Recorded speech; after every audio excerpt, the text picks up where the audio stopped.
And now, preview time. So let's take a look at what's coming your way.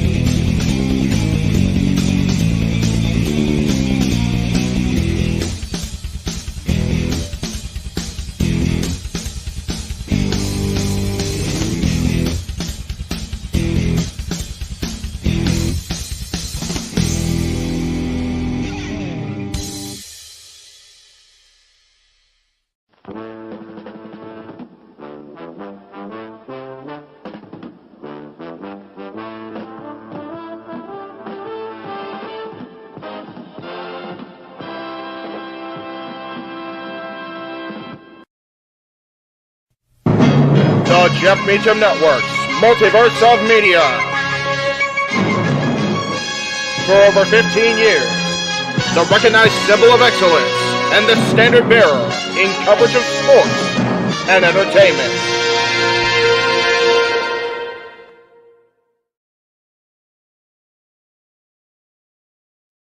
It is a night for professional wrestling and sports entertainment to be showcased.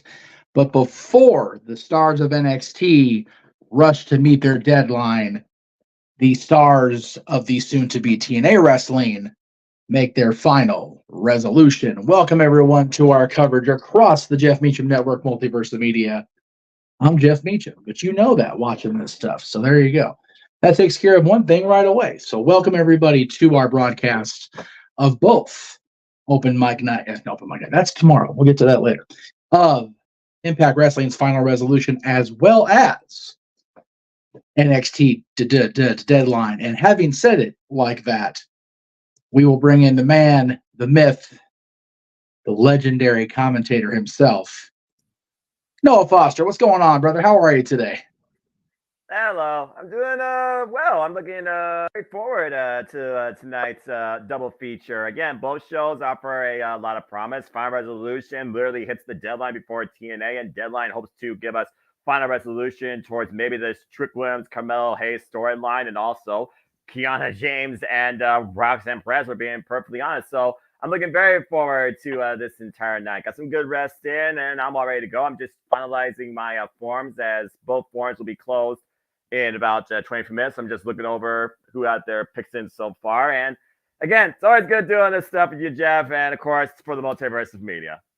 Absolutely. It's good to be here on a Saturday. Again, I already had my first snafu, if you will, plugging what is coming up, because open mic night will not be tonight. We will have open mic night tomorrow afternoon, noon Pacific, 3 p.m. Eastern, due to our double feature. We're not even going to start Deadline until our rough, usual approximate start time of mic night on a Saturday. So we are going double feature tonight, open mic night tomorrow. So stay tuned for that throughout the rest of the weekend, kids. We're going to be busy right up until year's end, including World's End. But we'll get to that in the shills much, much later. Tonight's not about AEW. That's about Impact Wrestling, soon to be TNA Wrestling, thank God, and the Stars of Tomorrow within the WWE universe and NXT. Exactly. Noah, I gotta tell you, brother, the more I get back into the groove of seeing the competitors of Impact Wrestling again, soon to be TNA Wrestling, the more I am so glad that we are covering all of the talent across the multiverse, because we're starting off in our countdown to Final Resolution with one of our favorites, certainly one of our favorites of all time across the multiverse, Frankie Kazarian. And the name not familiar to me, so if you could educate me and the rest of the members of the multiverse, Sheldon Jean. Yes, Sheldon Jean, who of course recently came across Impact Wrestling after a tour in Canada. He is a bright rising independent star from the Canadian scene. Shades of where Scott D'Amore is from. Of course, Scott D'Amore is always scouting. For a little bit while, he was part of Impact Wrestling alongside the KING King, Kenny King. Ironically enough, I think it was Sheldon Jean that helped Kenny King win the Digital Media Championship from Joe Hendry.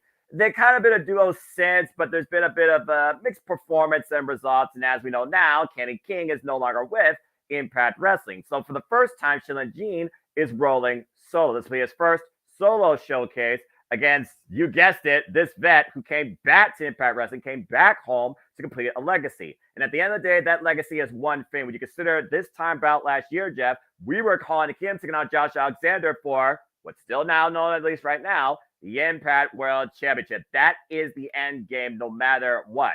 After coming up short in the Collier Shot gauntlet at Bound for Glory, and of course, we're a little bit over 1 year removed from that World Championship opportunity. There's no doubt in my mind that Frankie Kazarian wants to set the pace off right before the return of TNA with win tonight. But Sheldon Jean, he's in there with a vet, but don't write him off. It's going to be still a stiff match.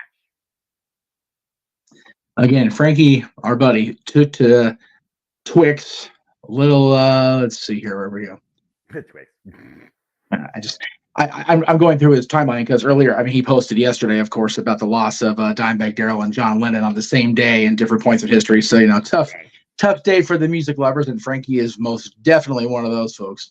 But he put a post up the other day. I'm trying to find, and Norman Lear, man, Frankie's had a tough week. Let's see where we're at here. In January, I made a difficult but very necessary decision. I decided to bet on myself. It resulted in the most rewarding, successful, and overall fun years of my career. I urge all of you who may be in a similar situation that action speaks louder than words. Don't talk it, walk it. Frankie has most definitely walked that walk in the last 12 months, Noah.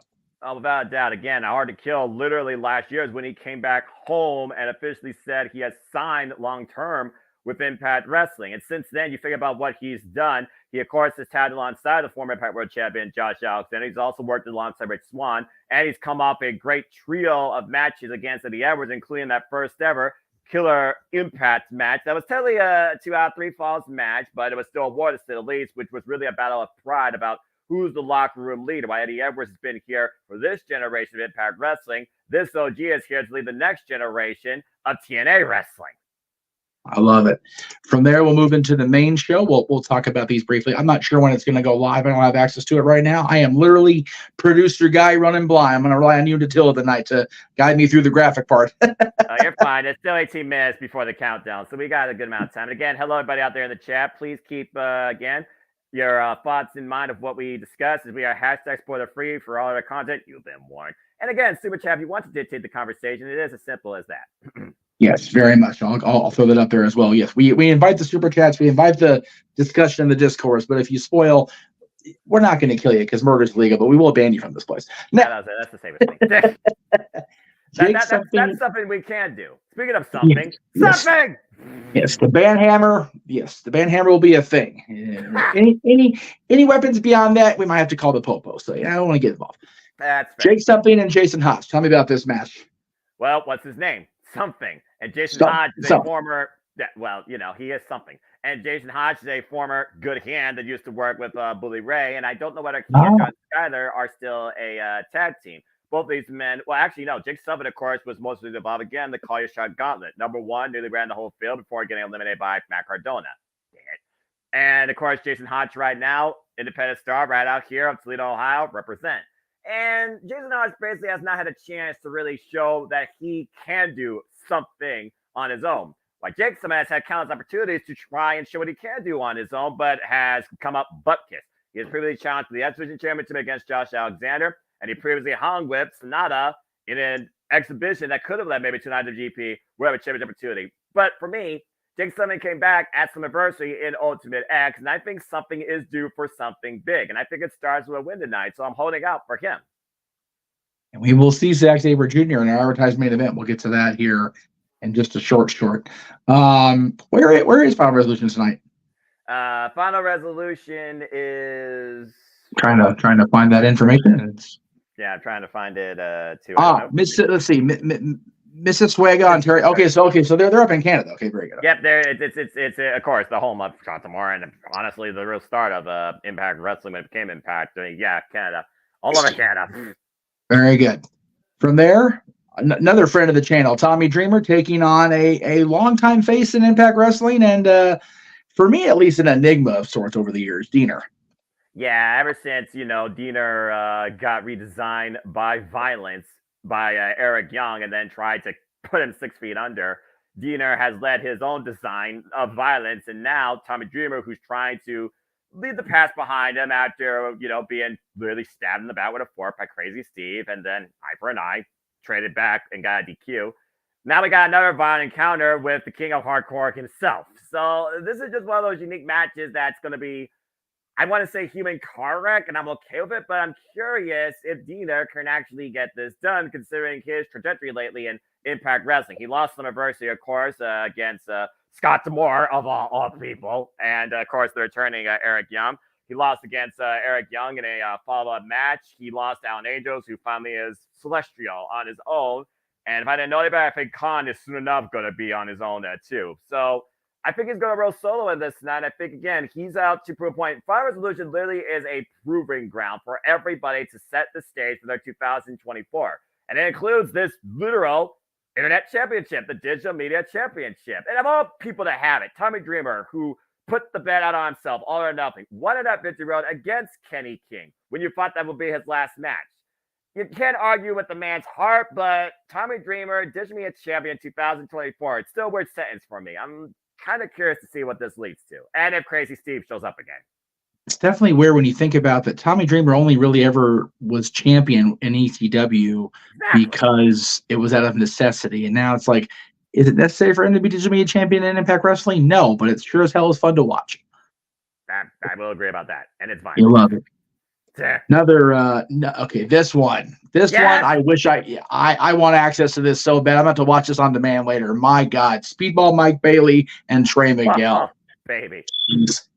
I mean, what do I need to say that you don't know already about Speedball Mike Bailey and my hometown boy representing from Toledo, Ohio, Trey Miguel? You're looking at two former X Division champions. Trey, of course, who has won the title, I believe, 2 times or 3. Someone can stat check me on that. And, of course, Speedball Mike Bailey held the title for 110 days across double-digit defenses before he lost to Kazarian at Bound for Glory last year. But, again, Speedball Mike Bailey is basically challenging Masha Slamvis for beat my schedule. So here we go. Of course, people might be recently coming off an instant classic with Will Ospreay at Bound for Glory, and even faced Zack Sabre Jr. at Lone Star Shootout, nearly to the 15-minute draw for the Interim World Television Championship. Why Trey Miguel? He's looking to bounce back maybe at a singles capacity after the Rascals lost the Impact World Tag Team Championships Bound for Glory to the ABC, which we'll talk about later. This, for me, is no doubt going to be probably match of the night. I mean, again, Speedball Mike Bailey is the 60-minute man. He took Josh Alexander to nearly 60 minutes last year on TV for the Impact World Championship. I want to see one of these two launch in the stratosphere without Option C coming into play, without pursuing that title, because I think they're both way better than that.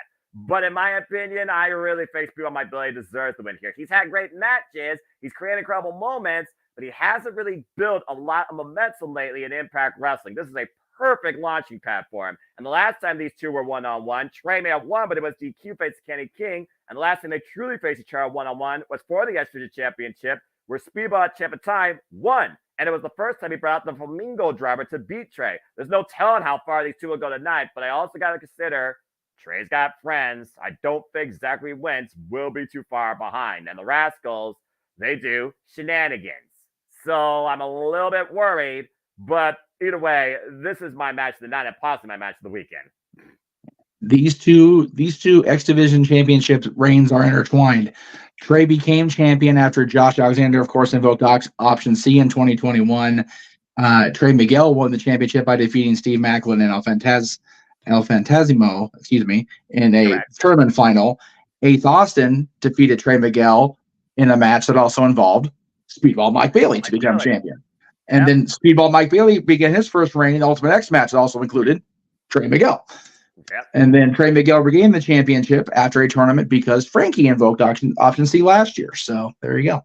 That's the history of the X Division title most recently. And honestly, these two careers at this point. And right now, these two, they are looking again for momentum. This is the match right here that truly is going to show who has a stronger start in 2024 in TNA. And of course, the reigning X Division champion is approaching 100 days, and unless he has a defense on Impact I'm not aware of, he will hit that mark before the end of 2024. We'll talk about Mr. Saban in our main event discussion here momentarily. El Saban. Mm-hmm. Speaking of tag team champions, because both, of course, Trey Miguel, of course, former Impact World Tag Team Champion, the reigning tag team champions, ABC, against everybody's favorite assholes, Brian Myers and Eddie Edwards. That's a fair name for them. Most professional assholes. Put down a shirt. Okay, yeah, this is on it. Oh, damn it. Not copyright. Not mine. Not copyright. Anyway, yeah, this is really a unique circumstance because at the end of the day, most professional wrestling gods, they call themselves, Brian Myers and Moose, have had momentum lately as a tag team, including that win back at Turning Point that me and Attila called against your boy, Frankie Kazarian, by the way, and rounding it up, Chris Sabin. But here's the ABC that regained the Impact World Tag Team Championships back at Bound for Glory against the Rascals, as I was alluding to. Very surprising, by the way. And now they're just welcoming out all comers. So with the fact that Moose, which we'll talk about also later, has a guaranteed shot and is called a shot at Hard to Kill next year for the Impact World Championship, Brian Myers, he needs to find a different direction or a different partner. And gold can speak a lot of values. We've seen straight bedfellows before. And also Eddie Edwards is no stranger to Impact Tag Team Gold. Let's not forget, the Wolves, David Richards and Eddie Edwards were once the Impact World Tag Team Champions. So Eddie Edwards knows how to get it done in this capacity. Brian Myers has yet to hold a Tag Team Championship in Impact Wrestling, though he's a former WWE Tag Team Champion. But Chris Bay, happy Saturday, folks, and Ace Austin, it's their first defense since regaining the titles back. And right now, I think it's the simplest sense, the parts of the sum versus the sum of the parts. You got the United Front. You got two people brought by circumstance. It's kind of hard to bet against the champs here. So with our karaoke coming up in just a couple weeks, Noah, would you say that the win tonight is easy as ABC? 1, 2, 3? Too sweet, but yes. There you go. Gotta get that in one time. I promise no more karaoke until JJ comes in tomorrow. All right, fair enough. Anyway. That's fine. You're the man on the marquee. I am just happy to call professional wrestling. Again, Superman just does commentary. The man's happy to be here. You love to see that. Hi, Big G. Appreciate you. Unlike these two, who may be happy to be here, but for all the violent, wrong reasons. Moose and Rhino, one-on-one. Good Lord. Well, again, Rhino was injured, had a personal vendetta against Steve Macklin, and, well, Moose is everybody's enemy. And after what recently happened with Heath against Moose, and Rhino came to his end, nearly gore Moose out of his boots while Brian Myers took the bullet, it's one of those things right now where Rhino is just looking to gore anybody that's in his path that's on his bad side. So here's Moose. And again, Moose, the 5-tool athlete, again, number one contender now to the Impact World Championship after calling his shot, of course, at Hard to Kill next year. Let's think about this. We called it back 1000, Jeff. It was Rhino that came back and gored Steve Macklin the next week that allowed Moose, who's a former football player, to catch that ball and claim the briefcase. So right now, this is a match of Rhino just getting revenge for a friend after a misdemeanor versus Moose that's just trying to ride away with his own momentum and prove why he is the self-professed greatest Impact World Champion of all time. His words. But yeah, this is going to be extreme to say the least. Wouldn't it be something if Moose, having called his shot, is the first man to win the reestablished TNA World Championship just 13 days into the new year? And let's think about this. The first time we talked about that old TNA Heavyweight Championship belt, the white one, he brought that back, figuring that he was the TNA Heavyweight Champion, making that title important. At one point, he literally put up against Rich Swann, who was Impact World Champion at the time, and that's how the two became one. It was Moose that brought back, honestly, the word TNA in the first place back into Impact Wrestling. Now it's officially becoming a thing. And just think, who was the man that retired that particular championship, the TNA? Everybody's father of the year, Christian Cage. I'm not at World's End. If he's on the card, you can expect a rant, a certain conversation from me about that. Stay tuned to the anything on that, folks. Oh, come now. All will be better tomorrow. Or always around the day after, because we're having our episode 100, the highlight reel, including all the big launches, the big drops of the albums that we've collected from you over the last 12 months, my friend. And my wrestling Tourette's, which I'm sure is not going to stop anytime soon. All the wrestling Tourette's will be on display December 31st, kids. Stay tuned. Oh, brother. But yeah. Top of this display, my goodness. I'm just going to say it again, as always. This is the premier women's division in professional wrestling. Damn it, not named Stardom. But I digress. But again, NXT is getting better. Yes, they are.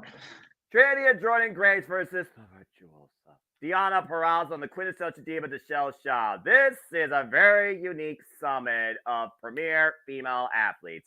On one half, you have, again, the hard-to-kill match where Jordan Grace, the juggernaut, the history maker, first ever knockout to win the Call Your Shot gauntlet, decided to challenge for the Knockouts World Championship at Hard to Kill.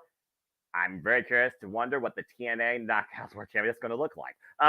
Taking on Deonna Purrazzo and Michelle Shaw. Now, there's a lot of circumstances with this. First off, Michelle Shaw, I think her final resolution is finally winning a damn championship in 2024. Not only has she faced all three of these individuals, she has faced two of them for the Knockouts World Championship, including the person she's tagging alongside that she can't stand. The last time these two tried to tag together to try to get the Knockout Tag Team Championships, and they failed miserably. And we have seen, Jeff, you and I called the Fatal 4-Way at Multiverse United with these two. And of course, it was the Virtuosa that won. And Michelle Shaw, she calls herself the Black Widow. You are no Terra of Impact Wrestling. She does not work well with others. At the end of the day, you have the championship match preview between champion and challenger versus two of the all-time greatest Knockouts division, at least right now. Come January, it could be a different story. Wherever she may go, long may she reign. But this is going to be a very unique Knockouts tag team match. I think for me, the biggest thing is after Jordan Grace finally became her rival, calling it what I see it, Gail came out to kind of this generation. Jordan Grace, Deonna Purrazzo. Jordan Grace beat Deonna Purrazzo at Victory Road for the first time ever. Now 4-1. Deonna Purrazzo, though, she becomes a free agent in January. And of course, Michelle Shaw, she has previously confronted Trinity. In fact, Trinity's first match was against Michelle Shaw at Under Siege. And Jordan Grace decides to defend the Knockouts World Championship against Michelle Shaw. This comes down to, honestly, who's trying to outshine the other. And do you look at the championship preview or the two on the other side where Michelle Shaw has not gotten the better of Deonna Purrazzo more often? Can they coexist is a whole different question, to say the least. But at the end of the day, what matters more? Final resolution, making a statement, or going into 2024 with momentum if you're Jordan Grace? What's your take on this, Jeff? I know you can say a lot about this match, not just the fact we got a championship match, but just these four individuals in general, especially the Virtuosa, where, again, wherever her wherever she's going to paint her masterpieces on whatever canvas, long may she reign. I wish her absolutely nothing but the best, but you're damn sure better put some respect on her name and her technical prowess. I definitely, this is probably the most intriguing match for me. Again, you've got on both sides, the classic tag question. Can the partners coexist? Can the opponents coexist? We will find out. My question to you, Noah Foster, early Royal Rumble prediction. Will the Virtuosa show up at Tropicana Field? Oh my gosh. I was recently watching Deonna Purrazzo showing up in AEW defending the Rainbow World Championship. Just seeing that Virtuosa graphic on that Titantron was just right.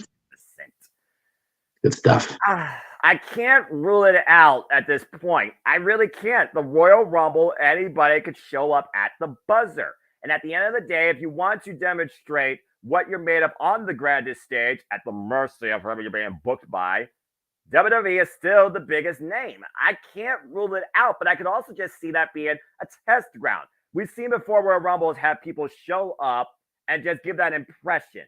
Doesn't mean they stick around for the duration. I can't rule it out at this point, but at this point, I'm hoping she goes to Stardom and challenge Julia for the Strong Championship. I'm being perfectly honest with you. Fair enough, but think about it this way. What was one of Deanna's primary missions within Impact Wrestling? To take down Hardcore Country. Yeah. Who competed in the Royal Rumble as the Knockouts World Champion?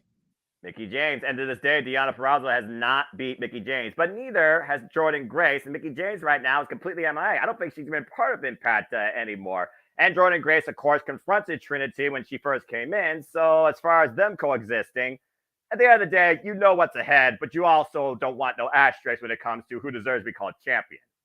It is, and Mickie has been very fair. She has been still promoting her girls in Impact Wrestling on the God podcast, but she's also been reposting and talking about her hubby over on SmackDown. So, just saying, we may Hardcore Country playing in South Florida is not out of the realm of possibility once again. Yeah, and Deonna Purrazzo and Mickie James, that could be a match that deserves to be on the stage of WrestleMania, in my opinion. I still think the Virtuosa deserves to get that win before she leaves Impact if Mickie James is still there. That being said, I've also talked about you need female figureheads to actually book women's wrestling because you can't book women's wrestling right in a male-dominated world. I said what I said. While Ava Raine right now seems to be guiding the NXT women's division, I think that's a plus. Mickie James guiding one division, Deonna Purrazzo being part of that division, being a locker room leader, it all just screams greater possibility. At this point, I'm just waiting to see what happens in 2024. And it starts with Wrestle Kingdom and then the Royal Rumble after Hard to Kill in that order. And also Deonna Purrazzo will figure out what she's doing during one of those three shows, if nothing else. And also keep this in mind. We're on top of this tomorrow. You won't be there tomorrow because you have church activities. TNA Plus is going to be streaming on Endeavor, so it doesn't mean they won't still be. They may not be working together, regardless of where Deonna signs. That freaking transfer portal that Tony Khan trying to establish, and might be the truly world as we know it ending if WWE and TNA work together. What the hell? I'm telling you right now, if I hear the phrase "get ready to fly" on a TNA broadcast, I'm going to lose my shit. Anyway. That makes two of us. As the countdown is just seconds away, but let's continue because, oh, God. Here we go. Main event, the Motor City Machine Guns against the most recent and dominant former world champion, Josh Alexander, and the debut in Impact Wrestling of Zack Sabre Jr. Noah, you had the opportunity to call Zack Sabre Jr. and Bryan friggin' Danielson. My God. Zack Sabre Jr.'s had a career year. But bar none. You kidding me? He's been WWE World Summit Champion since Wrestle Kingdom. He's literally going to approach 1 year come January 4th next year to the day. Now he's defending against Rush Tanahashi. But, like you said, it's also his Impact debut. But his faction TMDK, no strange to Impact, as they previously have challenged, of course, the ABC for the Impact World Tag Team Championships. And, of course, you've seen your dude, Big Deeds, Bad Dude Tito, in and out of Impact Wrestling. But Josh Alexander, he is the living heartbeat of this company. And why Alex Shelley was able to overcome Josh Alexander, the one with that Ludican back and Bound for Glory, it's hard to bet against the Iron Man of Impact Wrestling. He's always going to have a place here. But it has truly been the era of the Guns since Against All Odds earlier this year. And I know people are still waiting for the day that the Guns will come together in competition. And you got to remember, Chris Sabin, now 10-time Exhibition Champion, he could still use option C at his choice. And he's also not booked right now for Hard to Kill. Alex Shelley, of course, has Moose waiting for him. Josh Alexander, no stranger to Moose. And Josh Alexander right now has no plans. Zack Sabre Jr.'s got plans at Wrestle Kingdom, but Zack Sabre Jr. and Chris Sabin take my freaking money. With the aspect that Chris Sabin right now doesn't have a challenger right now, that since he beat Kenta at Bound for Glory, and that's a match I'm waiting to see. I could honestly see this leading somehow to Chris Sabin versus Zack Sabre Jr. But what does that mean for Josh Alexander? That's a whole different question, considering Josh has held both of those championships. And I would think still to this day, you would still go after the richest prize, which just leads me to believe that Zack Sabre Jr. and Josh Alexander are going to somehow collide on a different stage for that television championship, considering how close the NWW and the Impact relationship has been as of late. This is a match that truly go either way, but again, how do you bet against the most influential tag team in TNA Impact Wrestling history, the Motor City Machine Guns? And when you think about it, Josh Alexander, it's got to eat at his shit a little bit that he's the only guy in this match without a championship going in. Exactly. Walking weapon for a reason. And again, you mentioned the New Japan TNA relationship. You've got WWE, UFC, and TNA under the same streaming umbrella. New Japan's working closely with TNA on a regular basis. AEW and New Japan aren't exactly fighting bedfellows. 2024 could kick that forbidden door off the hinges. I'm just throwing it out there, kids. Yeah, it could be blown wide freaking open right now. It's again, 2024 is going to be industry reshaping, top to bottom, to say the least. You got contracts, you got TV negotiations, you got talent galore that could be what if here, what if there, what if here, what if there, etc. We know one thing that PCO's signed up with TNA because he's not human. Oh, Don Koloff Arena. Nice setup here. And it's not an official countdown match. I'm just seeing a different match right now that wasn't booked. So we can just continue talking for the time being. Very good. The feed is on YouTube. And sometimes they do that. I think they also booked Jody Fret versus Alicia Edwards. 2 other knockouts, by the way. Also during the countdowns to run down the card. But yeah, it's just baffling for me to think about the endless possibilities truly that there are now in this industry. There's never been a greater time, optimistically, to be a fan of this, whether you call it sports entertainment, which still makes you cringe sometimes, or professional wrestling. Damn it. It's definitely going to be a fun progression here as we hit into the new year. I'm very much looking forward to it. As I know you are. No, I'm going to go ahead and throw on the YouTube feed myself since I get that part for free at least. And there you go. I mean, you should be able to see it, but yes, you freaking YouTube multi-stream. Again, right. It's a stacked card. For a card that feels more like exhibition showcase, it's one of those things that feels like it builds so much into the future, considering this is the last time you're going to say Impact Wrestling, because the next time we cover this stuff, it's officially TNA. I am. Yeah, I'm so happy as a fan. And again, you said you got PCO in here. Who's PCO in the ring with? I had in trouble to see who it was. He's not human. I think that's John Skyler, actually, to my point that I was talking about earlier. John Skyler, may he rest well in Ontario, Canada. I'm guessing. I'm guessing that's John Skyler. He might be a little bit bigger here. That's true, but yeah, I again, it's one of those. They're just circumstances being what they are. I would be at Hard to Kill and Snake Eyes. And by the way, let's talk about Snake Eyes for a minute. I'm about to say, doggone it, Zatilla. Will Ospreay's going to be there. Kazuchika Okada is going to be there. Golly. Rainmaker in TNA in 2024. What the hell? And we're supposed to hear tonight, are we not, who Will Ospreay's opponent's going to be at Hard to Kill? Correct? Yeah, potentially I think he's going to be involved at Hard to Kill as well. Either way, we're going to learn what he is going to be dealing with in Snake Eyes at the TNA tapings. We're going to learn something about Will Ospreay's future, at least in this upcoming TNA show, where again, he did put pen and paper to AEW, but the fact that he's fulfilling these obligations to WWE and Wrestle Kingdom, and of course now that TNA prior to the road to freaking Revolution, there's no telling what's next for the freaking Aerial Assassin. Oh, I have a guess. I believe the Aerial Assassin will have to deal with somebody making it rain. If they give us that on a TNA pay-per-view, I might have to sneak onto that plane and go up 2 weeks early after all. Again, Snake Eyes is supposed to be at the pay-per-view, but if you have Will Ospreay versus Kazuchika Okada on the first pay-per-view of TNA's revival, that's all you need to set up your 2024 to get people's attention. That'll get the roll talk. And just think about that. That'll be coming off of Okada Danielson 2 just a few days earlier. Yeah, and of course, this madman Bryan Danielson had a match last night with Daniel Garcia, and again, right now, Bryan Danielson is unblemished in the Continental Classic. He is 2 for 2 as he faces the Double Eagle tonight on Collision. A classic ran back. I love this freaking tournament, by the way. Again, when I look at AEW, it does feel more competitively in-ring focused, sports centered to the point I almost feel like I could say I watch sports. It's not all that, sports entertainment, channel surfing, smoke and mirrors, gaga. And why sports entertainment is not entirely bad, it still underwhelms me quite a bit. And I think that's one of the reasons why I gravitate more towards professional wrestling than the word sports entertainment. Because I look into Japan Pro Wrestling, I look at Ring of Honor, Ring of Honor pay-per-view next week. Hello. And Bryan Danielson's going to be involved in that, by the way, in case you didn't know. They put out a challenge. It's going to be Blackpool Combat Club versus Dadgum. Who are they versing? I forget. I got to look that up. But basically, with Yuta and Bryan Danielson, they threw a trump card out. And I think it's going to be Claude Castagnoli or John Moxley. They're in 6-man tag team action. Again, the possibilities of this industry in general, no matter what you watch, it's just downright ridiculous, and I love it. Again, there's still 2 more pay-per-views after tonight's double feature before the year ends. There's one of them right there. Yep, Ring of Honor Final Battle, which I think will be headlined by Athena defending the Ring of Honor Women's World Championship against Billy Starkz, her minion. And again, 1 year to the day after Athena won it against freaking Mercedes Martinez. We also, of course, have Shane Taylor and Keith Lee finally coming ahead in one-on-one action. Pretty boy killers, and their hostilities finally renewed. We also have the I Quit match with All Ego, Ethan Page, and Tony Nese.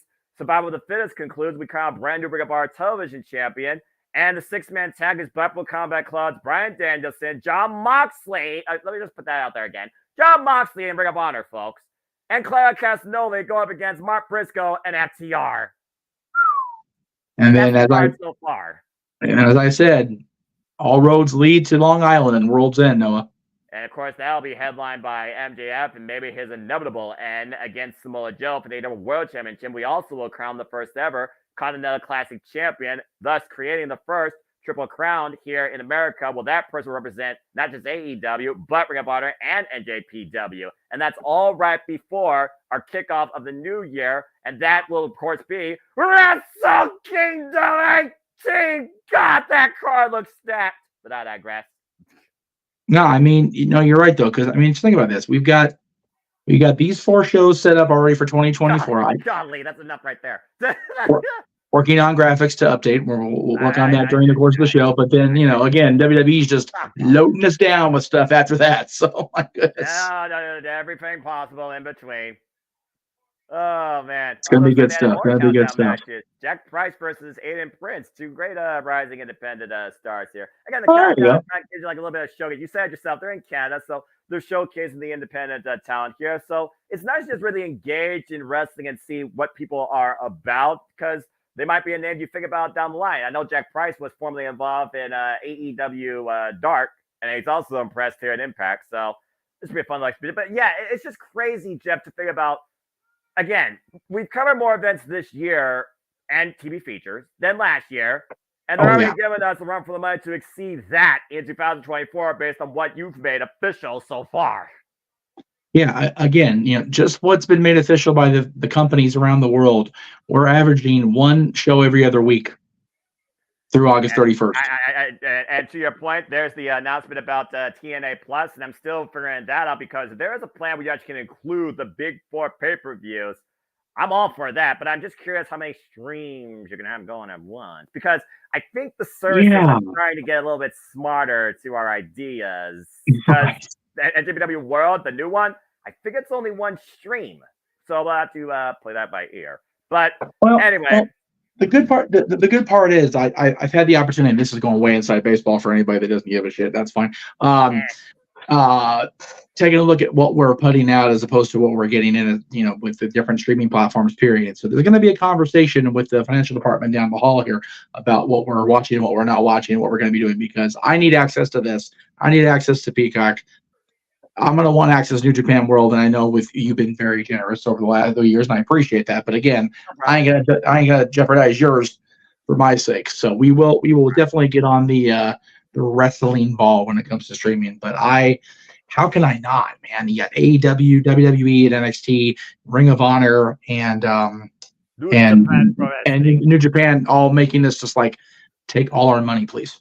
I mean, again, the freaking companies, there's a reason why I hosted 5 leagues this year. And again, shout out to everybody that put in their predictions. I closed both forms now. Good luck to everybody in the sleep predicting finale of the Impact and the NXT leagues. And yes, I will reset those again next year. So stay tuned for more on that, as I'm going to host leagues again for WWE, NXT, Ring of Honor, AEW, and at Impact one anymore. It'll be TNA. You know, let's go ahead and talk about TNA. Excuse me, we're talking about TNA right now. We're watching TNA. Let me go ahead and do this. Let's go ahead and talk about NXT Deadline while we have a brief moment before we actually get into the meat and potatoes, if you will, of the Impact show tonight. First of all, let me go back where I was. That's to JJ, of course, who will be with me on the call. Yeah, NXT Deadline. We'll see who's able to beat the clock counting up. And we'll also see if Camille Hayes clears his name, or was it him all along? So says the king. Lexus King. I love Camille Hayes. What the world? I love how you put it like that. And there's a new shirt from AEW saying "I am him" with the devil on it, and Camille Hayes goes, "Send me one." I'm like, I'm telling you right now, whoever does the AEW social media, as far as letting people not be police, needs to talk to their market department and going, but anyway. Lexi King, the son of Brian Pillman, the late great Brian Pillman, just has been a standout in the world of NXT, and I'm looking forward to these two guys. And this is on the kickoff, or the other match on the kickoff? The kickoff match will be Axiom versus Nathan Frazier. Okay. We'll get there. Of course, this will be main card, and there he is. Have a great dinner. Yep, we're just waiting for Frank Azarian to make way onto our screen, ticking on the Sheldon Jean, unless I got changed. Yes. The countdown continues, and of course, countdown to deadline's also upon us, as of course, Final Resolution leads into a deadline. But I do think there's a deadline on this whole Trick Williams, Camille Hayes fiasco that's coming up quicker than, honestly, who is the devil at this point. Again, the two biggest companies right now with 2 stories of unknown. And NXT, again, it's developmental, brand split LOL, but if they're going to call it its own brand, then fudge it. I'm going to try and go along with the freaking. That's fair. So, yeah, and again, Lexus King, kudos to him for making a name for himself against the former NXT champion. Big opportunity here, but will he shine or will he fall? It's a whole different question. Yes. Looking forward to that. Looking forward, as you said, to the kickoff match or whatever they're. Whoops, I goof up here. Axiom versus Nathan Frazier. No, I had the right match, and just for some reason the link didn't copy. So, gotcha. The perils of technology. There it goes.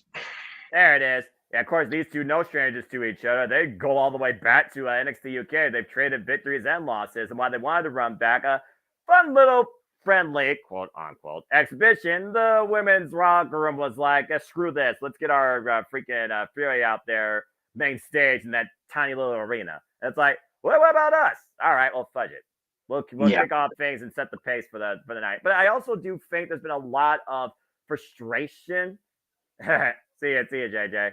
Again, it is his NXT. Damn it, but he digressed. And I always say I'll say it's better than what it used to be, but Chase U is still an unaccredited institution.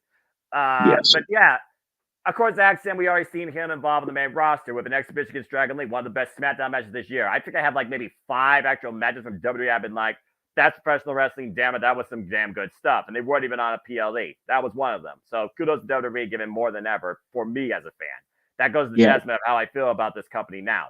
And Nathan Frazier, he has yet to get involved in the main roster in any capacity, but of course, he's a former student of Seth freaking Rollins. And why he's been doing this whole game about the hard truth. The hard truth is, boy, you've done nothing. You haven't earned anything, it seems, as of late in WWE. You had a chance at the Heritage Cup, you lost. You had a chance, I think, at the NXT North American Championship, you lost countless times. So I think there's a chip on his shoulder to really prove something to himself tonight. I think he's in need of a win more than Axiom, who I think has a brighter side despite his Power Ranger reject gimmick. Nathan Frazier's winning in life, Noah. He is with Thea Hale in real life, so he's a winner to all of us, by God. Well, that's good for him. But also, you're the one that talked about relationships and wrestling shouldn't happen or some nonsense. Someone talked about that. I had said that they have proven to be dangerous in the past. However, these two kids seem to be making it work. Unlike this yahoo, this degenerate, this piece of garbage, as Michael Cole describes him, Dom himself, everybody's favorite illegitimate child, Dominic Mysterio taking on Dragon Lee. You mentioned Dragon Lee a moment ago for that North American Championship. We saw Dom on SmackDown last night during True to the Troops, sir. Yeah, we did. And of course, Dragon Lee, he fell short, though, against Santos Escobar in that United States Championship tournament, kind of like booked themselves in the corner. But also the sad thing here, this match is truly built on an audible because, again, Wes Lee was supposed to be in the spot after earning it, but he has to stay in injury. That's going to put him out to up to 1 year. And it's one of those things where, honestly, if it was Wes Lee, I would say we have a new champion. But I think Dominic Mysterio has to retain it, like we said at the beginning, to continue that long-running story that I think they were going to conclude. Then again, Dragon Lee, he lost on the United States Championship tournament, so I do wonder, are they going to keep using him on SmackDown because of the Santos thing now behind us? And I guess Mysterio's going to be in the corner, or are they going to put him back in NXT and lead as champion, and then maybe you build an exhibition with him and Wes Lee? This is one of those matches that I'm like, I don't know how I feel about it. But Dominic Mysterio's held this title hostage. And at the end of the day, if Mommy's there, you know Mommy's going to make sure that not only she's on top, but her Dom is too. Well, the thing to consider also, if Wes Lee's injury is how they're saying 8 to 12 months, there's no reason to hang on to that storyline for a year because Dom with a year as champion will drive us all batshit crazy. And that's the truth. There is that. So honestly, it might just be a fact of here's the body, here's the new champion. I mean, I almost wanted to change my pick, but nope, they're final. So, but yeah. Well, there you go. Dang it. How about this one? One of your favorites, Roxanne Perez and Kehlani James inside the steel cage, if I'm not mistaken, correct? Yes, Kiana James and Kiana James, Perez. Oh, you're fine. People screw it up all the time. Kalani Jordan will be involved, of course, in deadline for the Iron Survivor Challenge. But yeah, these two have been butting heads since last year's deadline. We consider, again, they are two participants in the inaugural one, and you're looking at the inaugural winner versus the person, the only one in that match, by the way, that got a big, fat goose egg. Although Roxanne Perez has accomplished absolutely everything in this NXT, she's become the proverbial baby face of the NXT women's division. Kiana James looks to pick up business tonight, finally overcoming this thorn in her side that's costing her dividends. Of course, we saw at Halloween Havoc how these two had a play day on the Devil's Playground. What a gimmick name. And of course, she suffered for that with a nasty knot in the head. And Kiana James lost. These two have basically been holding each other back from progressing, though. While Roxanne is trying to get back to the top, and Kiana James is trying to make it to the VIP lounge, if we're being perfectly honest here. And Big G, good on you, man. Like I said, it's been what it used to be. So I'd be happy to talk to you more about, maybe I'll see you next time on Celebrating NXT in 2024. I just think it comes down to two things. Do you keep the momentum going with Roxanne about she always overcomes her enemy in the end under extreme circumstances? Blair Davenport, ayo. But how many times do you run this back before Kiana James gets the better of her, considering both women have concentrated now involvement in tonight's Iron Survivor Challenge match? Whether or not an X factor or a business investment comes into play that costs Roxanne Perez, I think Kiana needs to win here. And I think you can guess who I think needs to win now, what's finally about to come ahead on Impact Wrestling. Your boy takes center stage. But I'm going with Kiana winning by hook or by crook. It's a steel cage. One more. No, you're fine. There we are. As again, we of course talk about both, and I'm sure there'll be moments to talk about NXT Survivor Challenges also as well, because Impact does give you moments to breathe. I was watching former AEW pay-per-views, and there was a point where they were doing video packages in between matches, just some solid talk here. But anyway, Sheldon Jean right now looking to make a name at the expense of against the Full Metal Rebel, now rolling solo. You wonder if he adopted any of Kenny King's attitude, though. Of course, Kenny King, former X-Division champion, many people think Kenny King did not live up to his potential. Yeah, I don't think he ever did. And that's such a shame because Kenny's such a talented guy. And he never really got to that point of being the guy in any promotion. And it's a crying shame. It really is. It's one of those things where at the end of the day, you try and make a name for yourself, but if no one's willing to try and help you make a name, how far can you go? Speaking of making a name, talk about the guy that has a chip on his shoulder all the time. The full heavy metal rebel, your boy, you guessed it, the 6-time X Division champion, Frankie Kazarian. We just got to get him over that last little hurdle, man. We got to get him a world championship before he calls it a career. And as far as I'm concerned, you don't win the big one. I don't think you're truly ever fulfilled. No matter if you go into a Hall of Fame or you felt like you've done enough for the game or your body lets up before you think that you are ready to, put up the boots. Again, for Kazarian, he's always been one of those guys that always puts the bet out on himself. Like you said, to the point, again, it was nearly 1 year ago today at Overdrive. He challenged Josh Alexander for the Impact World Championship and came up short. He hasn't had a chance for the World Championship since. Coming on now to call the match right on time. You love to see it. Tatilla's here. Hey, Tatilla. Hey, what's up? I made it just on time. You did. That's good because I need to work on graphics. So you guys can call this main event of the kickoff between or the countdown. Sheldon Jean, our buddy Frankie Kazarian. Kids, have fun. Absolutely. What was the opening match? It was PCO versus I don't think that was John Skyler, but basically PCO just brawled around with a man at ringside and beat him. And then you had Jack Price versus Aiden Pierce, I think it was. Or Aiden Prince? Aiden Prince, thank you. Good game bout with those two. And again, I do wonder, maybe that's something they're considering like a gut check type thing or a proving ground type thing. You wonder if you're going to see any of those individuals involved in TNA going forward. Was it just one of those things of giving some people in Canada a chance to shine?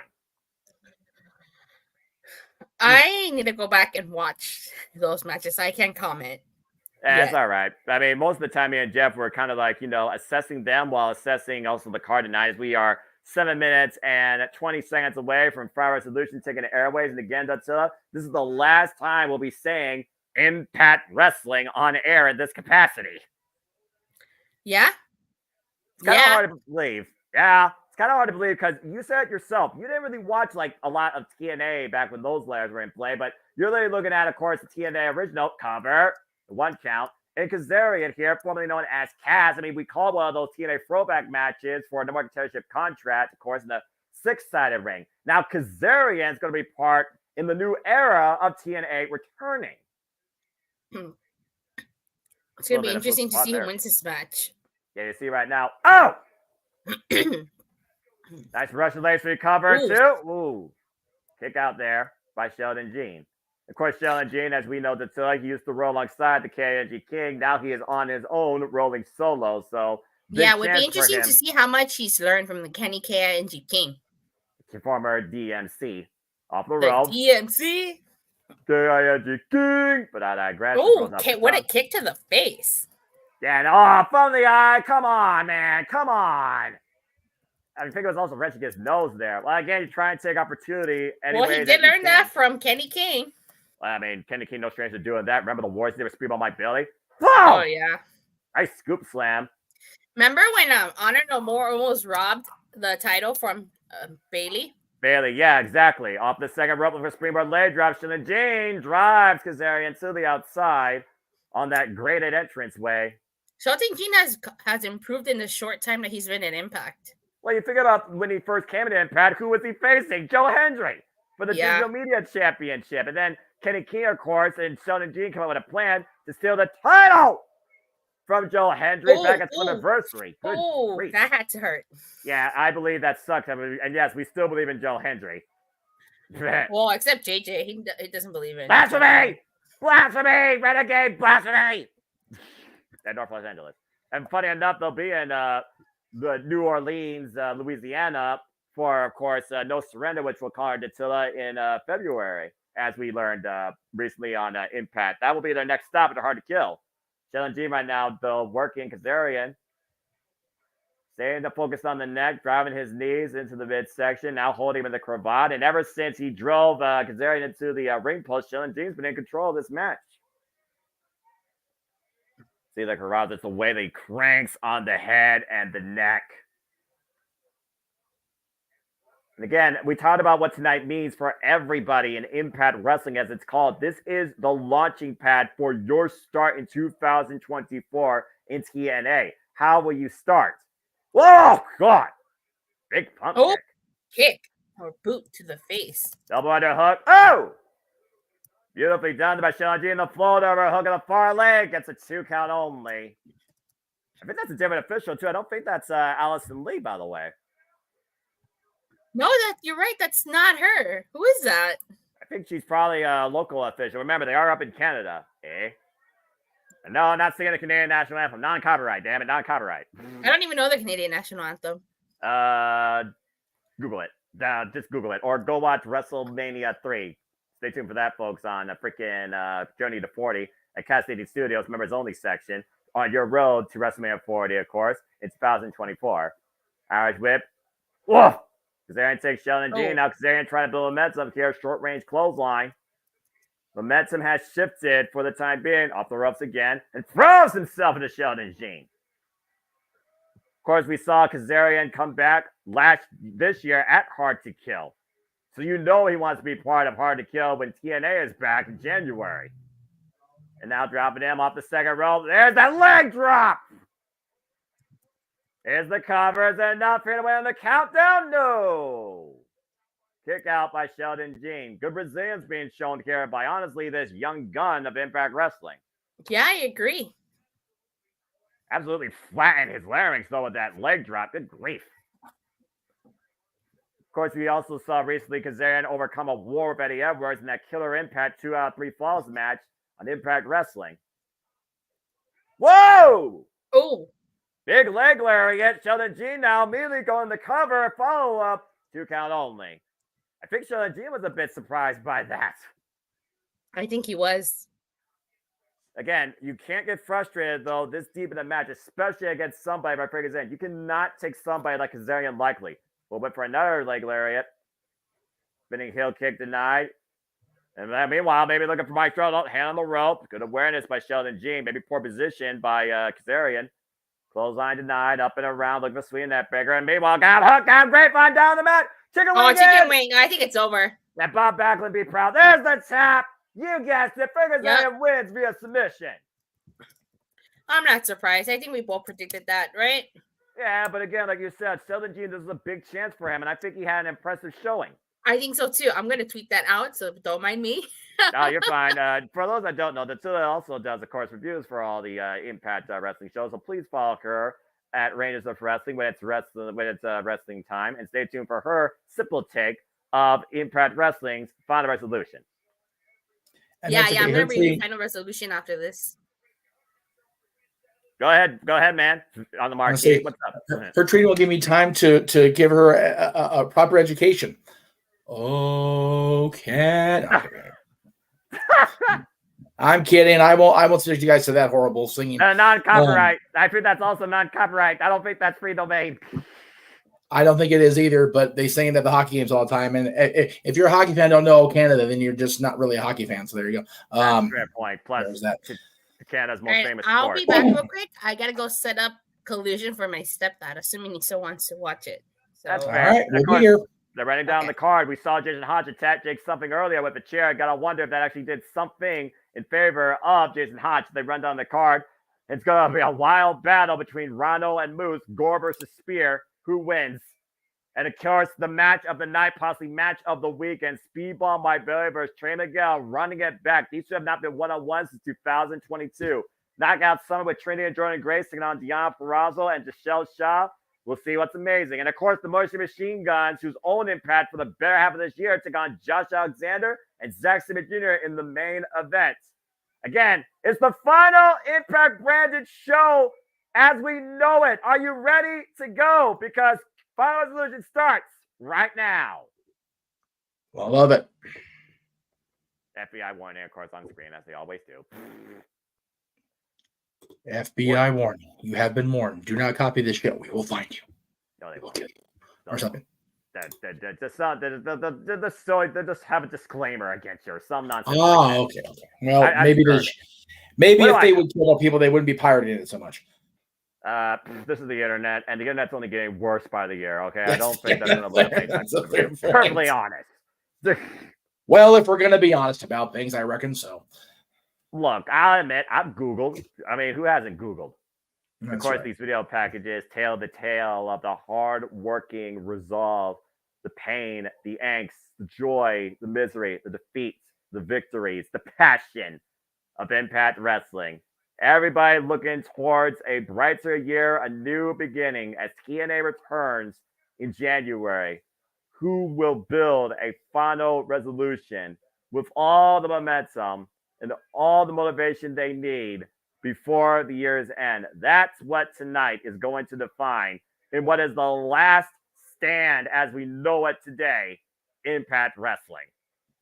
I cannot wait. Crazy to think, all these years we've been, getting conditioned to call it Impact Wrestling, and knowing there was the history of TNA, and we were asked to ignore it. Now it's like, no, embrace it. It's back. Well, we talked about it before, Jeff. You can't ignore history with what it builds into what is created today. The past defines the present as the present continues to shape the future. And even with the ups and downs, TNA is back. But Impact Wrestling has stood the testament of time for years now. It has. It definitely has. I can't argue with that whatsoever. I'm glad of it too. We talked about when AEW debuted, they were going to be the alternative to WWE. I really think Impact Wrestling has regained its status as the true alternative to mainstream American professional wrestling. Well, without a doubt, especially with the renewed relationship it seems they built with New Japan Pro Wrestling over the years, with the fact that you got Zack Sabre Jr. coming into Impact Wrestling for the first time ever. Everyone's looking towards a new era, not just in this industry, but truly for Impact Wrestling. Absolutely. I love it. I absolutely love it. Who is going to call their shots? Right from Canada, and here at the JMN Multiverse of Media, we stand here one last time, bringing you in to Impact Wrestling as we look towards a new beginning before TNA is back. Welcome, everybody, to Impact Wrestling's Final Resolution. And hello to all of you out there. For those that are tuning in, I am the simple man of the simple brand and the voice of JMN, forever great professional wrestling. Damn it. And my name is Noah Farza, with the man whose name is the marquee, Jeff Mutter from Beachum, and my color analyst and cohort coming in from the Morphing Grid. It's wrestling time, Datsula, as we're starting off, looks like, with the Impact Tag Team Championship match. That's an interesting match to start off with. Yeah, no kidding. As Eddie Edwards says that he wants to go in the new era of TNA as a champion and looks to get it done tonight with the most professional wrestler, Brian Myers. But you see the ride or die duo coming out together, Alicia Edwards. It's crazy that they were chosen, but then again, they didn't really have a choice because Moose was occupied. Well, again, for all we know, to come the end of Hard to Kill, you might have Moose and Brian Myers both as champions. Like I said, I predicted that this is going to be the beginning of the end to the most professional wrestling gods. So we'll see. And of course, the era's been looking for a new beginning, trying to remove himself from his past, not only in Honor No More, but Frankie Kazarian. We'll see tonight, though, if he and Brian Myers can actually get it done tonight, though, against the ABC. It's crazy that he's trying to do that, but yeah, he's still using the Honor No More theme song. I miss Honor No More. I think the Honor No More theme is just more so a testament of his own will, who turned his back for a period of time against this company. Yet he still calls himself the heart and soul of Impact Wrestling. Eddie Edwards, in his promo, said that he didn't turn on Impact Wrestling. Impact Wrestling turned on him. Yeah, I got one word for you. Delusional. And shout out to Walter. Shout out to Rage of Wrestling. Good to see you in the chat, my friend. Again, Brian Myers, he hasn't won a tag team championship. And of course, let's look at the talents of this match. Edwards teamed with the most professional wrestling gods following Emergence, as we saw. Moose and Edwards used to be best friends. But with Moose focused on Hard to Kill, Eddie Edwards got to pursue the tag titles with Brian Myers instead. Wow. I can't believe he talked Edwards into that. Well, at the end of the day, I think gold speaks volumes. I think somebody said best. A lot about this industry, it truly comes down to two things: checks and championships. True that. Too sweet. Welcome to Saturday, folks. As the tag champions coming out to the classic Bullet Club theme that I miss so much in New Japan Pro Wrestling, being perfectly honest. Oh, I really like how the skull is half Ace and half Bay. It's the Ace and Bay Club, Dattila. The inevitable Ace Austin, and of course the Art of Finesse Chris Bay, 4 X Division championships among these two. And of course the 2-time Impact World Tag Team Champions, finally reclaiming the gold and taking off that horrible spray paint, it seems. At Bound for Glory against the Rascals.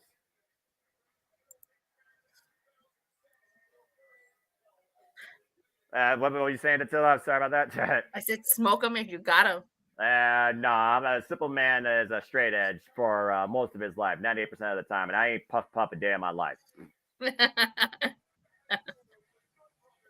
Again, you think about the legacy of it. Let's just talk about this in general. We're looking at Impact Wrestling's last stand as we know it. This is Impact Wrestling's final resolution before we go to TNA. And you think about the legacy of this company being the alternative. Let's talk about the history of tag team wrestling, not just in Impact, but TNA. You think about the former tag team champions. I mean, Eddie Edwards, a former tag champion in his own right alongside David Richards in the early days of Impact Wrestling. The Wolves, of course, managed at one point by MVP. But you think about the all-time greats, America's Most Wanted, Beer Money, the Dudleys, the Hardys, just to name a few.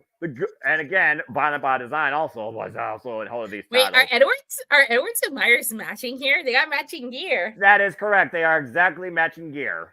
Again, they have coexisted before. Remember, there was that summit at Emergence where Eddie Edwards, Moose, and Myers, they got the win. And of course, as we talked about earlier, and I'm sure you'll talk about that more with JJ and crew tomorrow on the Open Mic Night Sunday brunch, TNA Plus officially becomes a thing next year. And that TNA partnership is with Endeavor, which could very much talk about further possibilities for the wrestling industry. Bell rings, we're underway. I actually really like the look and the feel of tonight's show. Yeah, I like this wide camera angle side of the ring here. Good crowd on hand again, by the way. Sold out. Congratulations to Impact Wrestling. I'll say it once. I say it once every week. I'll say it again here tonight. Don't sleep on Impact Wrestling and wake up for the return of TNA. But I digress. Yeah, like, I'm with you on that. Say it louder for the people in the back. I would, but I'm trying to preserve my voice. Again, we got Hard to Kill January 13th and tapings called Snake Eyes January 14th. And of course, January 19th for the 20th, you have more tapings in Orlando, Florida. As February brings us No Surrender. That'll be the next time, of course, we cover stuff together. And then following that, there are tapings of Bayou Blast, February 24th. Tickets available now for all these shows. ImpactWrestling.com as we know it today.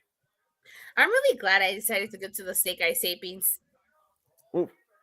Yeah, again, you're going to have a great time. I don't think Brian Myers having a good time after that arm drag, though, by Chris Bay.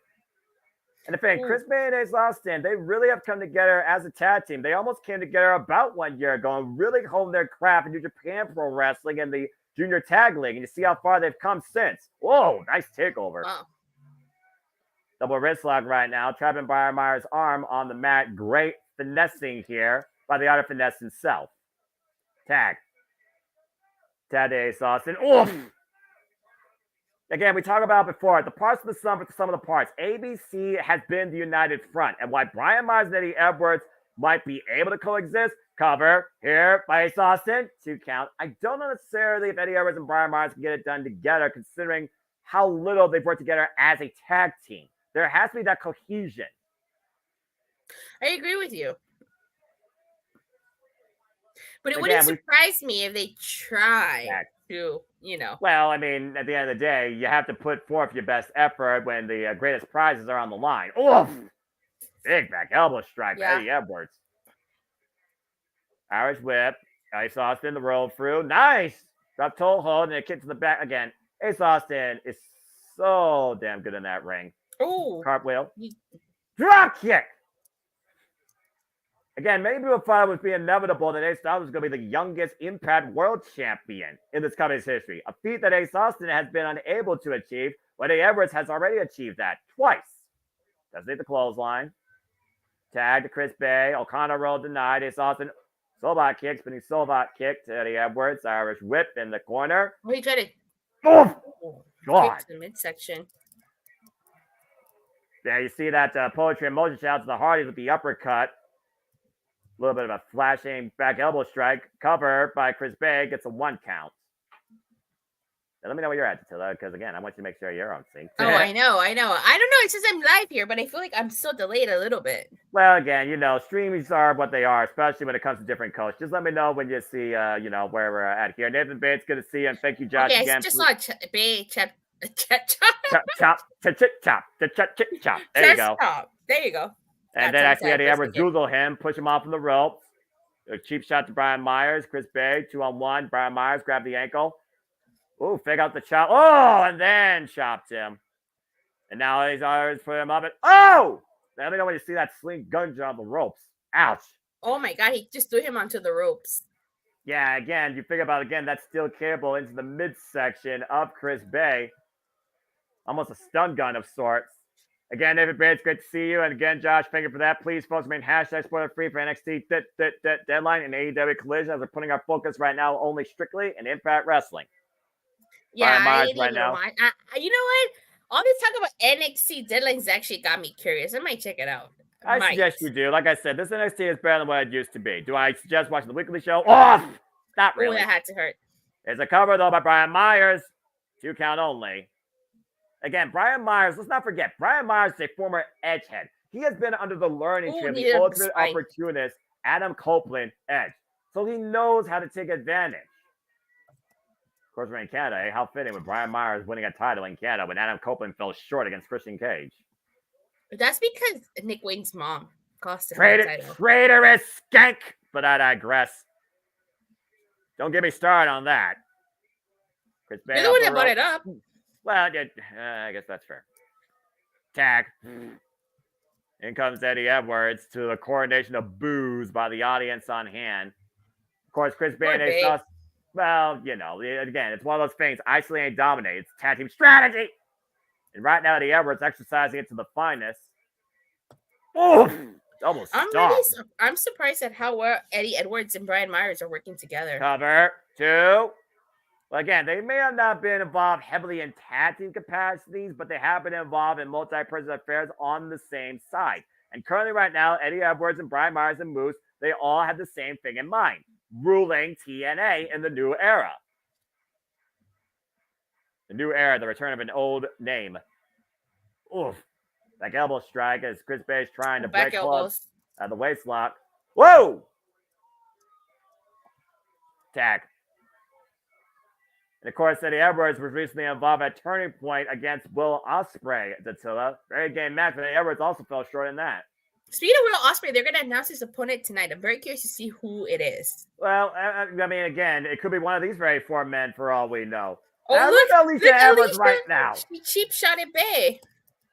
Come on, the official can't see it, and Ace Austin trying to warn the official here. This is the worst case scenario right now for the champions. Yeah. Brian Myers taking advantage. Belly back suplex, cover, hook of the near leg, 2 count only. Deer fall there by Brian Myers on Chris Bay. Again, Alicia's made a habit of getting involved on behalf of her husband. We've seen it countless times over. That's his ride or die. What do you think?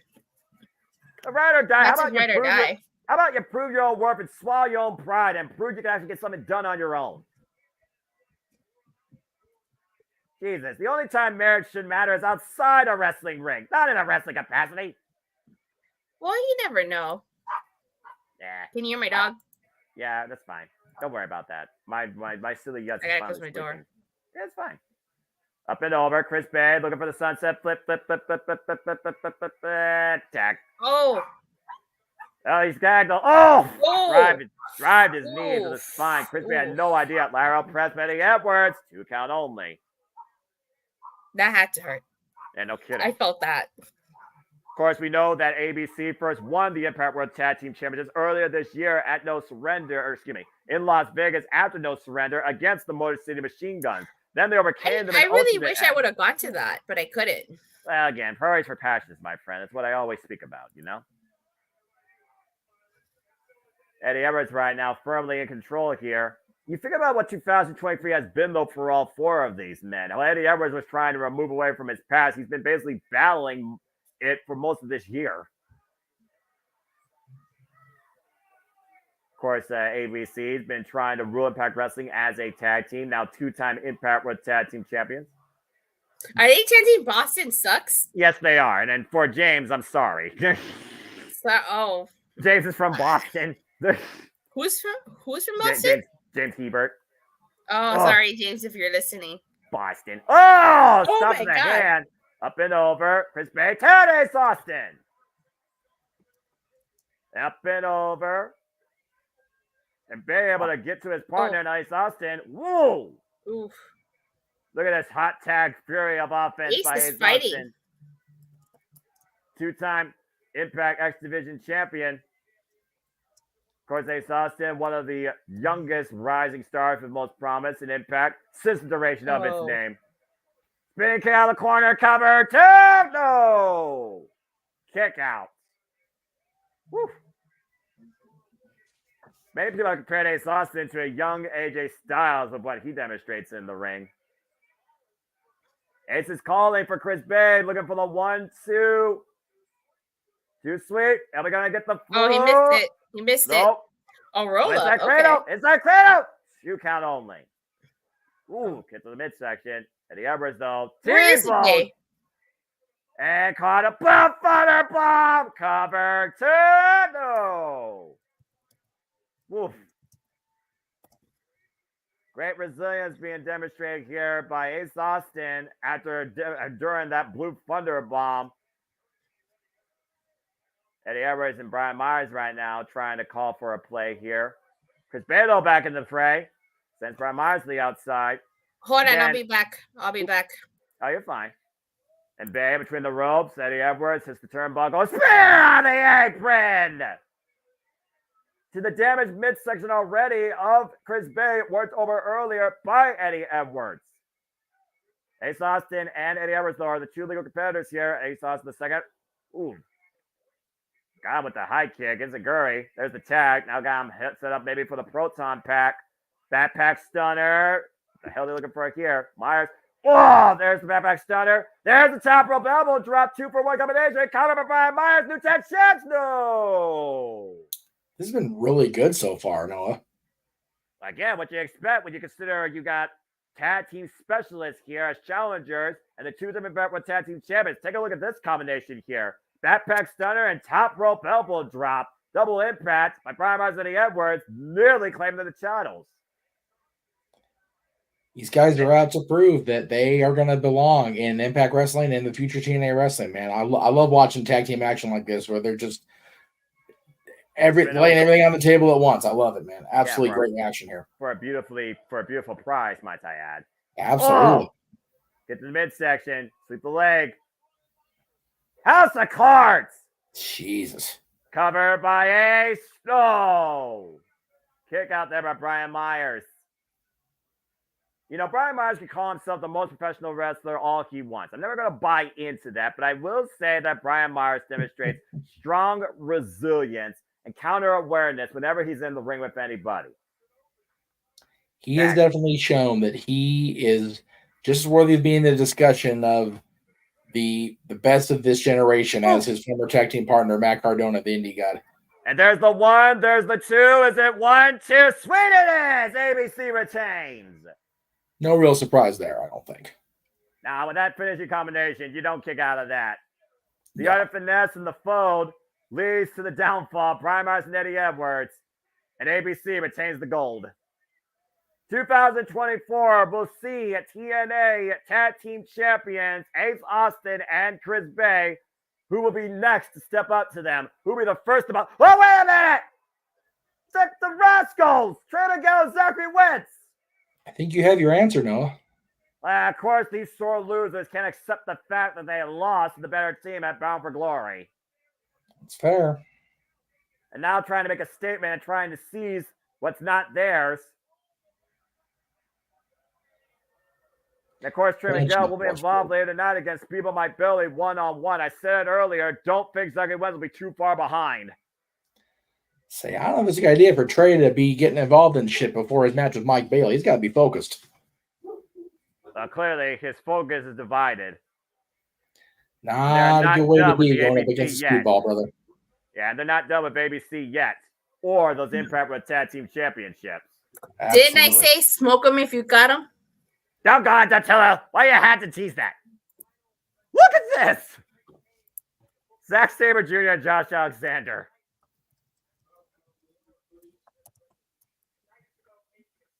So how did they win? I missed it.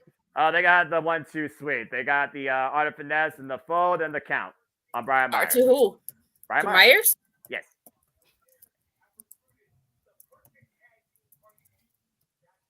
Perfect technical wrestler, honestly. Yeah, about blade time, Zack Sabre Jr. shows up in Impact Wrestling. You showed all his other Right. boys, TMDK. Why not the front man? I'm Give here me, for him, man. give me Shane Haste again. Which one's the? Oh no, I'm thinking of a different a guy that was Billy Kidman's cousin. Sorry. Yeah, you're fine. I'm tired. Mikey Nichols, I'm thinking of. That's good. I think. Yep. About to say, we're going to see truly who the Baratundra wrestler is with Alex Shelley and Zack Sabre Jr. Give me that match. Right. So much good on the horizon here in 2024 with this company. I can't wait. I can't either. Weapon bullocks. You know, I know this is Josh Alexander's hometown, right? Yes. I It's believe so. Toronto. It is Toronto. You're absolutely right. I still think, you know, like the Motor City Machine Gun should win their match. It makes the most sense. You know, Alex Shelley. Oh, what's Alicia Edwards doing? Oh, brother. Alicia Edwards has a microphone. Causing trouble as she do.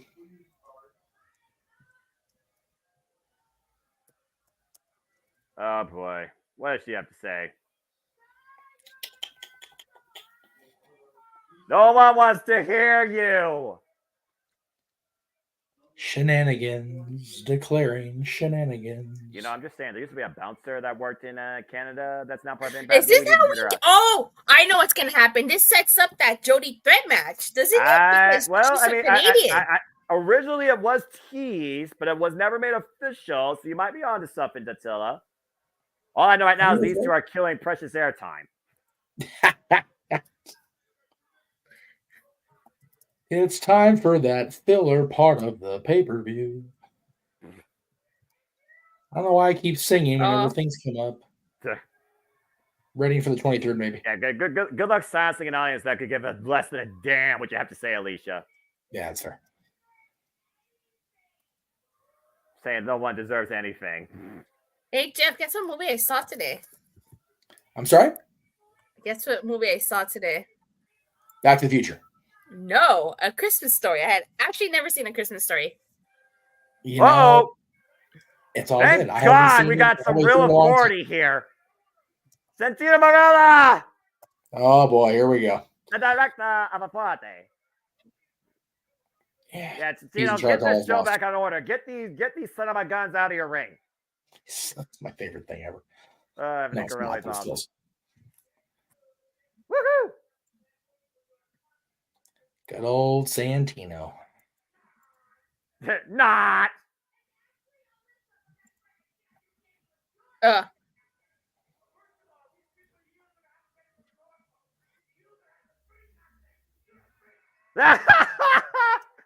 a freak. Oh, that's true. Alicia, you are a freak in Canada because you're not Canadian. That's fair.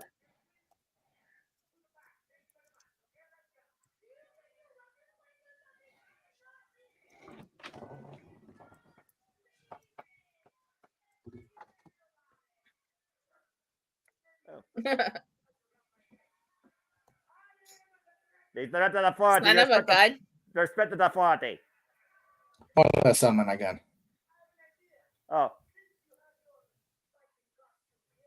Yeah, told you. I told you. I told you. Didn't I tell you? Yep. So you're saying now you got a real friend, Alicia. Have fun with that. Boy. Don't mess with the summon again. That's what you get for running your mouth. Now she has to deal with this wild thing. Jody Fretz. Okay, Alicia Edwards needs to learn when to shut up. It was in that moment she realized. It's going to be a short match, isn't it? Oh, you know it's going to be a short match. Jody Fretz, former bouncer at the Rebellion Complex, the wild child of Canada. Alicia Edwards warmed up her vocal cords. I don't think she warmed up her body for this. She's about to go on a ride on the 749. This is going to be... Hey, I'm up for seeing Alicia getting brutalized by Jody Fretz. I'm all for this. Such advocate of violence. For shame, Foster. For shame. Hey, I like violence. By design. Well, yeah, I am. No reason to run away. Double leg takedown. And Jody Fretz takes down Alicia Edwards. Again, I mean, sour grapes. That's all this is sour grapes. You got agreements, go to the director of authority's office and leave a note at his door. Don't waste time in the ring, all right? Fair point. Fair point. Again, unnecessary conduct. I just kind of felt like that segment took a little longer than it should have been. Yeah, I agree, honestly. You wasted a lot of time here. I don't think Joey Fred's going to waste time here, though. Yeah. Up on the shoulders. Whoop. Up on the shoulders, bought the shot, though. Eats a forearm. Of course, Joey Fred, who came into Impact Wrestling earlier this year in Toronto, nonetheless. Already been in the ring with the lights up. Diana Purrazzo. Oh, these short-range clotheslines running in. They might go on forever like Rocky Romero, Asuka Rock. I think it's safe to say Threat is winning this. I mean, again, Jody Fred is a threat by nature to Alicia Edwards. You would figure Alicia Edwards would have learned from the last time these two were in the ring together. Yeah. Oh! The big It's suplex. over. Oh, I'm surprised it's not over. Look, I will give Alicia Edwards the credit where credit's due, okay? Her and Eddie Edwards have been around for the duration of Impact Wrestling, even though Alicia Edwards hasn't won a dang thing yet. And of course, Alicia Edwards did challenge Trinity for the Knockouts World Championship at Victory Road. Eddie Edwards busted up, by the way, after that match with the ABC. Brian Myers with distraction. Eddie Edwards right now coming in to play up the second side. Oh, he got ejected. As they should, dang it! Eddie Myers has been ejected from ringside. Good riddance. Bye-bye. See ya. And the less troublemakers, the better. Alicia Edwards, you wanted to own the show. You want to make a name for yourself. Now you just have to do it alone. Hey, Brian, Eddie. Okay, bye. Anyway. Oh, she took him Wait a out. minute, Jody from the top. What row? Takes out Myers and Eddie Edwards. Damn it. Jody Fred, a threat to everybody. That's one way to eliminate the trash. Oh! Alicia Edwards with a cheap shot, though. She just cheap shot it.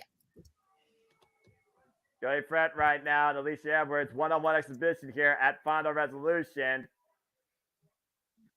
Alicia Edwards trying to take advantage. Driving Joey Fred into the apron. Damn it. Sorry.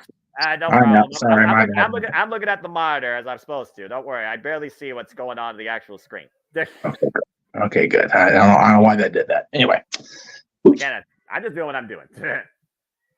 Alicia Edwards will try and take advantage. And again, Alicia Edwards and Eddie Edwards, they've been in Impact Wrestling since 2017. They have been the ride or die couple, to your point, Tatsila.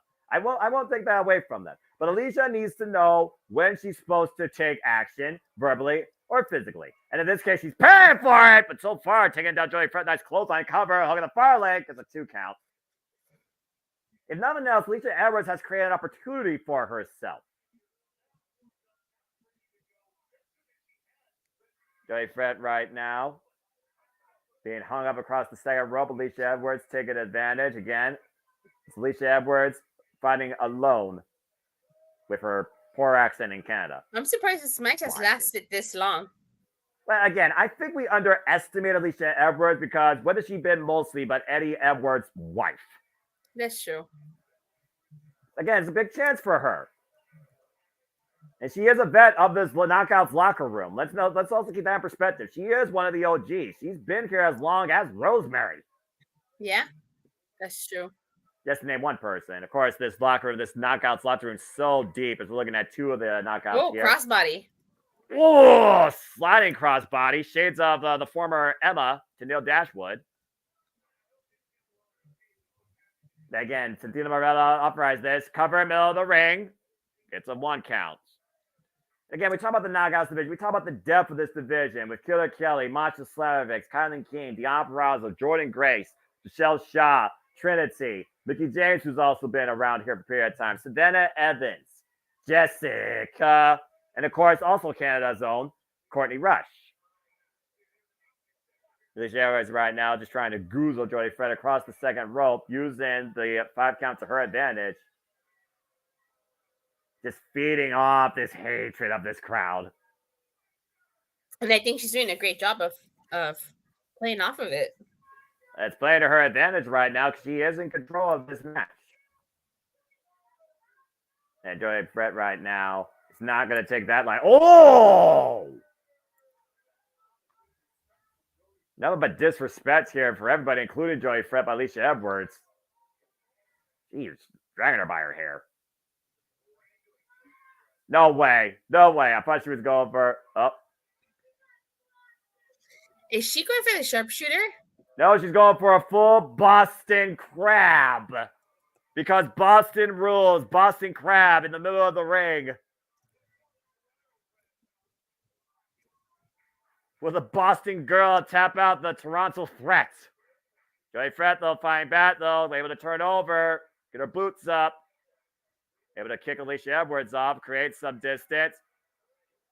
Now Joey Fred riding in with a clothesline. Building some momentum here. Again, veteran of the Toronto independent scene. Also a former bouncer for the Billion Complex.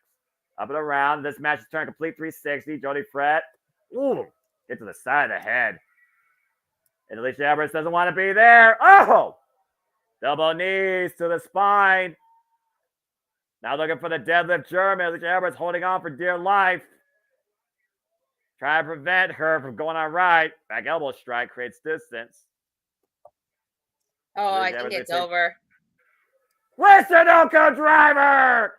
Cover! Wow, okay, she survived that. Ooh. That was a nasty Michinoku driver. And again, kudos to Alicia Edwards surviving that, to your point. Again, Alicia Edwards, she's demonstrating a lot of resolve here in this impromptu opportunity created by the director of authority. Oh, my. Yeah, Alicia, I got to hand it to Alicia. She's doing a really good job. Oh! Flatliner. Is the cover. Is that enough here to win? No. I mean, she was pretty much dominating Jody Thread at one point. Yeah. Again, two occasions now you thought that this one was over, but Jody Fred's still very much in this fight. Yeah. Of course, they're people from Boston. They know all about fighting. Fighting Irish. Oof. Irish whip. Counter. In the corner. Gets a boot up. Edwards up to the second rope. Jody Fred catches her, though, in the carry. Up on the shoulders. That is it. That is it. That is it. Back to Toronto with Alicia Edwards. I actually really liked it. I like that. That was gonna be an enhancement match, but no. Yeah, it was a good impromptu knockouts exhibition. Alicia Edwards. Really impressed, honestly. Take a look back here at the finishing sequence here. F5, also known as the 749 area code of Toronto. Jody Fred wins in her home country. And again, we will see these two step forward in the new era of TNA. And I'm sure Jody Fred is going to be a threat to be reckoned with. Yeah, she definitely is. And again, Eddie Edwards, Alicia Myers, and Brian Myers trying to hold the show hostage. Are you kidding me? That never works out for anybody. You always set yourself up for some sort of punishment. And Jody Fred was that punishment tonight for Alicia Edwards. Oh, I heard Jake something. Yep. Again, we talked about earlier how Jake something, we want him to actually earn something, and we're hoping that he can earn something tonight in a victory against Jason Hotch. Still to come now as we talk more about this card. It will be Rhino versus Moose, Gore versus Spear. Which one wins, we'll find out here soon enough. Still so much ahead right here on Final Resolution. And what could be match of the weekend, and for these two men to really set themselves up for a strong 2024. People might remember I told you? Against Drew McGill. You did. And of course, Trinity and Jordan Grace, tag team action against the Virtuosos Michelle Shaw, and the Virtuosos Dion Peraza and the Chris Diva Michelle Shaw. I'm all tongue-tied. The knockouts taking center stage. Women's Professional Wrestling, damn it. Oh, that is the main event. Yeah, that is the main event. The Motor City Machine Guns versus Josh Alexander and Zack Sabre Jr., or as Zack calls him, what do you call them? Weapon techers or bullets. Digital media title. I like violence, but this is going to be weird. We talked about this during the predicting. Digital Media Championships on the line. Tommy Dreamer defends the gold against Diener. Let's talk about the fights here, Tatula. Diener hasn't been seen since the 1000th episode of the Impact Wrestling Extravaganza. This is Dreamer's first Digital Media title defense, ending in DQ, though, against Crazy Steve. And Diener and Dreamer have only had one singles match before. Dina won via disqualification. Disqualification means nothing here. The title can only change hands via pinfall or submission, but if I know these two, they're going to go extreme. Oh boy. You know, I how can I What are say you this? thinking? How Seriously, can I what are you say this thinking? in a nice way? Go for it. I don't think Dreener. I don't think Yeah, Diener's Boss going to Dreener. win. I don't think Diener's going to win. And I'm hoping that if that is the case, that Crazy Steve comes out and attacks Tommy Dreamer. Again, is Tommy Dreamer finally putting Crazy Steve behind him after Isn't that guy 14 in the demands? red shirt at every show? That is the most dedicated fan in Impact Wrestling history. You are absolutely correct. My God bless God, if I had if I had the money, I probably would be too. You know, If I had the vehicle and the money, I would be every day. But then again, I wouldn't be able to call this stuff. So, I mean, it's one of those things, again, priorities for passions.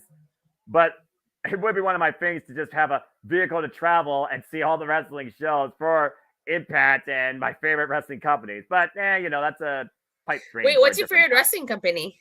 I don't really have a favorite, and that's the thing. I just look at all things wrestling. Shout out to AEW family. But it pretty much goes right now. Impact, NJPW, Ring of Honor, AEW, WWE.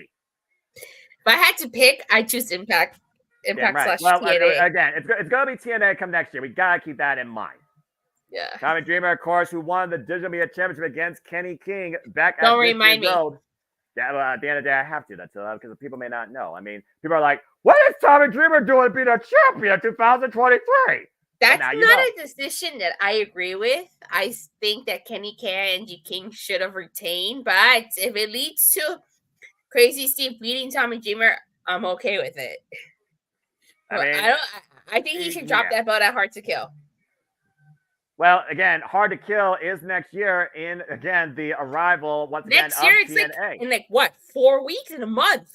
Give or take, a little bit, just over a month. There you see the title being held up, the Digital Media Championship, first won by Jordan Grace, and of course held by Matt Cardona, then passed up to Brian Myers, and of course the longest reigning champion that held the prize, Joe Hendry.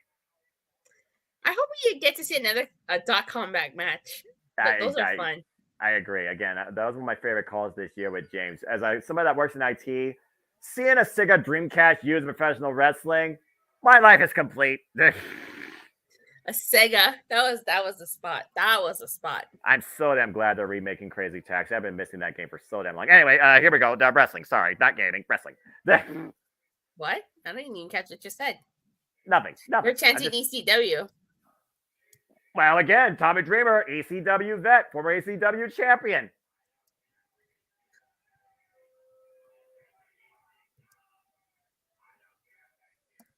Okay, for you.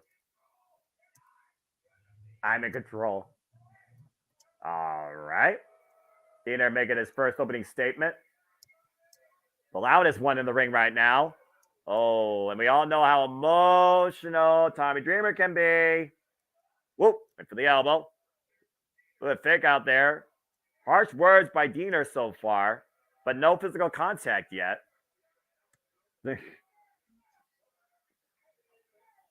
Again, it's one of those things that Diener is still hell-bent on having one thing in this company, that is control. He still believes he's in control.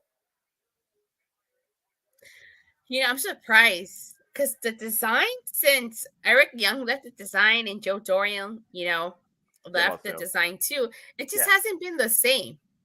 No, it hasn't. I feel the design's been flawed ever since Diener tried to kill Eric Young. I mean, technically. What? Technically what? Finish the statement. He technically did kill Eric Young. At least it was written that way, but we all know what happened. Look, you cannot kill what won't die. And Eric Young, he is a guy that refuses to stay 6 feet under. Diener off the ropes. Dreamer with the hip toss attempt. That's the clothesline, though. The jab. The jab. The jab. Tommy Dreamer with a flip, flop, and fly, if you will. And Diener rolls to the outside. Almost an homage to Dusty Rhodes, if you will. Mm-hmm. Longtime friend, of course, of Tommy Dreamer. God rest his soul. Again, Diener jaw jack, and Diener might want to turn around though. Whoop! They fake out again. They're too smart for that, right? Beep! Butt of the eye. He wasn't too smart for that though. And now Dreamer just squaring off against Diener. Dreamer versus Diener just writes itself. You know, the fact of the matter that Tommy Dreamer is wearing barbed wire pants and so far has not gotten violent in this match, I think speaks testament towards Tommy Dreamer trying to go on a different path. Now he's trying to rearrange Diener's jaw. I just noticed his pants. You're right. They're barbed wire. Well, again, a House of hardcore legend. I mean, again, ECW champion. He's got that look in his eyes. Deadlift German. Diener fighting back, though. Whoa! Rings the arm across the top rope. Now Diener looking to follow up here. Takes him down. Big shot there. At least Dreamer was able to dodge the barricade. Not much space between the barricade and the ring here at this complex, Dattila. No. Uh-oh. Oh, that had to hurt. Oh, gosh. The hand against the steel steps. Again, how many scars, how many broken bones, how many bruises, how many wars has Tommy Dreamer endured his entire career? Physically and emotionally, but he's trying to move the cameraman out of the way. Oh! Again, shoulder first and still ring pulse. I think Diener has found a target he wants to exploit. And it's the shoulder of Tommy Dreamer, the left shoulder. All right, I'll be back. Hold on. No, you're fine. Again, the relentless assault right now by Diener to Tommy Dreamer.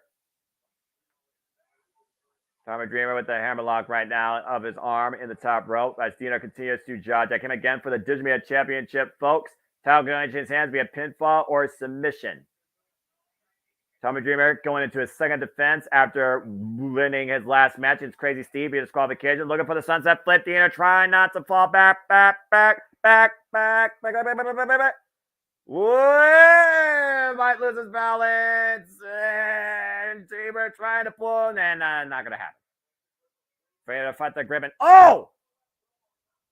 And hammerlock in the left arm. And again, further exaggerated in between his legs.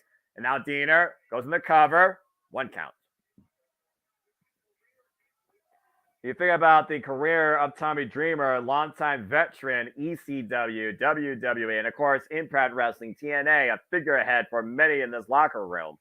The fact that Tommy Dreamer and Johnny Swinger are still a thing in 2023 still baffles me to this day. But I digress. Again, folks, if you are tuning into this, we are focusing on Impact Wrestling strictly first here live, and then we'll follow NXT deadline afterwards. So please remain hashtag spoiler free and enjoy the festivities of this double feature night. Hammerlock in the arm again, driving the knee into the lower spine as we look towards the last stop of Impact Wrestling as we know it. Final resolution before it becomes TNA next year at Hard to Kill. TNA is back. Impact Wrestling about to leave us. Again, talk about the wars, the emotional warfare Tommy Dreamer's endured this year, not only against Bully Ray, but Kenny King, of course, most recently. Yeah, it's been another long year for Mr. Dreamer. Well, I mean, again, Jeff, you could speak volumes of Tommy Dreamer's career. Oh my goodness, yes. It's definitely oh gosh. Definitely not been easy being a friend or acquaintance of Tommy's over the years. I mean, as far as watching him endure what he's been enduring. Again, you think about the emotional, physical, mental warfare, of course, all the fallout about his mother and her health condition. You find out, Dilla. And of course, we talked about, the fallout with his former best friend, Bully Ray, back in Canada at Rebellion, that hardcore war. Diener right now taking the elbow pad off of Tommy Dreamer. And wearing it on his, okay, I don't know if using your opponent's, Diener's trying to make this personal now. Now the jabs against Tommy Dreamer here. Again, Diener literally mocking Tommy Dreamer with a little bit of flip, flop, and fly. Wow. And okay, now you've done it. With the good arm, the right arm, and Diener goes right to the eyes.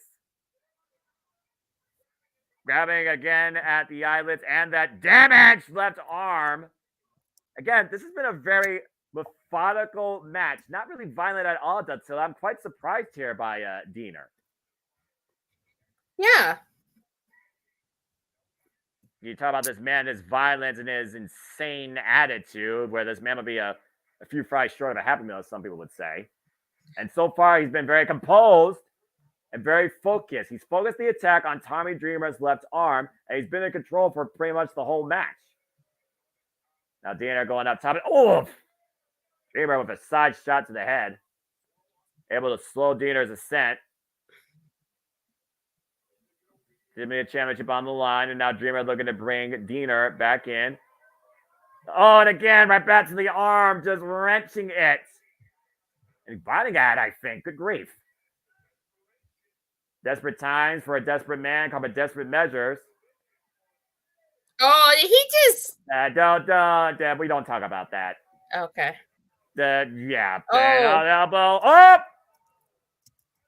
And Abel just ran right into a boot, but somehow still not lose his vertical base. But he has definitely got rocked off that one. Hell of a sell job here by Diener, composing himself. And the flop. Bravo. Diener down and Dreamer with new life and a chance to get back into this match for the Digital Media Championship. I gotta admit, that was a good sell job by Diener. I haven't seen a sell job like that since Triple H. And a flop. If you know, you know. Back elbow strike, and of course the double pad's not on there anymore. That's bone-on-bone contact. Oh, man, barely to get anything out on that left. And now squaring off on the right. Lightning jabs by Tommy Dreamer. Where's his elbow pad? I mean, you got to have the elbow pad because it only, seems fitting and a little bit flip, flop, and fly. Bionic elbow!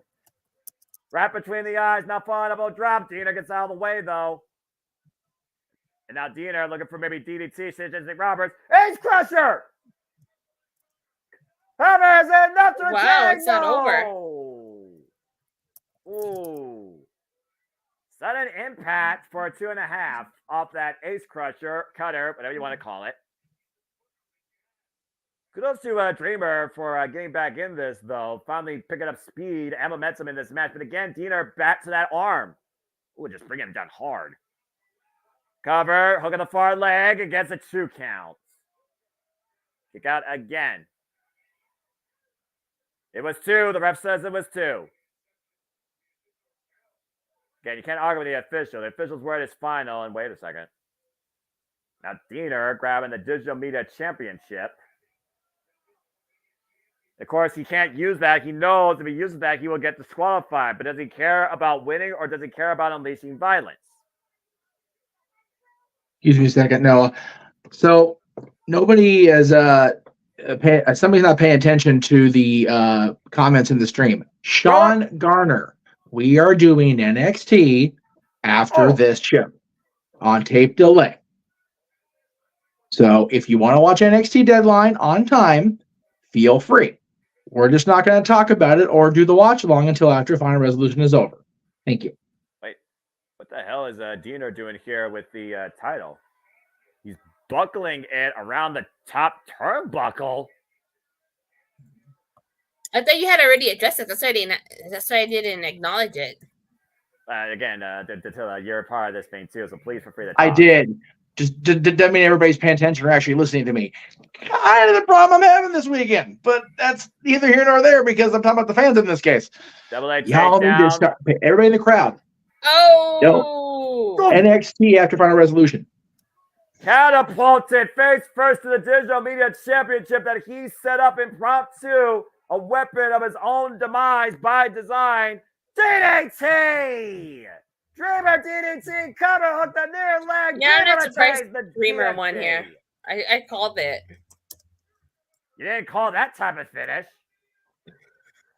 Again, this match was not necessarily violent by design, but there was a design in play, and at the end, it cost Diener. And I gotta imagine what that left arm is right now for Tommy Dreamer as well. Damage done, but Dreamer still Digital Media Champion. Tommy Dreamer's last hurrah continues. And it will continue into the return of TNA in 2024, where Dreamer continues to demonstrate still he is indeed hard to kill. I didn't think that this was a bad match. No, not at all. And there's the Rascals backstage again, as we talked about.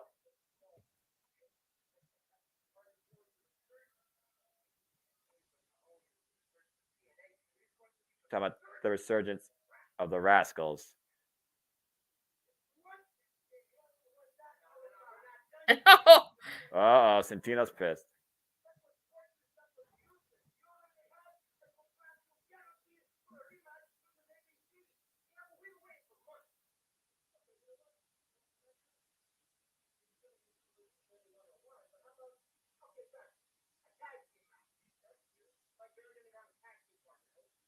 Wait a minute. He looked in his back pocket. Back pocket.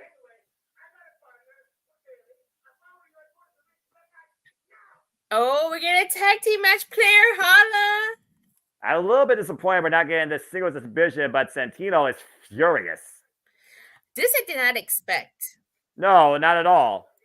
Wait, what the hell?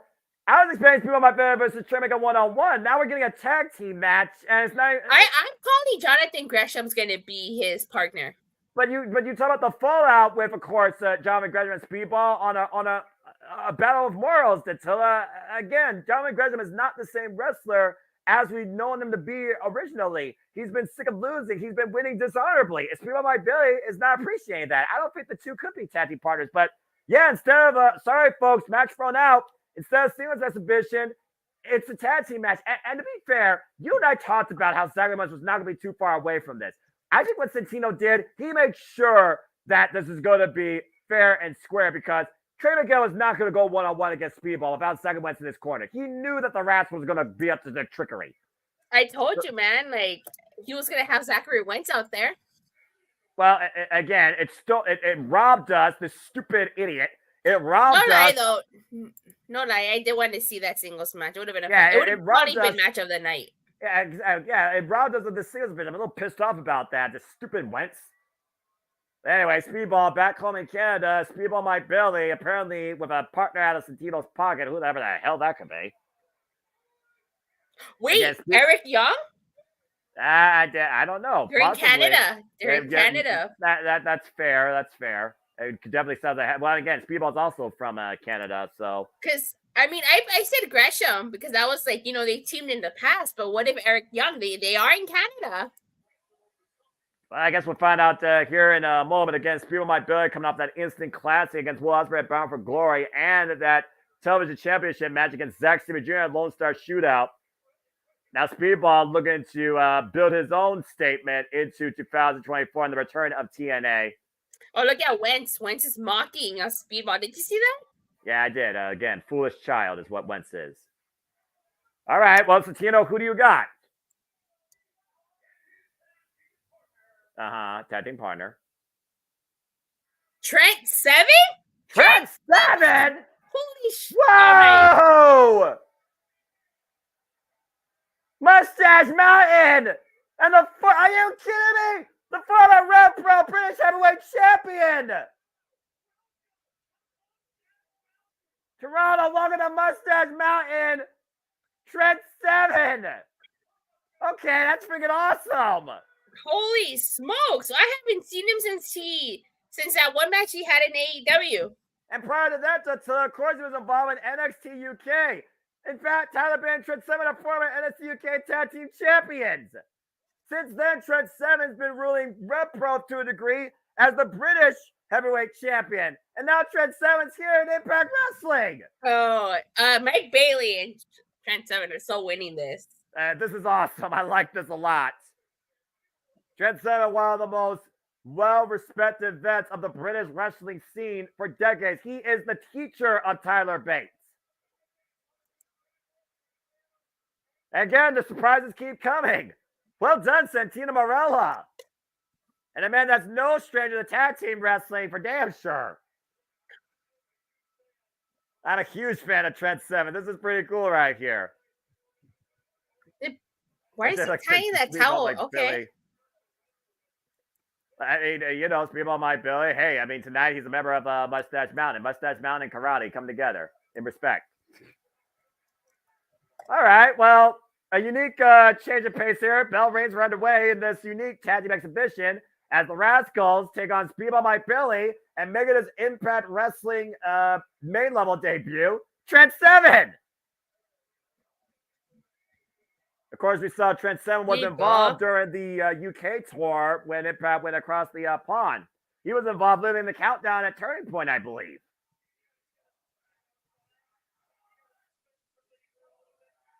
A little bit of suspension of disbelief for right now.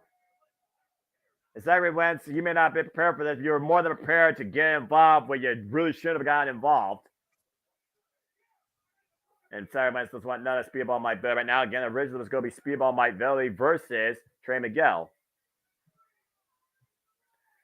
Yeah, ever since Zachary Wentz came back to Impact Wrestling and the Rascals stole the Impact World Tag Team Championship, it's been nothing but a bunch of tomfoolery with these two. Clearly, Zachary Wentz here trying to find a plan, trying to pick a spot. You really don't like the Rascals, do you? No, I'm tired of their stupid tomfoolery. I mean, seriously, we were supposed to get a unique singles exhibition, all right? They had a guaranteed contractual rematch. They couldn't wait. They had to stick their nose into someone else's business and cause a bunch of madness. So I'm assuming you're Tom Hannigan for tonight. I am the most unbiased fan you will ever see or hear in your lifetime. So I call it as I see it. At the end of the day, you sleep in your you build your own bed, now sleep in it, as the phrase goes. Everyone doesn't want nothing to do with this, and now oh my god, Trey Miguel just cheap shotted Mike Bailey and paid for it too. Back elbow strike. Nice arm drag there by Speedball, and that lightning fast kick. There's a cover. Speedball. Oof. Trey with a cheap shot to the spine. Oh! Beautiful chop there by Trent Seven. Looks like both Trent Seven and Speedball are lining up the Rascals in the corner. Bailey and Trent Seven right now giving us a chop kick exhibition. I love it. Trent with the chops. Yeah, and Speedball with the lightning fast kicks. The MMA background, of course, coming into play. Again, it's last event of the year, so you want to make a statement. I get it. It's the final resolution. You want to build a positive final resolution ahead of TNA. But there's a time and a place and a way to do that. Whoa. Oh! Oh, gosh. Lightning fast counter offense by Speedball and Trent.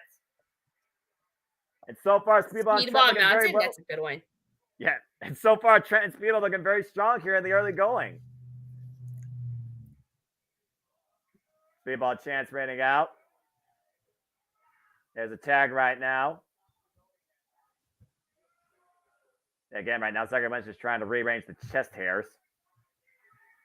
Got till a 10 count, you two. Again, at the end of the day, focus more on showing why you're a better wrestler than being a freaking fool. If you really want opportunities in Impact Wrestling, do it the right way. Oof. And again, this is a big opportunity to be fair for Zachary Wentz and Trey Miguel. Right now, Trent Seven looking for the tag. Speedball bringing Zachary Wentz in the corner. There's the tag. And now Trent. Whoa! Draw first on the apron by Trey. Now Zachary Wentz taking advantage. Oh my God. Oh, God. Big PK. Yeah, that had to suck as Speedball rose to the outside and the Rascals Welcome taking advantage. If you got him. Superman don't smoke. Again, against all odds here. Oh, hey, wrong show. Yeah, but at the end of the day, you're looking at the Rascals trying to beat Trent Seven and Speedball Mike Bailey. Again, what are the odds favor? Place your bets here.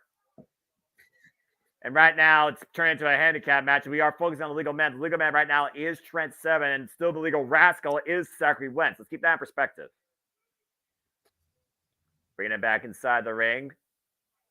Now Wentz looking to tee off against Trent Seven. Trent Seven, a former challenger, of course, to the NXT Heritage Cup, and recently, of course, had a feud with Tyler Bate for the NXT UK Championship before that brand was ended. Cover. Get a 1 count. Imagine the type of statement, though, that the Rascals, just to play devil's advocate. Because again, I look at all the wrestlers in the ring. I'm not going to lie, the Rascals are fully capable. They are incredible in-ring athletes, and they don't rely on all this stupid nonsense. If Zachary Wentz and Trey Miguel beat Speedball Mike Billy and Trent Cover, beat Speedball and Trent, that's got to be a massive statement ahead of TNA Hard to Kill. And again, we talk about the athlete that Trent Seven is, okay? Also slimmed down, of course, tag. Been in and out of AEW, in and out of WWE, of course, been heavily involved in Rev Pro before losing the Rev Pro British Heavyweight Championship to Michael Oku. Double stomp by Miguel. Here's the cover. Hook at the far leg. Gets a 1 count. And now Trey working on the arm. Might be looking for a Fujiwara arm bar. Hey, good. And Trey right now just mocking Trent with the motivational clap. Tag. Again, ever since Zachary Wentz came in, has it paid more for Trey Miguel or has it actually held him back? Yes, they won the tag team championships for a cup of coffee. Oh, my dog wanted to come in. That's all. No, that's fine. You know, it's like an interference. Again, has the Rascals paid dividends for Trey? Covered.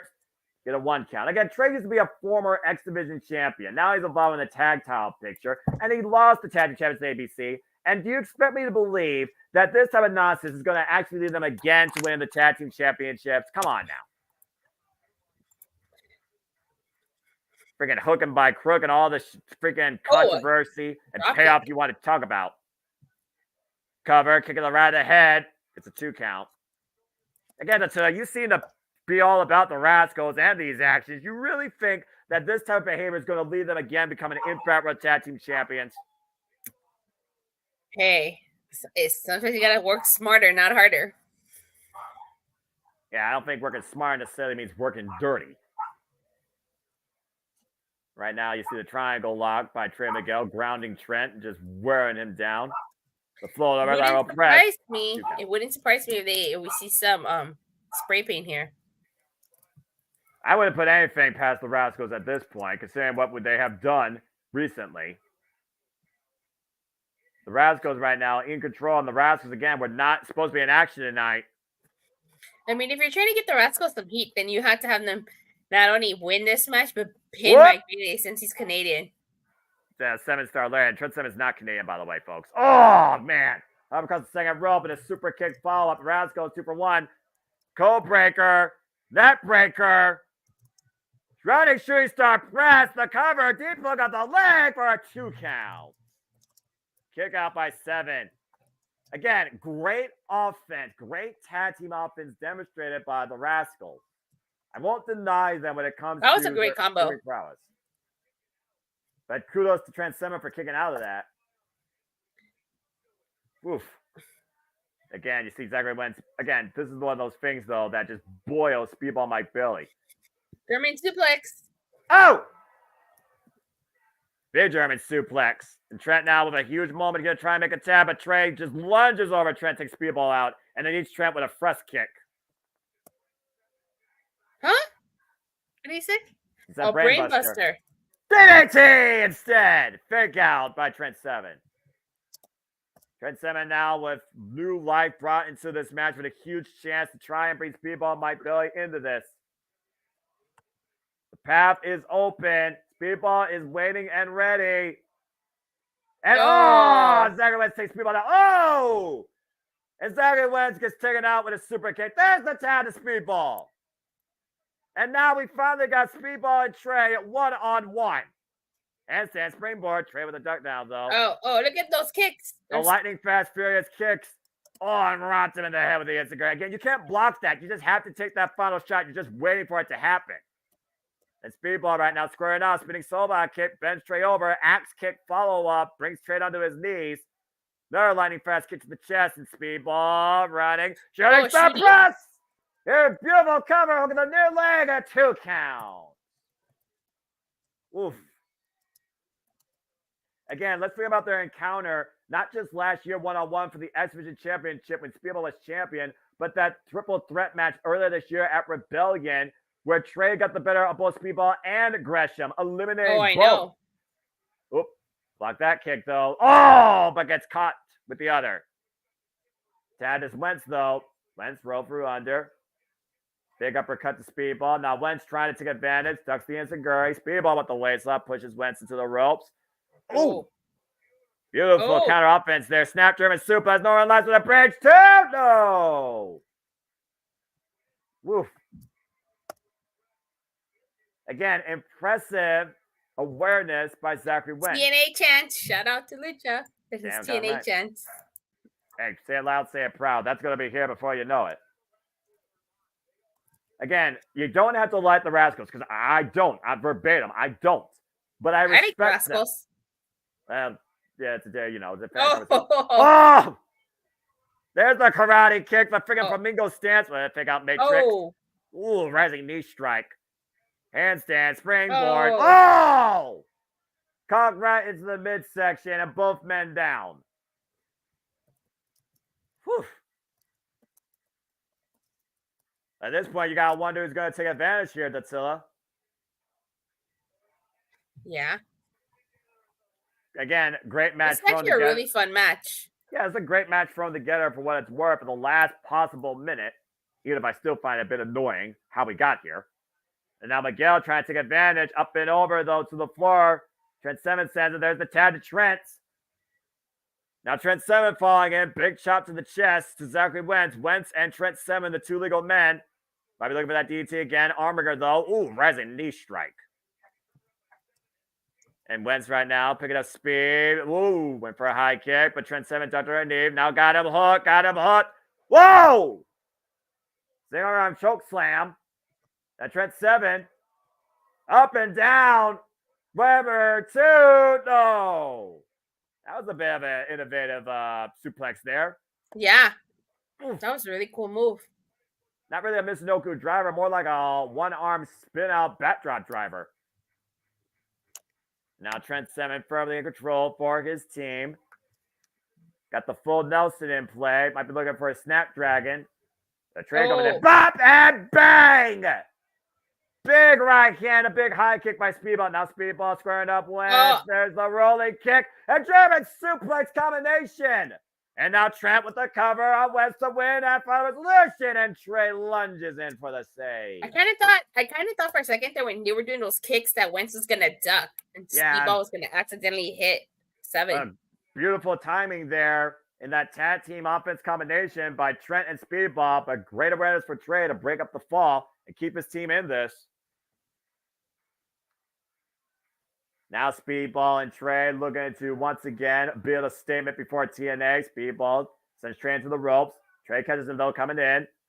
Speedball blocks step turnbuckle. There's a chop to the side of the head, up and over. Trey and Speedball both on the apron. Oh, a single leg kick takes Trey off his feet to the floor. Miguel has to be out at this moment. Oh yeah, that sounded like it hurt. And Speedball on the inside on the second rope. Planning for something big here. Up on the shoulders. Oh! Labor 7 maybe burning hammer. Meanwhile, snap German suplex by Zachary Wentz to Trent 7. Speedball went down hard on the floor, though. And Trey, you see him up on the apron, trying to get up to his corner.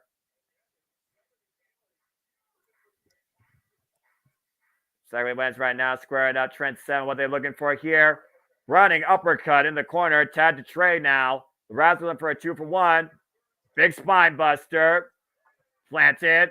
And now the catapult. Super kick. Trent falls on the knees of Trey. Zachary Wentz. Double stomp. Backstabber combination. Wentz flies with a tope suicida. White Speedball on the outside. Trey with the cover too. No. What? They actually won? Nope. Oh. No, I got scared for a second. No. That was 2. That was 2. And Trey can't believe it.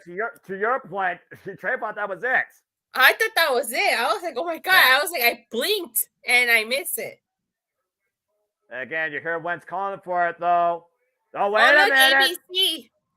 You know the ABC were not going to stand idly by to what happened earlier here. The bad blood with these 4 men who are on a collision course inevitably for an Impact World Tag Team title match. Why speed off the second rope? Moonsault to the outside. What's up, the Rascals? But you know something? The Rascals deserve that because the Rascals did that to ABC too. Oh, now you're speaking sense. And David Oh. Frazier brought inside the ring. Trent Seven, big chop, sidewinds him. And now looking to hook him up on the shoulders. Burning Hammer! And Speedball, Ultimate Weapon! Cover! Trent Seven, Speedball with the win! Oh. Puff on that, rascal! That was a fun match. Great impromptu tag team match made tonight here at Final Resolution, with the ABC getting some impromptu revenge as Speedball Mike Bailey and Trent Seven get the victory tonight. Let's take a look at the replay here towards the finish.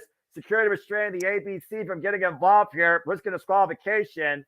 And Trent Seven able to get back in this fight to Speedball. Second rope moonsault to the outside.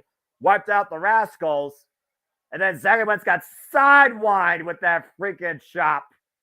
And then set up for a burning hammer and an ultimate weapon. What's this? He just sidewined him 360 with that with that spinning back fist. Up on the shoulders, burning hammer. In per position for an ultimate weapon. The Revolution knees connect to the spine of Zachary Wentz. Trent with the hook of the far leg. Trey denied to save. And Trent Seven is proving my better win tonight at Final Resolution. What an impressive showing for this duo for the first time ever. Yeah, they made a great tag team. Big strong boys indeed. Who is that? Wait a minute. Scott Moore. The president of TNA. Whoa. What's Scott Moore doing out here? Well, I mean, we're all also in Canada, by the way. Is somebody getting hit with the Canadian Destroyer? Let's not go that far, all right? Okay, he's supposed to be an executive, all right? He's not supposed to be a wrestler. Would it be the first time he Wait. Attila. He's got papers in his pocket. He's got papers in his pocket. He's going to offer Trent Steven a contract. Possibly. Hold on. Let's listen here. No, of course, Scott Moore, no stranger to this arena. TNA. Say it loud, say it proud. That's to be in the comments. I'm not looking at the comments, though. Oh, I cannot wait to be at Hard to Kill. TNA, please come back to Toledo.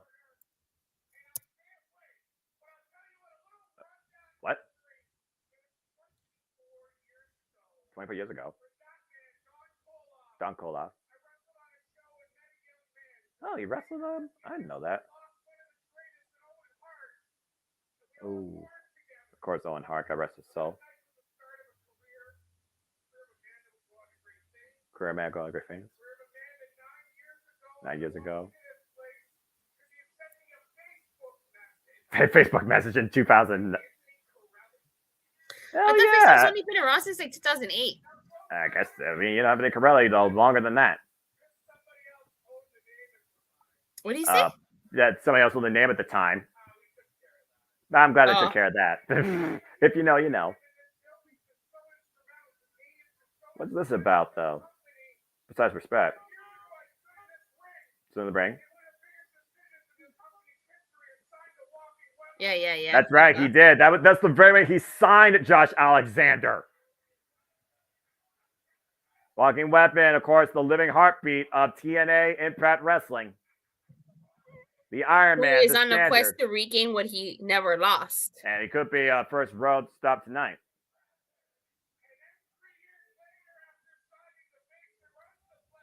Face the rest of the play. Oh. Yeah, you did. Wait, well, we did, yes. Damn right. One of the greatest to ever come to Impact Wrestling. Speedball is unbelievable.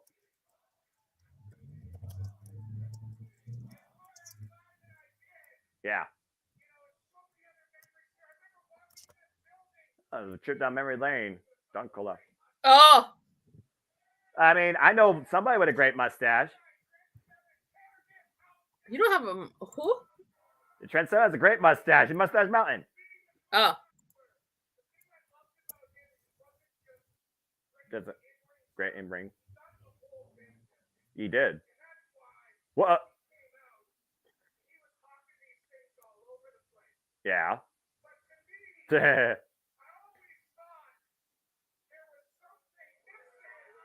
Wait. What? Oh! Hold on here. No way. Oh, referring to WWE. I mean, someone let him go. Oh, Oh, well, years ago in this very building, we signed the walking weapon as we look towards the return of TNA from the Don Koloff Arena here tonight. History made once again, paper in hand. Trent Seven. Oh.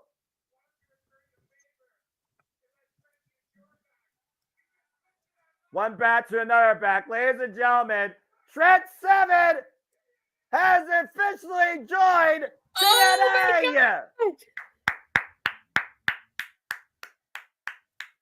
Congratulations to Trent Seven. Pen to paper, it's people my belly's back. Signed the contract. Great addition to this roster. Welcome to TNA Mustache TNA. Mountain. The newest signing to TNA, Trent Seven. Oh my God, I was not. Congratulations. That is awesome. Mustache Mountain. Now welcome in to TNA Wrestling. And congrats Very to cool, Awesome. my friend. him and Speedball That Mike was Billy. awesome. Oh boy. As we go backstage real quick to, of course, the rulers of TNA Impact Wrestling right now, the Impact World and X Division Champion, the most professional tag team in this company's history, the Motor City Machine Guns, Alex Shelley and Chris Sabin. Oh, man.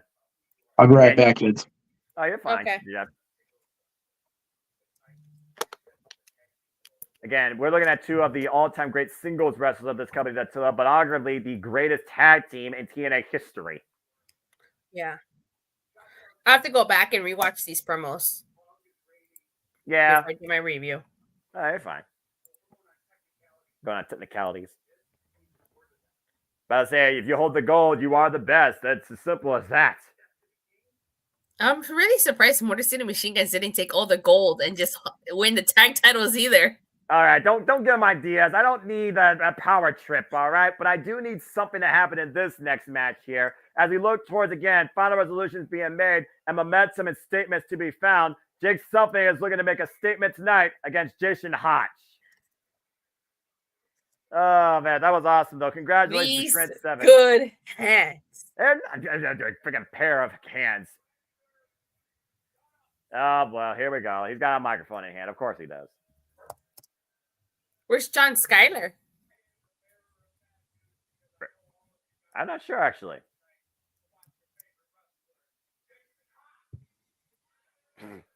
I don't know. That's true. Oh boy.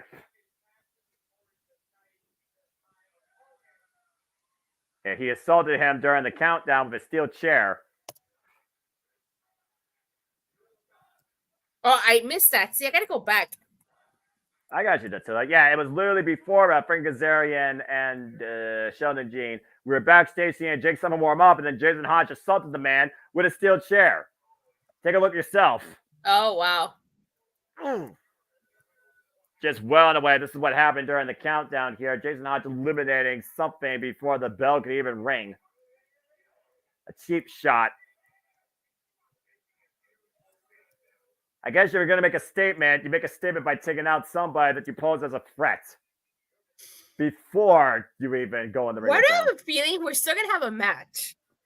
Because Santino Marella is the director of authority, and he's not going to tolerate that actions from Son of My Guns. Okay. You were saying, wait a minute, something's coming. Quite literally. I mean, you didn't think that a few shots to the back was going to leave Jake Something down, did you? I kind of want to know what Jason Hodge was going to get off his chest. Jason Hodge is just a big crybaby like Alicia Edwards, all right? That's all we're learning here tonight. We just got a bunch of people with pointless grievances because they can't back up what they believe they can be in that ring. So they're trying to pull every cheap shot possible. And Jake something hot under the collar here as we're in the ring now. The bell rings for this singles exhibition.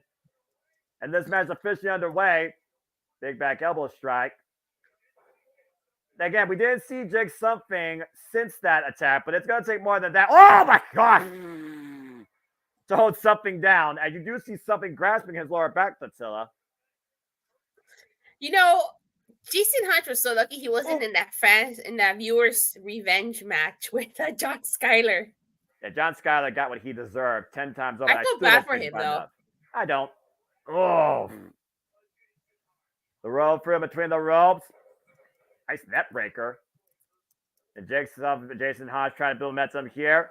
Oh, the double stomp. Cover. Only a 1 count. Again, something needs to do something if he's going to be something in TNA. And I think he needs to do something tonight. We talked about it before. Tonight's about potential. What is the potential for you in the rebirth of TNA? And you I definitely do think Jason Hodge and the Good Hands have potential. I know that Brian Myers ditched them, but they definitely have potential. I see it. Well, again, I feel like, if you're not a good hand, you could still be a good hand on your own to give Jason Hodge credit. Again, independent star right here. Would you rather be a good hand or a good brother? Well, let's see. The Good Brothers are former tag team champions in both New Japan Pro Wrestling and Impact Wrestling, and they are heavily accoladed and paid. So I think I'd rather be a good brother than a good hand. But I'll say, the end justifies the means. The resume speaks for itself. Cover, kick out at 1 again. Let's ask the crowd, the viewers. Would you guys rather be a good hand or a good brother? Yeah, I was about to say, do they even know what good brothers are, what good hands are? They probably know more about They probably know more about Yahtzee than they know what a good hand is, if I'm being perfectly honest with you. Unfortunately. Jason Hodge is on a roll here. Again, he's trying to make a statement. And again, John Skyler nowhere to be found right now as he's wrenching the nose of Jake Something. And again, Jake Something, he went the distance in the Call You Shot gauntlet. Came out number 1, was part of the final 6, but got eliminated by Matt Cardona. Nice scoop slam there by Jake No Something. lie. I kind of thought he was going to run the gauntlet. I'm really glad that he got a great showing either way. Well, again, Jake Something has always shown us something, but he hasn't captured anything. He's already challenged for the X-Division Championship prior to his return. He's hung with Sonata, of course, the IWGP World Heavyweight Champion. He returned this year's anniversary in the Ultimate X match. Whoa! I'm going to advocate Jake Something winning the X Division title. So you think that he has potential to actually finally win the X Division title? What? You think that Jake Something actually finally has potential to win the X Division title? Yeah. I can see it, but that means he has to beat Chris Sabin at this moment. And right now, Chris Sabin and Alex Shelley look unstoppable. Hey, Leo Rush beat Chris Sabin. In record fashion, might I add. But again, Chris Sabin beat him on Impact 1000. And we haven't seen Leo Rush. I wonder what that was about. Was that kayfabe or did Chris Sabin legit get injured there?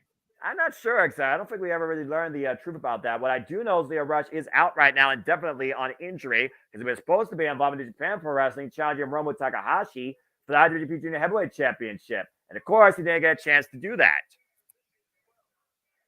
We have all like Billy right now, of course, who was able to hang with Hiromu, but unable to capture the title.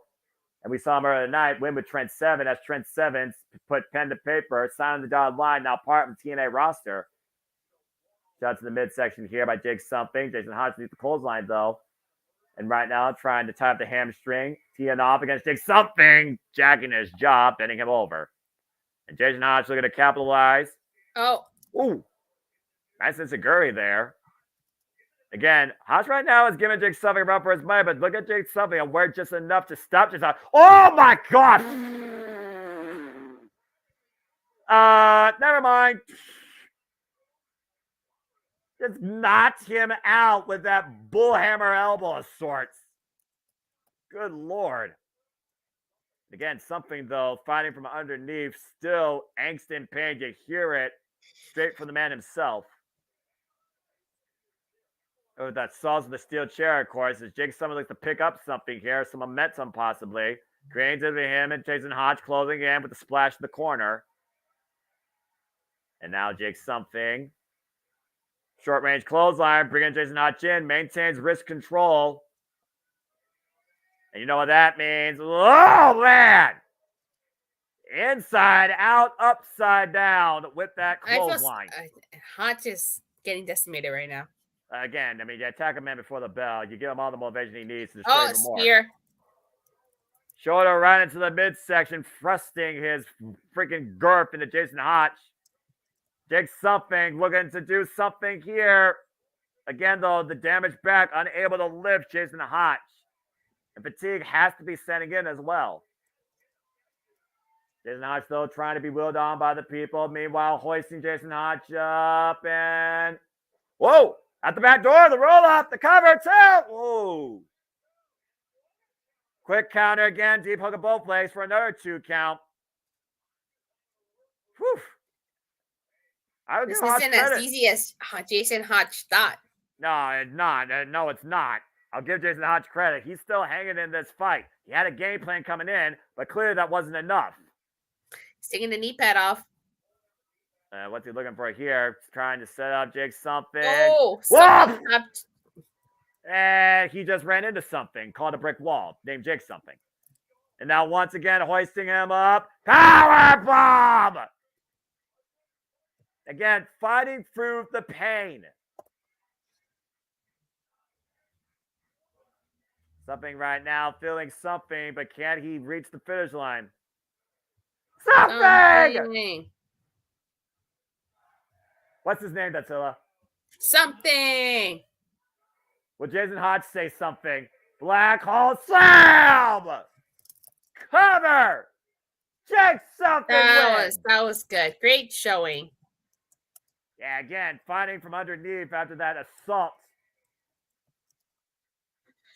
I wonder what other surprises we're going to have tonight. I don't know, but I can guarantee you this. Expect something for Jake something in TNA. Mark my words. Oof. As we continue to look towards something for something, let's move forward as we look towards this bout here between Moose and Rhino.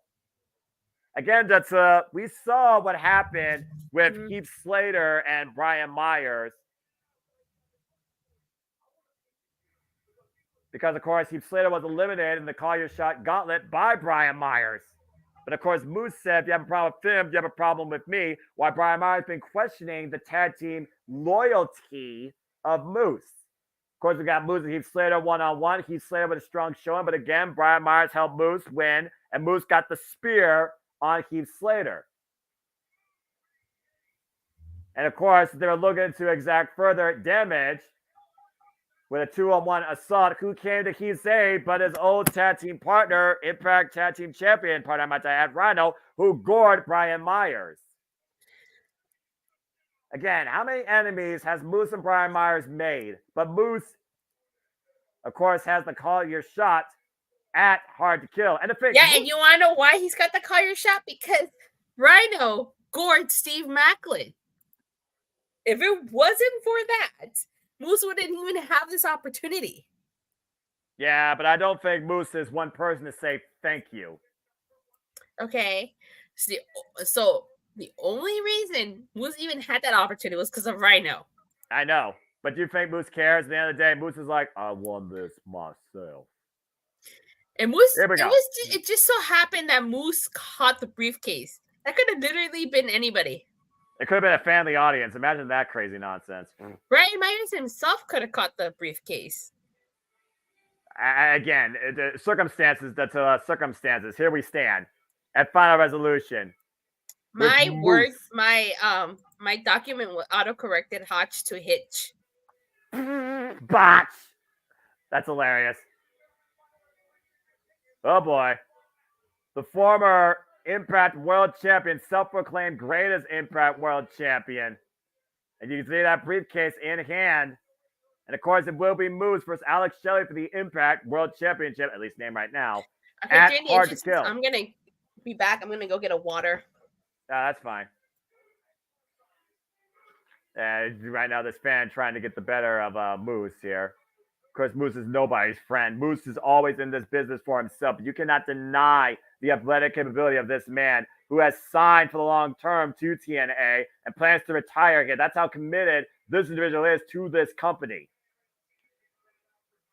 Guaranteed opportunity of weights and hard to kill, but what condition will he be in after this war he's about to face with Rhino? It is spear versus gore. And that is next.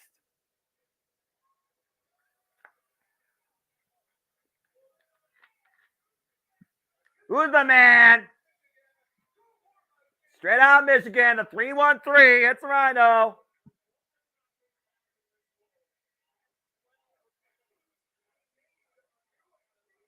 And right now, Moose made a new enemy out of Rhino. How'd that work out for Steve Macklin? I'm just saying. Of course, Steve Macklin's not even involved with this card tonight. What? Steve, again, how many enemies have these people made? And why would you want to make an enemy with Rhino? Of course, Steve Macklin's not even involved in this card tonight. How'd that work out for Steve Macklin getting gored into next week, every week? It's a very unique one-on-one encounter here. Of course, Rhino coming back from injury after being injured by Steve Macklin. To your point, Attila, costing Steve Macklin that briefcase that flew into Move's hands, a former receiver in the NFL. Or linebacker, excuse me. Pressure right now is on Moose here to not only stay in peak physical condition, but prove his worth being number one contender for the Impact World Championship. Big opportunity for Rhino here, though. And again, you look at Moose right now, you can see the conditioning that Moose has put himself in, preparing for the biggest match of his life, and the return of TNA. Now we got this Test of Triumph, Greco-Roman knuckle lock here. Gets to the midsection, breaks that up.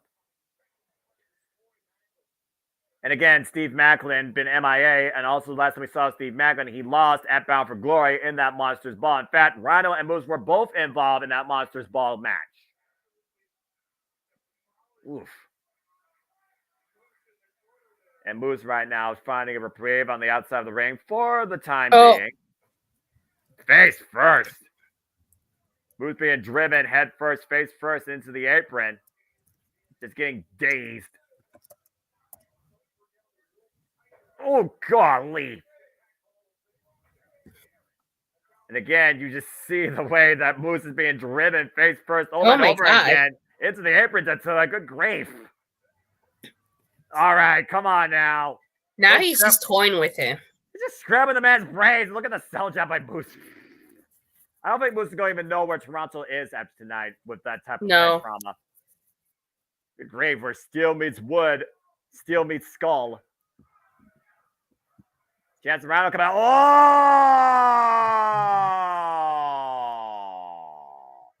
Come on! Wow, he went low. He got himself disqualified. What does that prove? He's turned into Allen Angels. If you know, you know. Damn it, Attila. I mean, you know, preservation for another day, I guess, but he's got the title match next month, but come on, nobody wanted to see that. Oh, wait a minute. And move and Brian up on the microphone. Thank you, Safety. Appreciate it. Oh, wow. Oh, gosh. Call the man's pride into question. Moose, what you going to do now? Rhino just called him for a street fight. He's calling for a street fight? Yep. And Moose is saying no. Again, Moose has...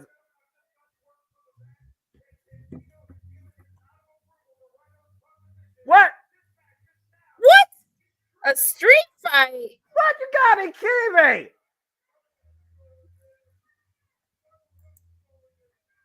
They say they don't have to go in there.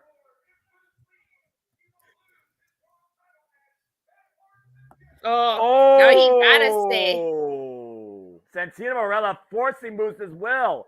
This is now a street fight. If Moose doesn't compete, he loses his Impact World Championship match. He has to fight Rhino now. Don't cross the boss. And Moose right now dives back in, assaulting Rhino. Again, this is a street fight now. Anything goes. Pinfall submission, the only way to win inside the ring. There is no disqualification, no countouts. Rhino really wants to do this? Yeah, Santino's had a busy night, to say the least. Yeah. Again, if I Rhino, was not expecting this. no, I wasn't either. And again, I got to totally throw out this match because technically That's the match like 3 changed. matches that they changed. At 3? Is it 3? Well, they Well, added 2, one. and then they added one. Well, I'm about to say they added one, then the 2 other matches changed, to be fair. And as always, when a match changes, it's thrown out in the predictions league. Sorry, folks.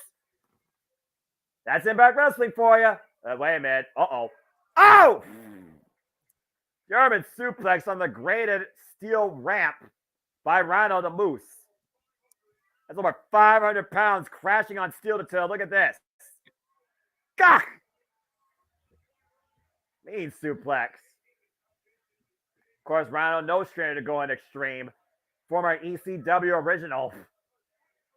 And again, a street fight. That's right up Rhino's alley. Oh, no. Is that a ladder? Yes, Tatilla, that is a ladder. Again, anything comes to play here. It is a street fight. And I thank you for that, Safety. We appreciate it as we remain hashtag spoiler free in this double feature night. Now, Rhino looking for more toys. Out comes the table. That's I appreciate people that are watching both. Like, you got your laptop right here, and you got your other lap here. Yeah, like, I couldn't watch both. My focus is solely on Impact. Here's the thing, hi, Jeff. I'm a crazy man that will watch all things wrestling. Sometimes watch multiple wrestling at once. But since adopting this, style of watching wrestling and reacting to it, I dedicate myself to the one true show. Oh, he missed. He chopped the ring apron. And of course, there is no gift to steal when it comes to a human hand. And to my point, I give myself to Impact Wrestling and TNA. Now, Rhino's hand being trapped in the turnbuckle, and Moose just teeing off on him. Good grief. Yeah, I'm watching Impact. My sister's watching Collision in the living room. Nice. I'll be watching, of course. Oh, wait a minute. Oh! Golly! Smashing the hand in between that turnbuckle pad and the steel post that connects it. He might literally shatter Rhino's hand. Hey, Rhino asked for this. And Santino authorized it. He got no one to blame by himself. Again, bloody hands Gato. I mean, there's somebody else with a broken hand here tonight. Again, Rhino wanted the street fight, so a victim of your own device. That's what I just said. And we all know Moose can get very violent. And remember, at one point, he was always about showing what pain really feels like. Correct me if I'm wrong, but Moose has never bled in all his hardcore matches. Black don't crack. As simple as that. And right now, Rhino, just trying to find some sort of even feeling probably in that right hand that's got to be shattered at this point. As Moose is up a ring in the middle. And let's be honest here, how many extreme circumstances has Moose been involved with and risen to the occasion? He's been involved in Barbed Wire Massacre. He's been involved in Monsters Balls. Don't forget Raven's House of Orange, House of Clockwork. Yeah, Clockwork House of Orange. Yeah, you're absolutely right. Against Sammy Callahan of all individuals. And we don't have no idea where that guy is. Oh, and look at this nod out to Brian Myers. Trying to lift him up, maybe. Trying to he paid homage to Brian Myers. Yeah, he tried to powerbomb Razor Edge style through the table. Can he lift up Rhino, though? That's over 300 pounds. Mm-hmm. Oh, is he biting? He's biting him. Yeah, he's literally taking a bite out of the competition. If nothing else, Rhino has angered Moose tonight, and an angry Moose is a dangerous thing. Yeah. Oof, just teeing off against Rhino in the corner here. Again, street fight, though. Everything's legal. Anyone? Rhino's got him hooked. Powerbomb through the table. Cover. No. Shoulder up in time. 2 count only. Take a look at this. I kind of thought that was it. Gah. Planted. Yeah, watch the rest count. Nope. 2.5. TNA. I love hearing that chant. Don't give a damn what anyone tells me. I love hearing that chant. Sold out Don Club Arena here in Toronto, Ontario, Canada tonight. Impromptu street fight between Moose and Rhino. Oh! It's hello! Steel chair to the face! Oh, and a hip toss through the ladder, buckling on Moose's back. Cover. No, 2 count again. What does Look at the Rhino way have to Moose- do to beat Moose? Look at the way Moose's body buckles on that ladder. Golly. The steel bent on the spine of Moose. 250-plus pound athlete hurled into the ladder back first. This has been a great show so far, honestly. Yes, again, it's been a really fun exhibition to say the least. With a lot of prizes and props, we still have our Knockouts Tag Team Summit and freaking main event to come as well. How many matches are left? Just 2, no? I think that's the only 2 that are left right now, Datsula. And again, always a pleasure engaging in these with you. And you see a I table can't think brought of back. anything else. I think it is just those 2. It is literally just those 2 left. You are absolutely correct. Oh, and we still have to find out Will Ospreay's opponent. Which I imagine they're going to hype up for Hard to Kill and Snake Eyes, maybe even after this. If they don't tell us after this, I feel like it's going to play into the main event somehow. Or they're going to do like one of the things I've seen recently where they do like the credit thing and the scrambled screen and be like, oh, this person's coming to Impact Wrestling. Yeah, kind of like how at Knockdown at the end of the main event, they let us know the inspiration was coming. Exactly. How I missed that tag team. But MK Ultra, I'm okay with that. MK Ultra needs competition, though. Uh-oh, table set up in the corner. We need to stack up the women's tag team division. Yeah, that's the thing that they need to work on again. That is kind of like dwindled at the moment. But at least they care about their tag team division. Oh my God, ref went down. And a core by Rhino! Oh, the timing.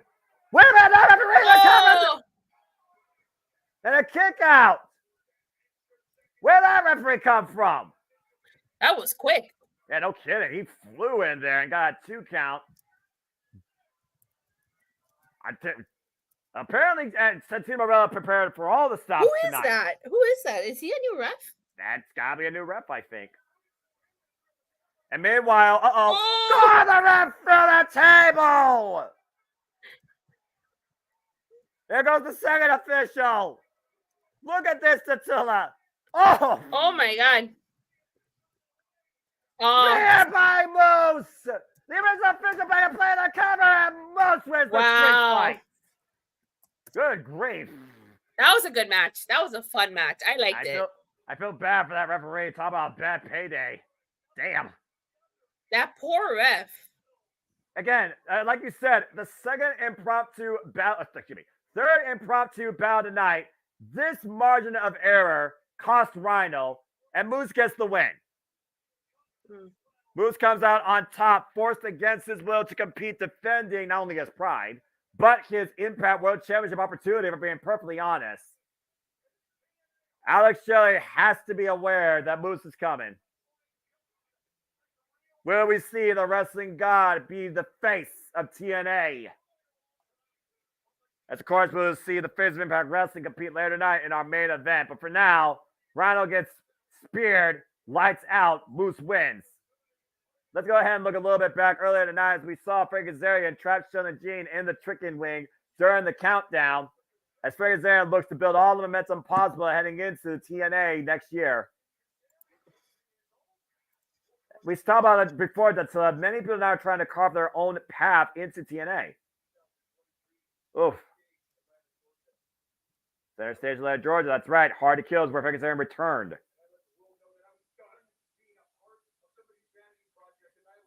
Damn. Being part of somebody's vanity project. Was that a shot? You be the judge, my friend. He said he was done being someone's vanity project. I don't think it takes a rocket science to figure out what that meant.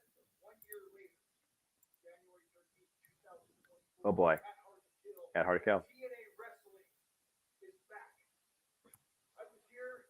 But I say, this guy was here during the birth of TNA. When he had long hair, no?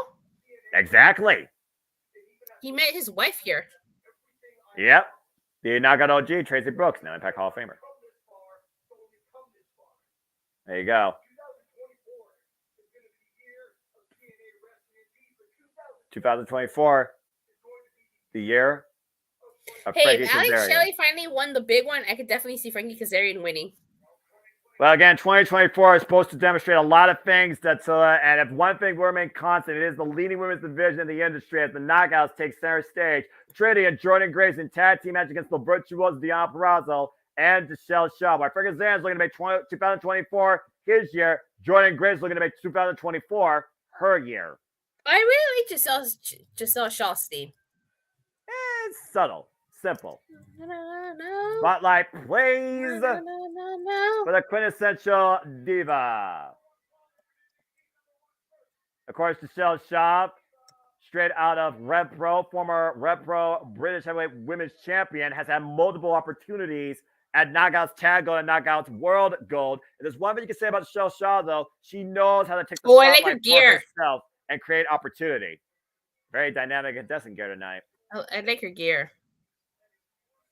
Again, you figure about, of course, Michelle Shaw and her inclusive nature in this Knockouts division. The spotlight was, and will always belong to the quintessential diva, Giselle Shaw. But you talk about that, I talk about this when it comes to the crown jewel of the Knockouts division since 2020, the virtuosa Deonna Purrazzo. This is technically her last match. I think so, basically, but wherever her art or whatever canvas she wishes to present upon, long may she reign.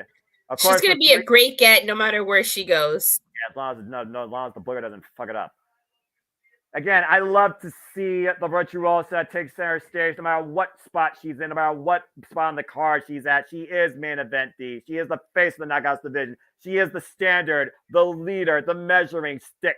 There's only one virtuosa, Deonna Purrazzo.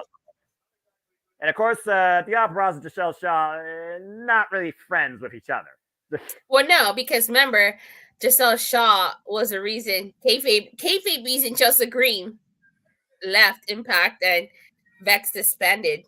Don't remind me. She is the Call Your Shot Gauntlet winner. She is the juggernaut. She is the history maker. She is the first ever Queen of the Mountain, first ever digital media champion, first ever knockout to win the Call Your Shot Gauntlet. She is Jordan Grace. Thick Mama Pump.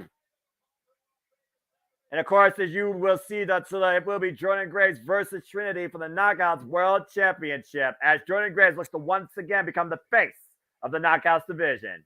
I wonder if I'm going to see a new TNA Knockout champion, or am I going to see Trinity retain? Well, if you ask Trinity, she's never glowed brighter than ever before, and I don't think she's ready to stop anytime soon.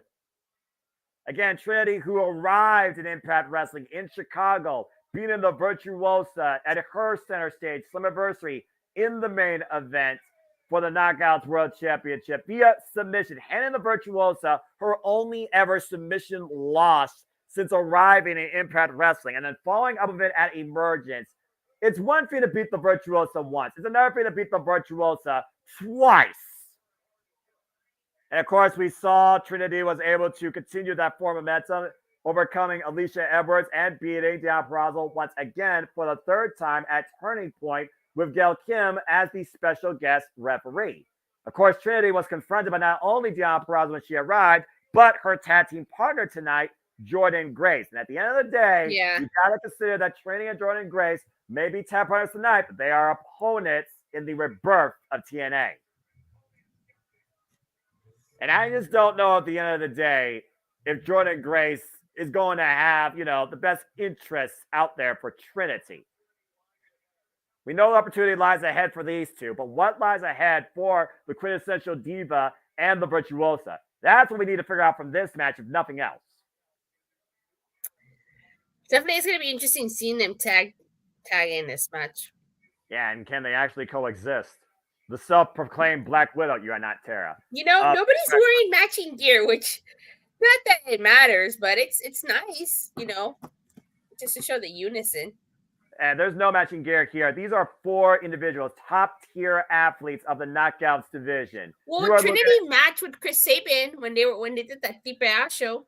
Yeah, but here it's not about coexisting. It's about making a statement. And Trinity right now is the one with the most pressure. She's the champion. She tags alongside her challenger, and she faces her ultimate rival. And she faces the person that she debuted against and won against at Under Siege. Bell rings are underway. Looks like we're going to kick things off with the Virtuosa, Deonna Purrazzo, and Trinity. Again, respect the Virtuosa, damn it! But I digress. Yeah. Long may she reign. Former AAA, former Ring of Honor Women's World Champion, former 3-time Knockouts World Champion, Knockouts Tag Team Champion, Homecoming Queen, fan-voted Wrestler and Knockout of the Year back in 2020. Comments out. Go ahead. Now, speaking of Knockout of the Year, who do you think would earn that title this year? It's a very unique question when you consider, again, Trinity has done so much for the Knockouts division since arriving, but she's only been here for maybe half a year, if that, including beating Mickie James, of course, at Bound for Glory. I apologize if I forgot about that. If I had to pick, I'd say Jordynne Grace.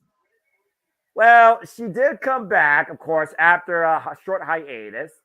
But you got to think about, again, who started off the year. It was Mickie James that started off winning the Knockouts World Championship at Hard to Kill. And then, of course, she had to relinquish it. It was Deonna Purrazzo that once again regained that crown, cover, 2 count, and the star struck immediately. Ooh, Deonna, reversal. Ooh, so coming that time, single leg kick by both, and a stalemate. Great scouting there by the Virtuosa. I still hold Deonna Purrazzo to that credit. Not only did she win the Knockouts World Championship, she still is true and tested against every individual in the Knockouts division. If you talk about what you've done for me lately, I would give it to Trinity. Tag to Deshelle Shaw. Tag. Now, you want to talk about breakout stars, going to be the breakout star of the year. I say it's Deshelle Shaw because while she has not won a championship, she has done nothing but create an opportunity for herself. True. All right, I'll be back. Hold on. Now, you're fine. Calling up a tag right now between the Juggernaut and the quintessential diva here. Again, Mickie James smashed the guitar over freaking Matthew Waymouth's head at Hard to Kill back in 2022. Now Shaw sent into the ropes. Jordynne Grace with a back elbow strike. And again, the Juggernaut takes the quintessential diva off her feet.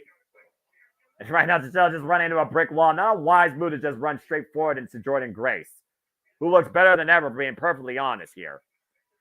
Trying to send a message to Trinity here. Oh, look at this test of strength. The stalling, vertical, suplex, holding Deshelle Shaw up. All the blood rushing to the head. We might be here for a long time, folks.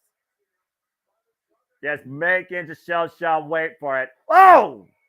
And drop face first.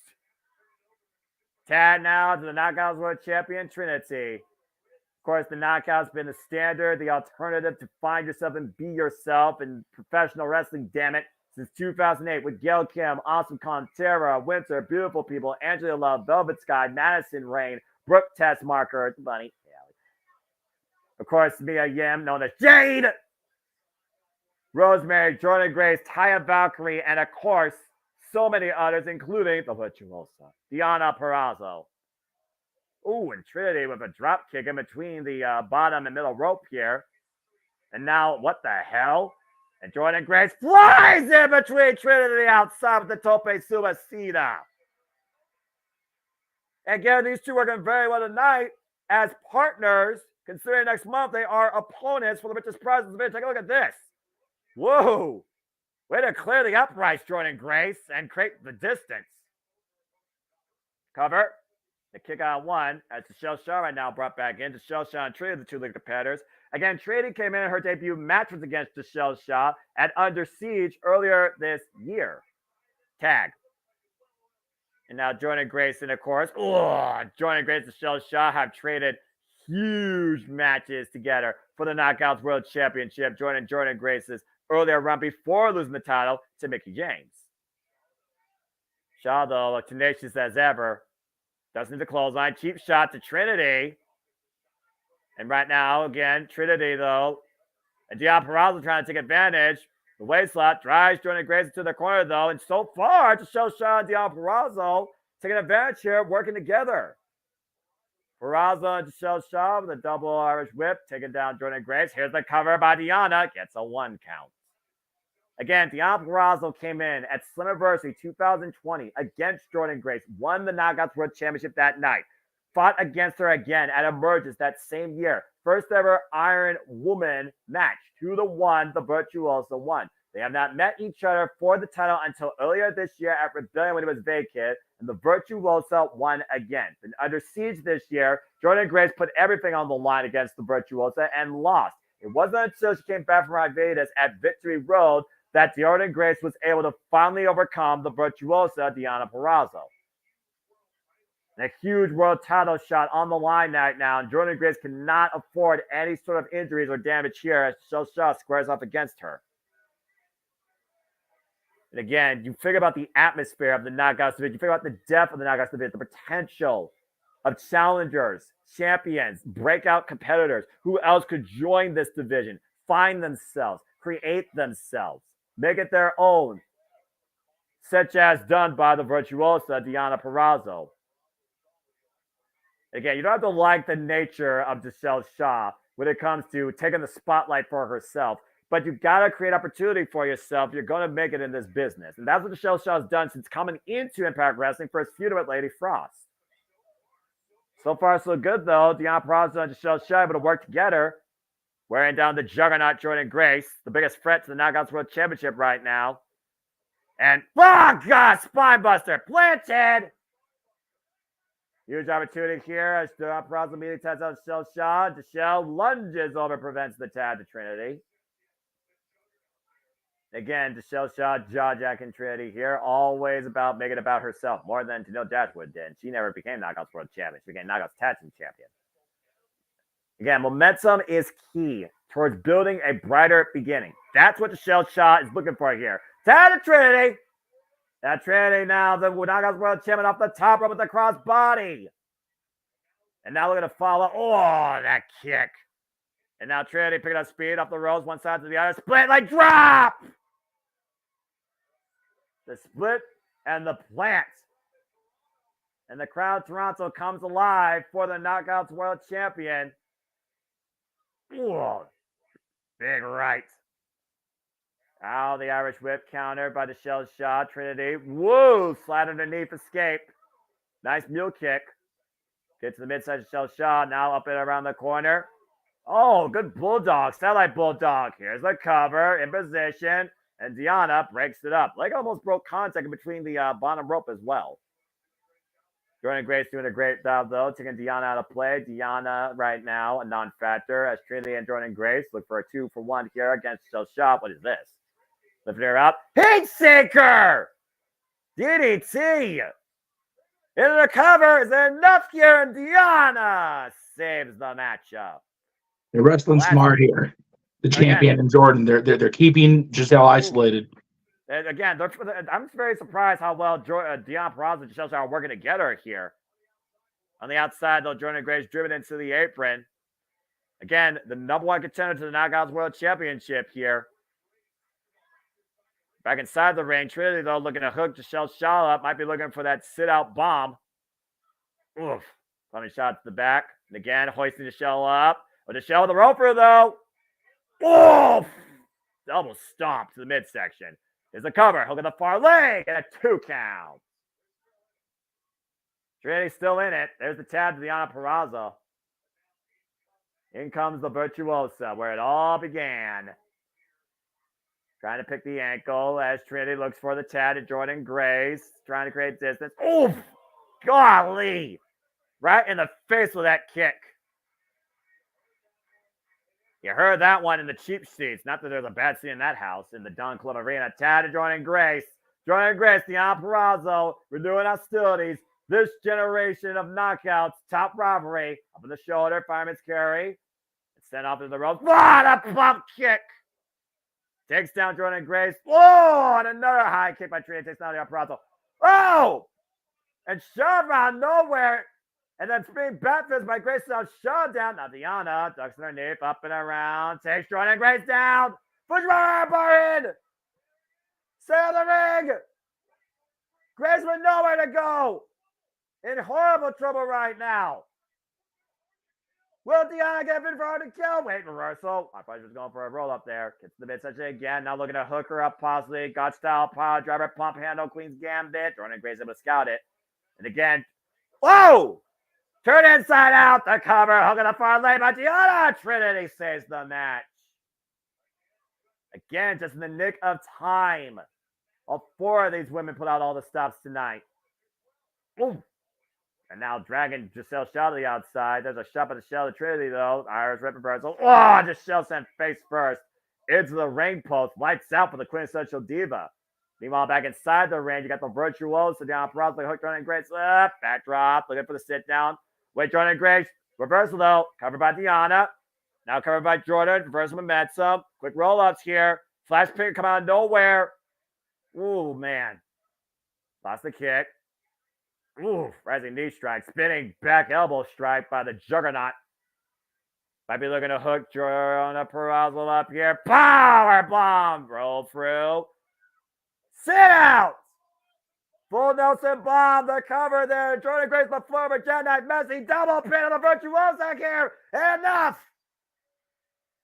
And Jordan Grace gets the win. What an exchanger at the end, man! Oh man!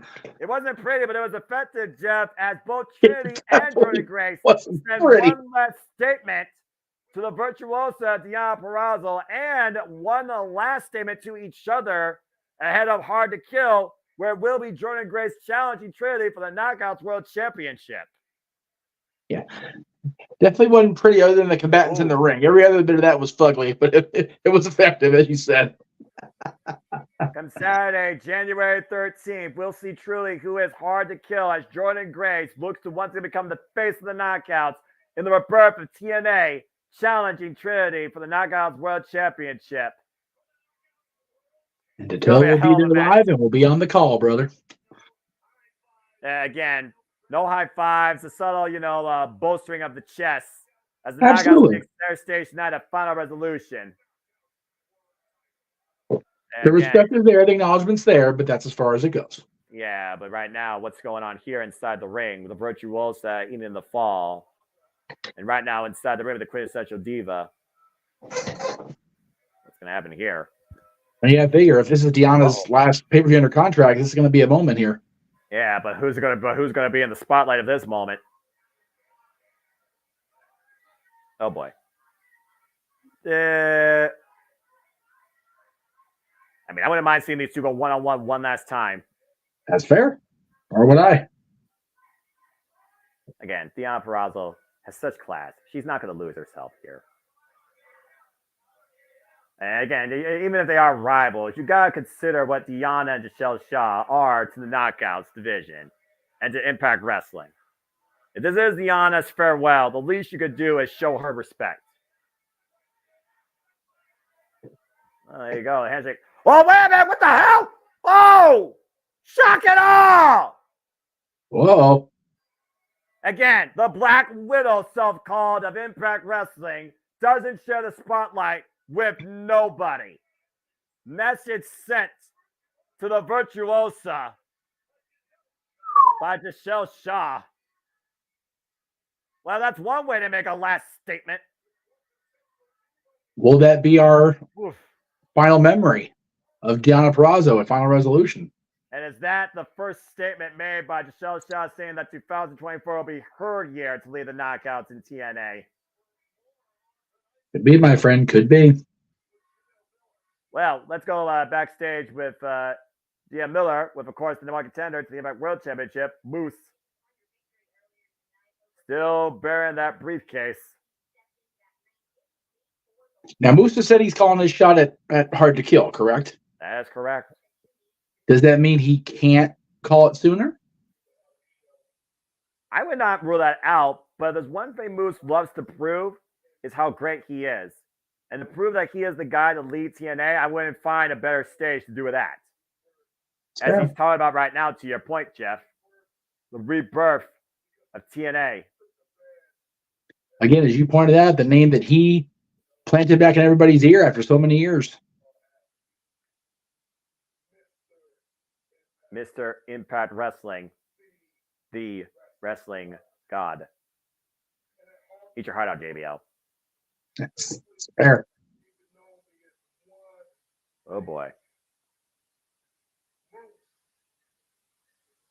Will Moose be the new TNA World Champion January 13th?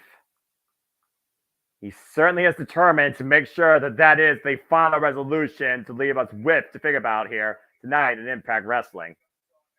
You saw the confidence. You saw the look in his eyes.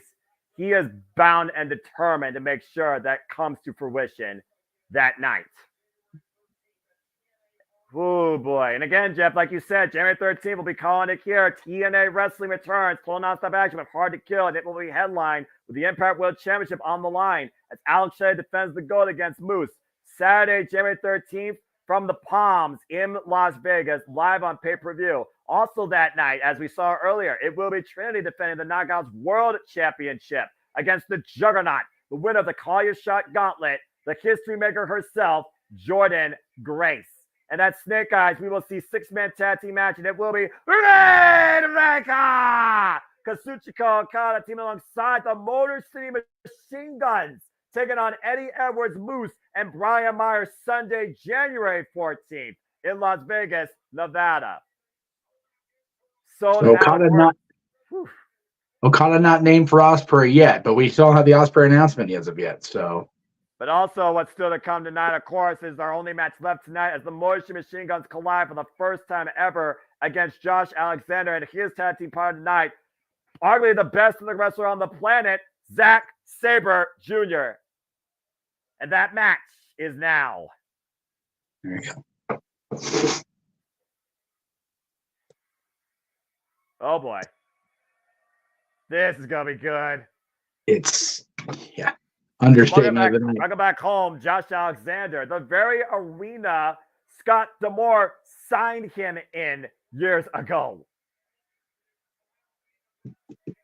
The final main event match for Josh Alexander, the walking weapon as we know it, for Impact Wrestling before the return and the rebirth of TNA. Oh boy. A lot of pride on the line tonight, if nothing else, for Josh Alexander to make a statement. Yeah, Pugs! I love this theme. I like this theme. TMDK is the front man and the current NBA World Television Champion, looking to go 20D with this title, making his Impact Wrestling debut, Planet Tecas, Zack Sabre Jr. This is one of my favorite wrestlers on the planet right now to watch as a fan of technical wrestling. And I went back and watched, of course, my Wrestle Keynotes, and I watched Antonio Inoki. I watched Carl Gotch. I watched Minoru freaking Suzuki. All right? Zack Sabre Jr. wrestles unlike anybody else on the planet. He's on another level. And I wasn't fully aware of it until I saw him and Brian go this year. The guy is just a you know, I hate to use the phrase based on who our buddy is, but the dude's a legit generational talent. We'll talk about generational talents. How about these two guys that have been generational talents for the last 2 decades plus? Alex Shelley, Chris Sabin, Detroit Strong, Michigan Bound, Motor City Machine Guns.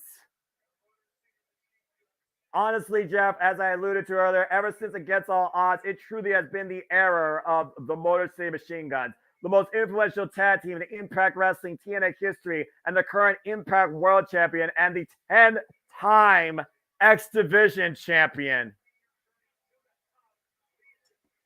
What's up, you guys? Not much until, again, great Knockouts Tag Showcase. No, you're fine. The show saw sent one last statement with shock and awe to the Virtual the Operazo. Okay.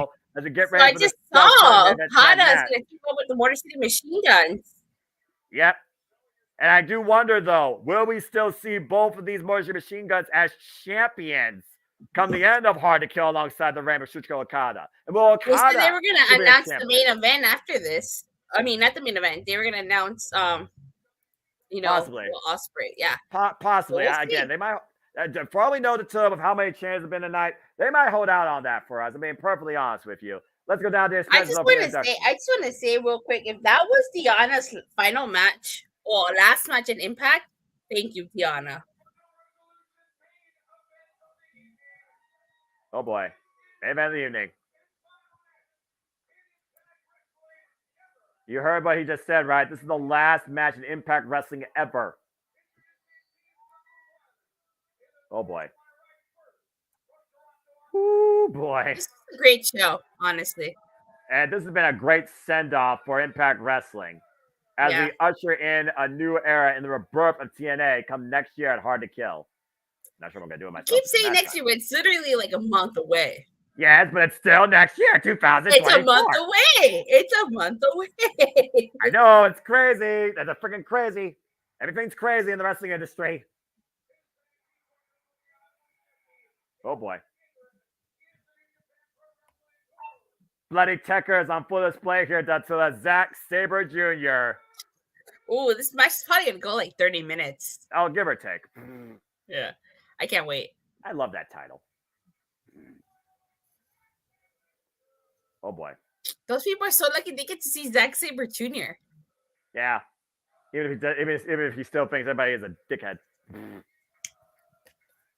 I can't wait to see Okada live and Will Ospreay again. I'd rather see Okada live than Roman live. You lucky, damn it, lucky.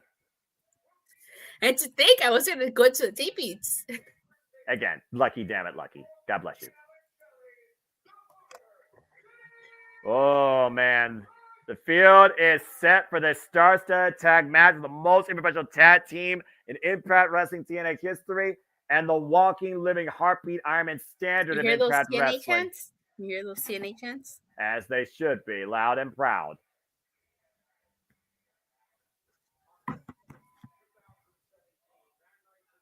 Oh, boy. Oh, boy.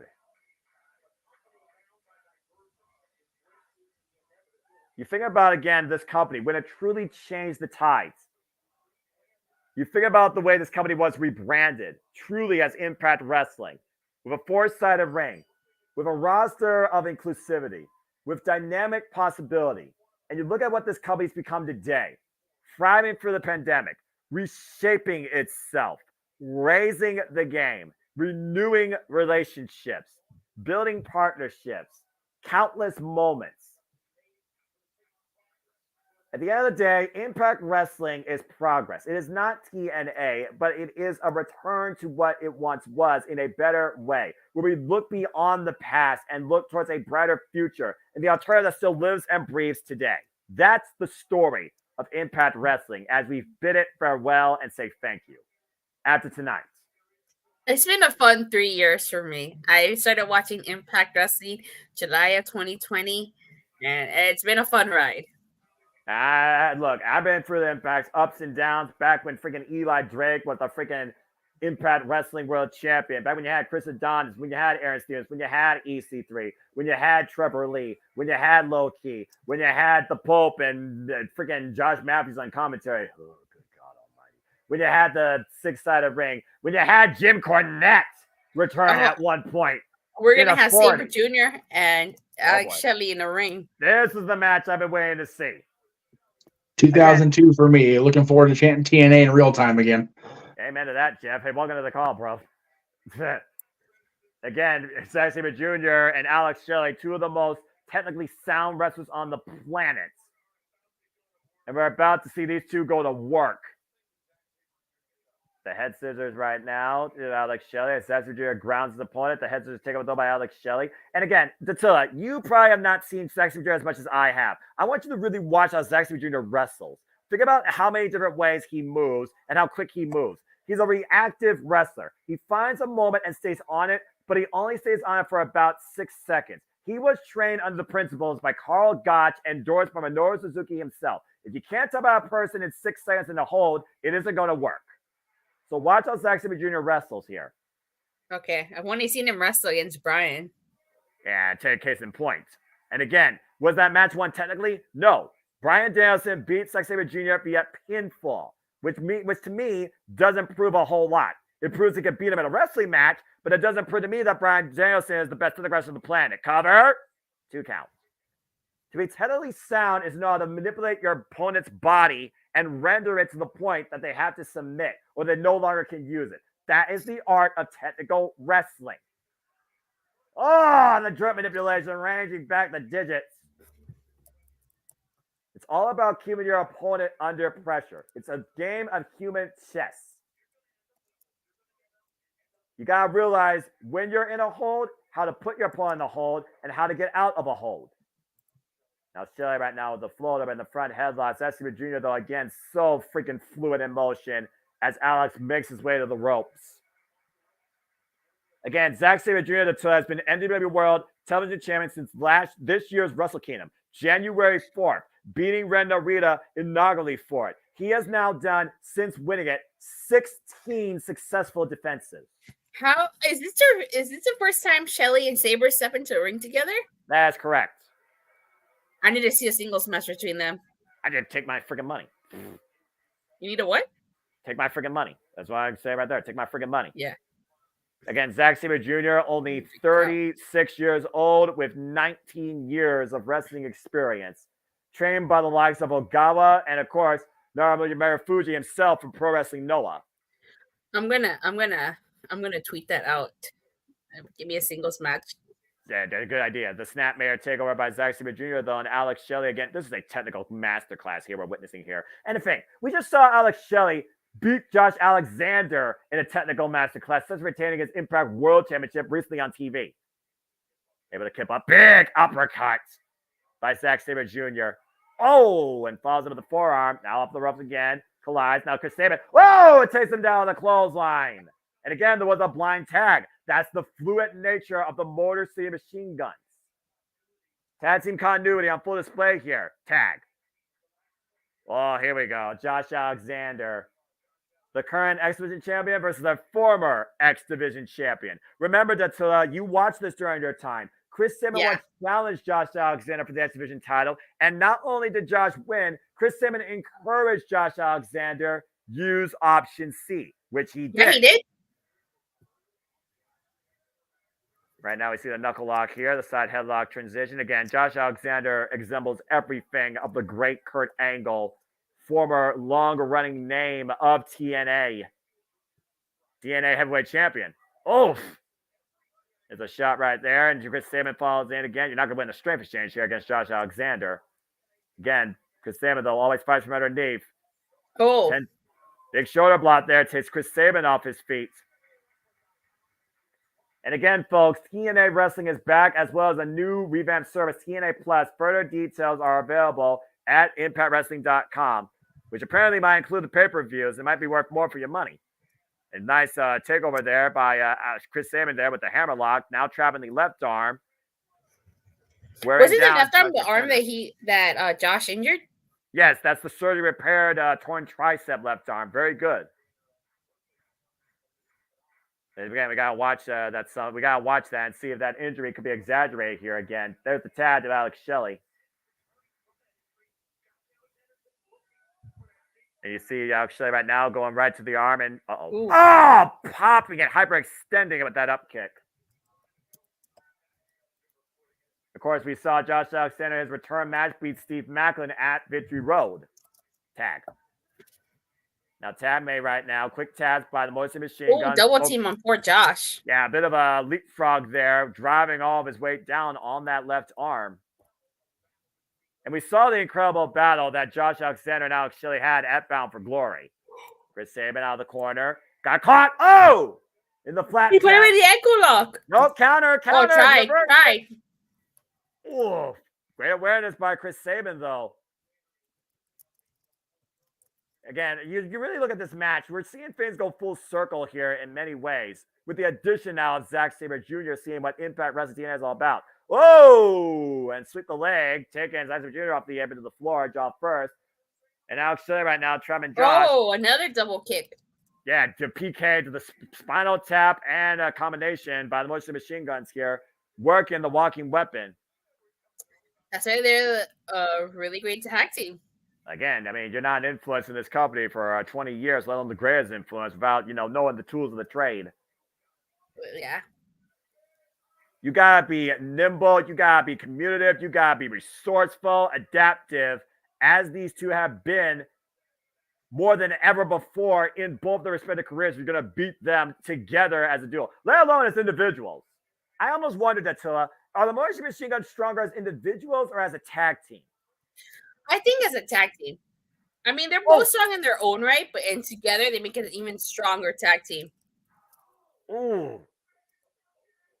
Josh Alexander right now working over the legs. There's a tap by Zack Sabre Jr. Let's not forget the damage done to the legs of Alex Shelley, by the way, by Jonathan Gresham in that match. The vicious stop to the arm. That is straight out of Zack Sabre Jr.'s playbook. Now we got two key body parts right now that Zack Sabre Jr. could exploit. He's got the leg and he's got the arm. Right now, arm ringing that left arm. And look at the way he reverses it back and forth, clockwise and counterclockwise, and stops it again. Tag made again by Josh Alexander. About to say, you just see the fluid motion between Zack Sabre Jr. and Josh Alexander right now. It's focusing technically on Alex Shelley's left arm here. Again, the arm ringer. Oh, big headbutt. And pick of the ankle. Oh, and a stomp. Stomping right on that left ankle. And let's not forget, Alex Shelley's been through his fair share of injuries and surgeries too. Tag to Zack Sabre Jr. now. And Ken Zack Sabre Jr. no strain of the jaw, checking his opponent and manipulating their body. God. Now a modified stretch muffler or an ankle hold. Oh my god! Oh my god! Oh my god! Your ankle's not supposed to bend like that. I don't think it is. And trapping both legs right now. Almost a Muda lock here. Saban Shelley. I mean, at this point, Chris Sabin just saved Alex Shelley from further manipulation for a quick second. Tag. Again, you can't afford an injury, especially ahead of the rebirth of TNA, let alone Alex Shelley can't afford an injury, knowing he's defending the title against Moose. And yes, Moose was involved in a street fight, but honestly, Moose didn't endure as much damage as you thought he would have under those circumstances. I know. He just got put through a table. And buckle thrown, his spine went buckling into a ladder, but besides that, yeah, not much. You got headbang and friggin' Nirvana smells like Team Spirit 90 era. Ooh. Oh, I understood that reference. I like Smells Like Teen Spirit. One of my favorite songs. And the lights out. Anyway, non-copyright. And right now, both Josh Alexander and Zack Sabre Jr. are working over Alex Shelley, isolating the Impact World Champion in their corner. Sean Garner says we might see Deanna and DJ in 2024. Walter says no spoiler, but I just want to see Noah's face for deadline stuff, and he likes Moose. Again, appreciate y'all's chats. Appreciate y'all being non-spoiler free. Oh, Pele kick to the left arm. Sweep the leg. Got by Josh Alexander. Great tag team cohesion demonstrated by these two bloody Tekkas. This is Josh and Zack Sabre Jr. are making a great tag team. Yeah, it's very technically sound tag team. Yeah, this is the first time they tagged together, no? Yeah, the first ever time they're tagging together. Manipulating. Oh, gosh. Again, you see the way he bends the left arm, the point of the elbow almost. I don't think that the arm is supposed to bend that way. No, but Zack Sabre Jr. is the guy that can literally turn you into a pretzel. Tag. Ask Speedball Mike Bailey. Oh, gosh. I like pretzels, but I don't think I would want to be a pretzel. How about a high-low attack on the Motor City Machine Guns as Chris Sabin gets the hot tag. And once again, the Motor City Machine Guns take control in this match with fluent tag team cohesion. I'm surprised that people are cheering for the Motor City Machine Guns after what they did to Josh. Isn't this his hometown? Yeah, but at the end of the day, this is Impact Wrestling's last stand. You got to respect all four. Cover. First cover, I think, of this match gets a 1 count by Chris Sabin. And again, I was alluding to earlier, the last title defense for Zack Sabre Jr., because that title defense under 50-minute time limits was against Speedball Mike Bailey. He beat Speedball, but it took 14 minutes and 54 seconds. And of course, Impact Wrestling, of course, returns as TNA, and returning to TNA, a face you thought you would never see again. Rainmaker Kazuchika Okada will be in the Palms at Snake Eyes, January 14th, tagging alongside the Motor City Machine Guns. I still can't believe we're seeing Kazuchika Okada in a TNA ring once again. I know. Oh, I wish I could be calling that with you. I definitely would like to see your reaction to that. I'm just sad that's going to be on TV and not pay-per-view because we don't call TV shows as much as we, because they're not, like specially named. But I guarantee you, there will be a day you and I will call an Okada match, my friend. I guarantee you. Whoa! Red Rover sends Zack Sabre Jr. over as he breaks the banner. And again, we don't know what Chris Sabin has waiting for him at Hard to Kill. Alex Shelley knows what's waiting for him. He's got Moose in the main event for the TNA. What if that is the Hard to Kill match? Chris Sabin versus Will Ospreay. You know what? I wouldn't rule it out. I wouldn't. Because he said after the main event, Chris Sabin doesn't have a match. Exactly. Oh my gosh. And you see the way right now, Zack Sabre Jr. grabbing the small of his side, kidney area. He really pops with that orange gear. Yeah, the TMDK, the Mighty Don't Meal. There's a pendulum swing there by Chris Sabin as Zack Jr. is sent right into the boots. Tab made now to Sabin, held Sabin. As Josh Alexander just waits on the apron, trying to get back in this match. You see right now, Chris Sabin trying to tie up Zack Sabre Jr. here. A modified cravat.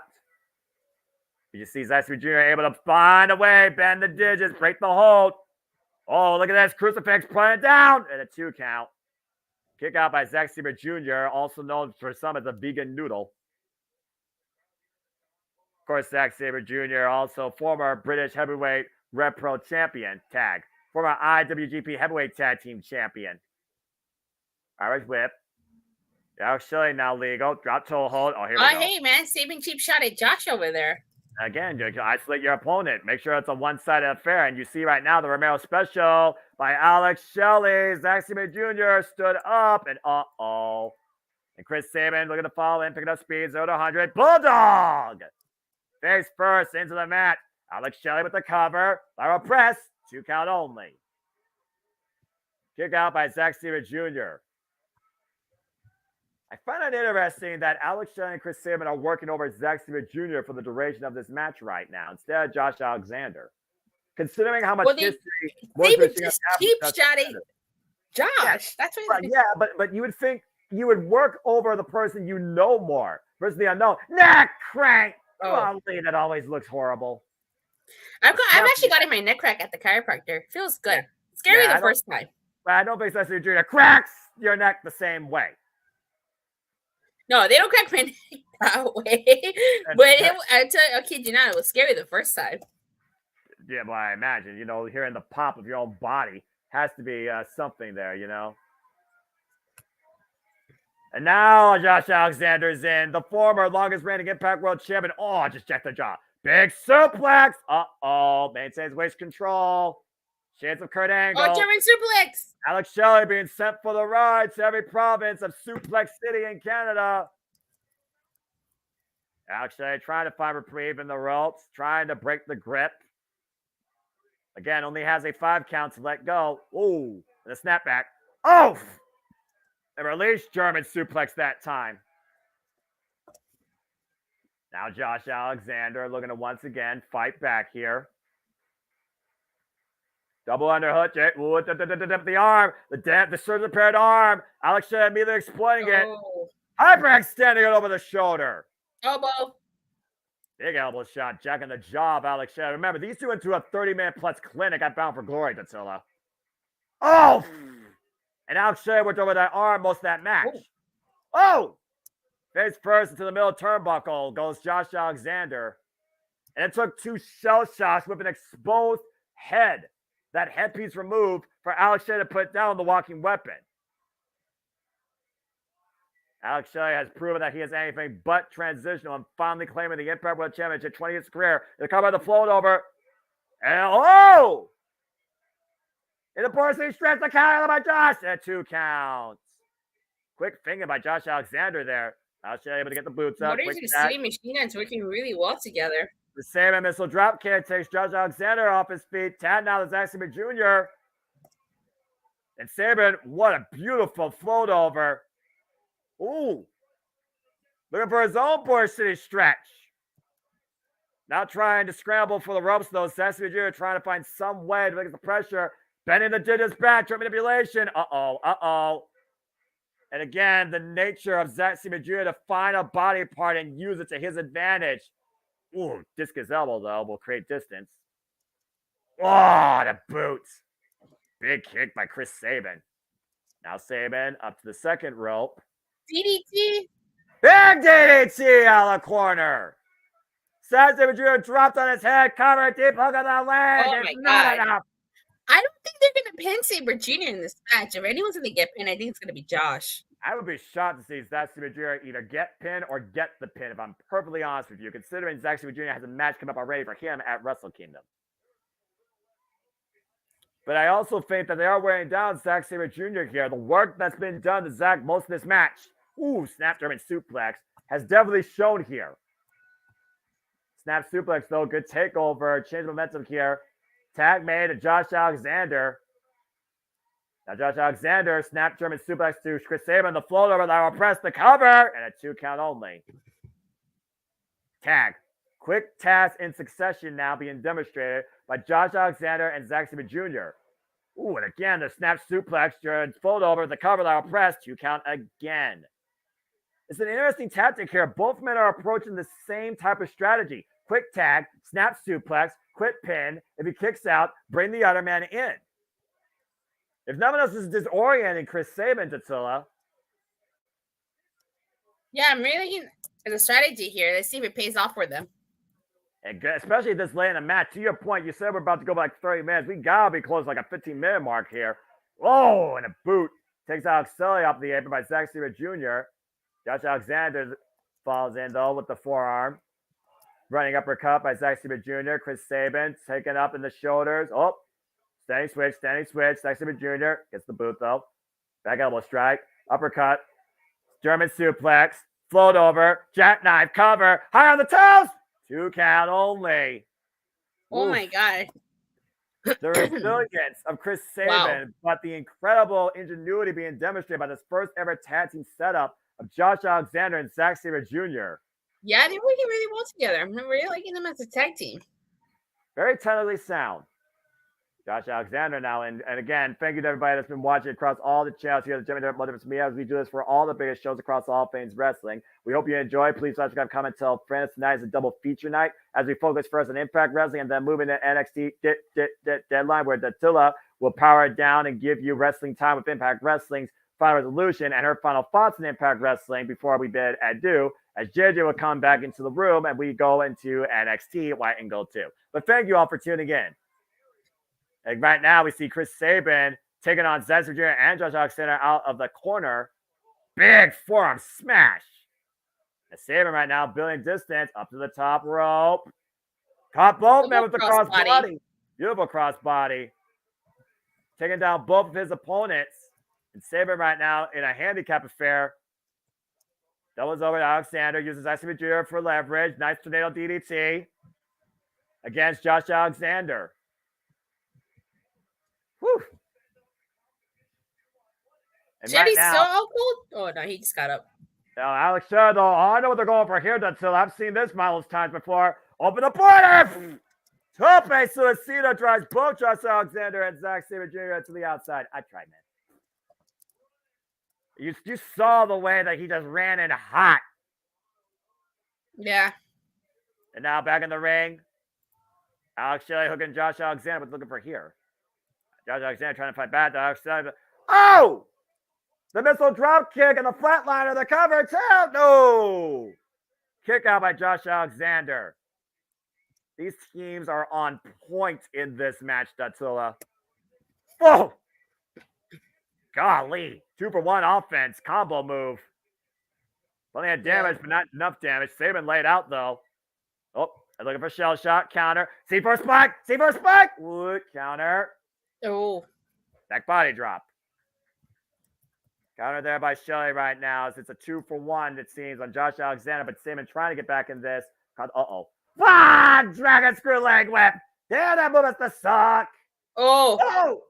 And the other leg with one leg tied to the ropes. Ooh, and both knees being worked over. It had to hurt. By Morrissey Machine Guns. Now Zack Sabre Jr. coming to play. Uppercut to Alex Shelley. Ooh, swing and a miss. Chris Sabin, though, tied up. Uh-oh. Ah, God! The dragon screw leg with the Zack Sabre Jr. The way the leg just buckles always, every time. I would be scared to take that move, honestly. How about dueling figure 4 leg locks?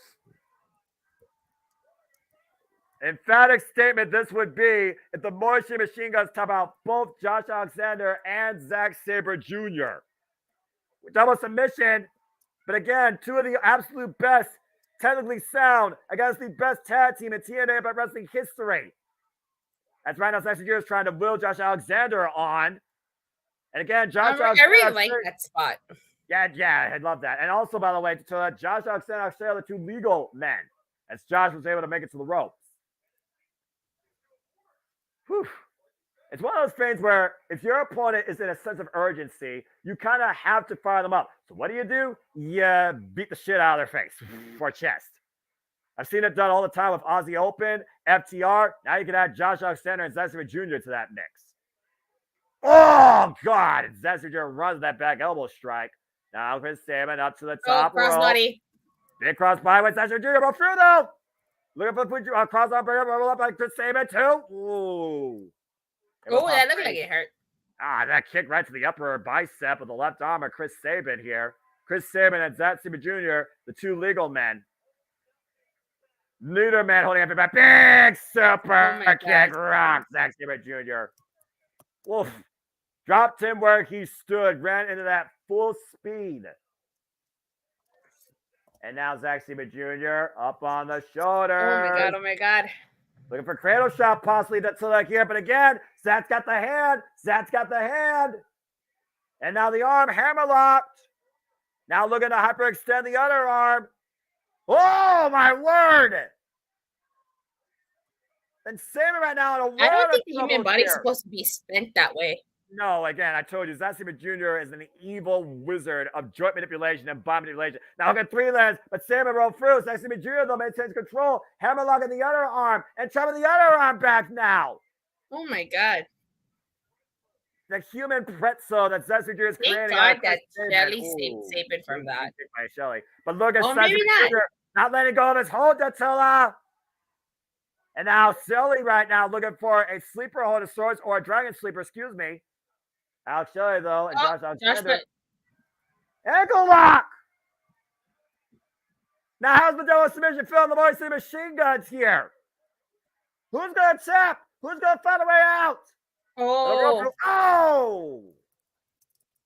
That's all Alex Shelley could have done to not only save himself, but his partner in the process. This is awesome. I agree with the crowd. This is an incredible match. Yeah, remember when I said earlier about speed on my third and we didn't get that? Yeah, this is match of the night. This is awesome. TNA champs reigning loud and proud, and rightfully so. Zack Sabre Jr., Josh Alexander taking on the Motor City Machine Guns in the last match of Impact Wrestling forever. You're making it sound like it's going away. It's just because they're going back to TNA. You heard the guy say himself in the intro, Attila. I know.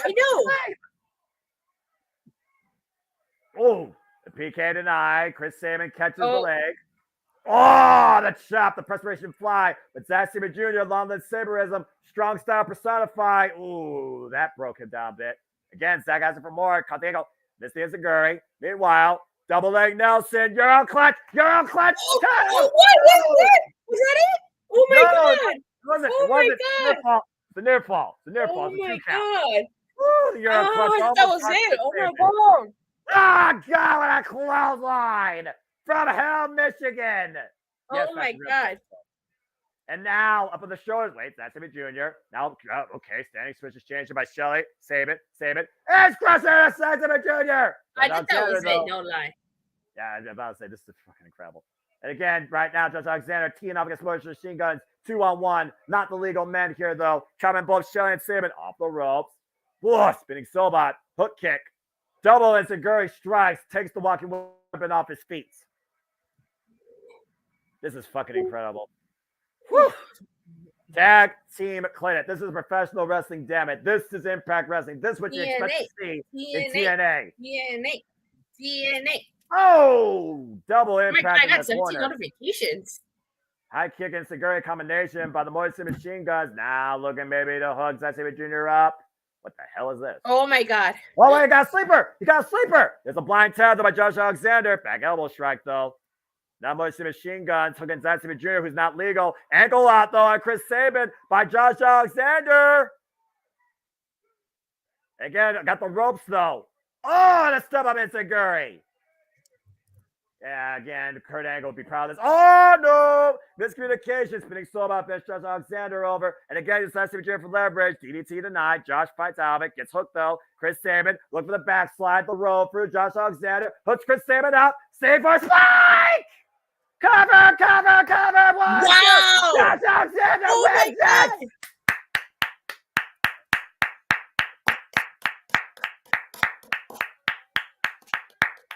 The walking weapon, Josh Alexander, puts on an absolute clinic and gets the win in the final match in Impact Wrestling. I honestly was not expecting that.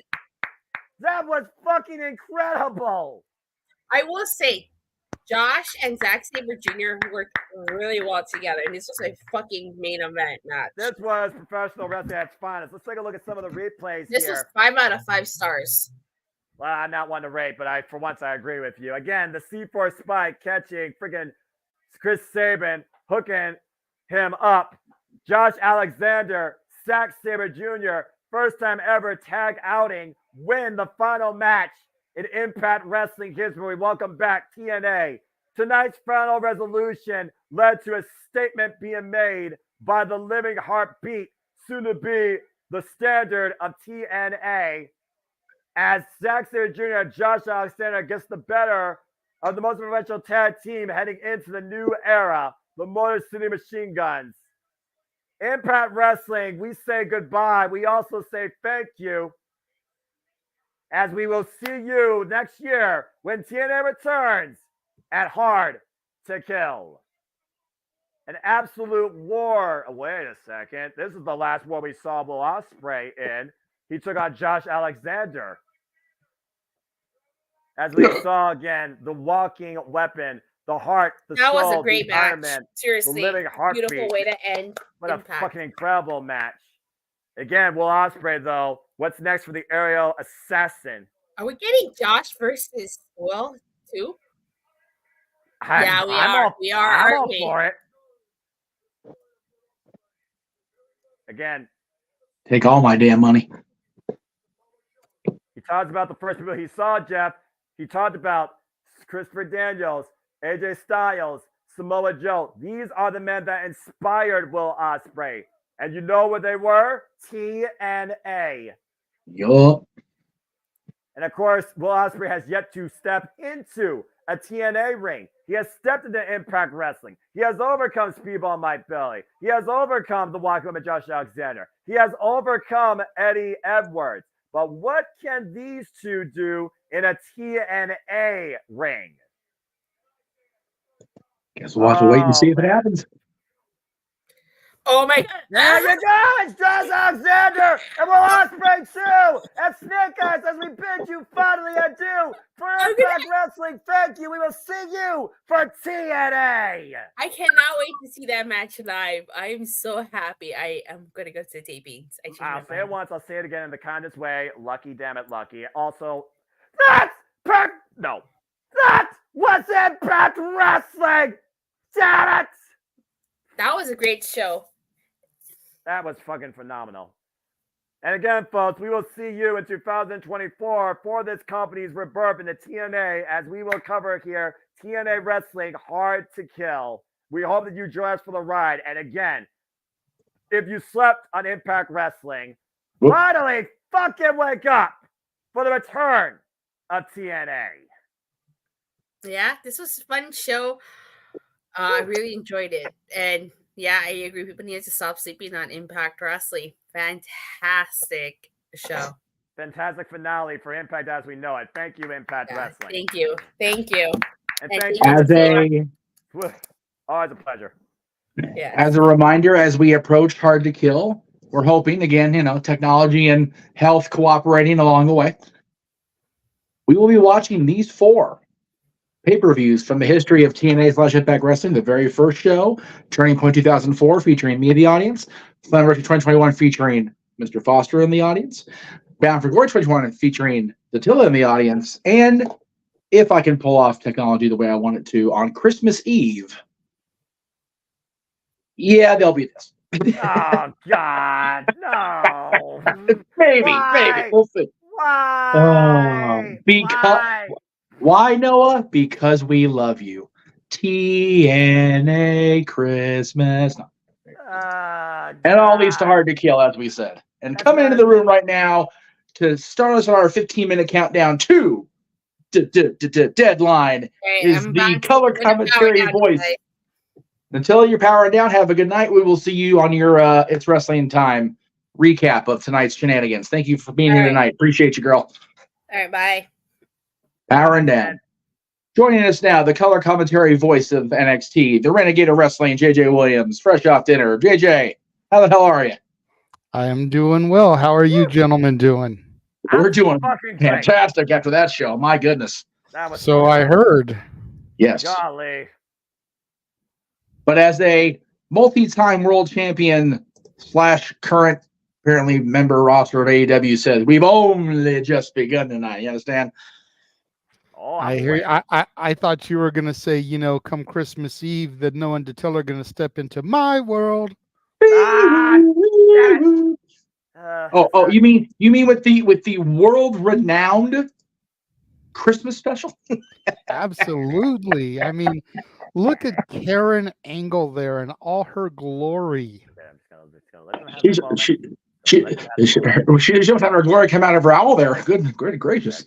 Just gonna let y'all have your moment. Y'all just continue to do EY has no idea what to do with himself with that look on his face. So we'll have to see how it all plays out if we get the Christmas Eve booking up the way we want to. But for now, the stars of NXT, JJ, have reached the deadline of 2023. Who will be the what are the let me get the phrasing right here. Hang on. The Iron Survivor. I wanted to say it out loud. That's okay. Who will be the ultimate Iron? It's my NXT, damn it. But he digress. Who will be the Iron Survivors? Who will leave with championships? Who will survive the steel cage? And many questions to be answered here. Trick Williams. What's that? And who attacked Trick Williams? Let it be revealed tonight. Tune in next time on Dragon Ball Z on NXT. Sorry. And more importantly, what about Dragunov Z? Yeah, Dragon Ball Z. And most importantly of all, Dragunov is the champion, so Dragunov Z. That's right. I think his power level is over 9,000 to say the least. So I'll give you that.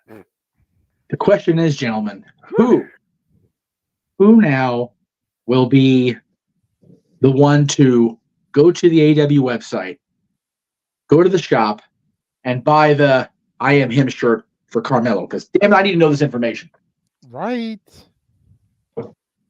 I feel like that should be some gimmick infringement. You know, if some no-name jabroni independent wrestler can stifle Jey Uso from using yeet, then WWE and NXT should be able to stifle those wannabes over at All Elite Wrestling, especially those counterfeit bucks and those supposed cowboys. Damn. From selling shirts that say I am him, when we know there is only one him. He is I and I am him, and that is Carmelo Hayes, because Melo don't miss. Very true. And we will see Carmelo Hayes during the course of tonight's presentation. He will be facing Lexis King, so stay tuned for that. I almost said Lexi King because I'm exhausted and I'm thinking of Alexa and haven't had the baby and I'm tired as fuck. Just do what the rest of us do. He's going to be facing Brian Pillman Jr. That's fair. Yes, exactly. That's the best way of putting it. You know, that's the best way. Because I'm sorry, I understand he wants to denounce his heritage and everything, the father he never knew. Right. But throw that image up of him. I will. Stand by. Y'all aren't helping with the stress. Knock it off. That's all right. First off, while he does that, JJ, how was your dinner, bro? It was quite delectable. There we go. You cannot look at that man and tell me he is not the spitting image of his papa. Exactly. So I will call you Brian Pillman Jr., bruh. If I ever get the chance to meet you in person, I will acknowledge your gimmick. But on the air here, as part of the Multiverse of Media, if we don't call Walter Gunther and we address him as Walter, then goddamn it, this is Brian Pillman Jr. And for That's the record, fair. That's For the- absolutely fair. Anyway, continue. I want to thank JJ Whatever. for the graphic work on NXT tonight because there is no doubt in anybody's mind between our live event logo, our banner logo, and in the corner, you are watching the JMN Multiverse Media by fucking God. And if you don't understand what you're watching, get the hell off my stage. Get out of here. That's Damn fair. it. All the branding. I love it. Yes. All the branding and self-endorsement. Question for the room, since you guys are both here, my commentary team is here. Much appreciated. Give me 1 second. Let me address Noah's question. Okay. Dinner was delightful, sir. Yes. We had turkey wraps. A turkey wrap. Mm-hmm. So some lettuce, a little turkey mixture, wrapped it all up, Yeah, nice and healthy. I got you. Of course, the customary latkes Yes. for Hanukkah. Right. If you are unaware, a latke is basically a potato pancake. I was So wondering think what like a those were thinner called. hash brown. Yeah, I was wondering what those called. I remember the Rub Rack special when I was once a wee lad. I remember Yes. those. I was wondering what they were called. Yeah. Yes. Delightful with applesauce or sour cream. Some people do both. I prefer just sour cream to top mine. Fair. Yeah, it was a good little dinner. I won't bust out how many latkes my daughter had. We were only supposed to have 3 apiece. She had at least double that, God bless her. maybe more. I won't say an exact number, but She's a growing girl. growing young woman, and she loves those latkes. It's like a weakness with me and cheesecake and double golden stuffed Oreos. I had a stuffed pasta today, so it was good. There we go. The Stuffed kids shells. played dreidel. Ricotta. We opened some gifts. It was to take a line from being for the benefit of Mr. Kite by the Beatles. A splendid time was guaranteed for all, and had by all. I will say this. In deciding what gimmick I'm going to go with, even though we're going to go with Percy and L.A. Knight. Yeah. For the party. Actually, that has been vetoed. I have been told Oh.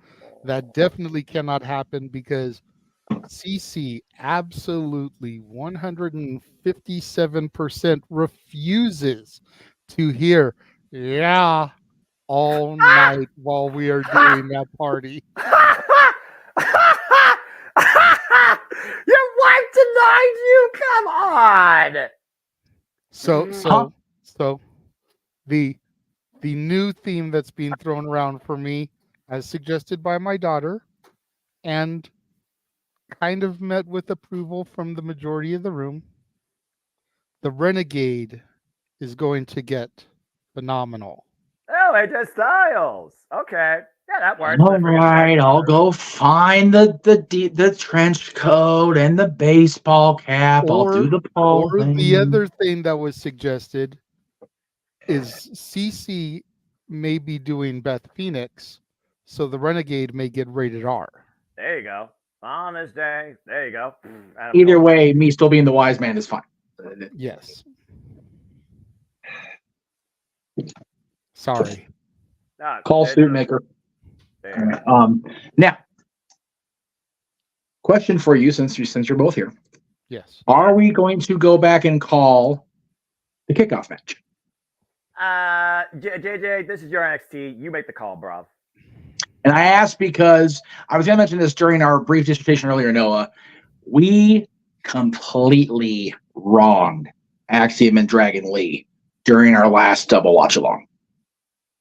That's fair. So I feel we should call Axiom's match tonight and kind of give him our bad. But again, it is up to both of you. I feel we should. If not, we can always do it another time because we are on a time constraint. So I'll say this. How many people are watching us right now? right now we have people watching on all 5 channels across the Multiverse of Media. Okay. First 5 people to get votes in, because that would be a tiebreaker. Thank you. First 5 votes to get in. Yay or nay? Do you want us to call this match? Yes. There you go. We've still got 5 minutes until the original broadcast will end and we can loop it back.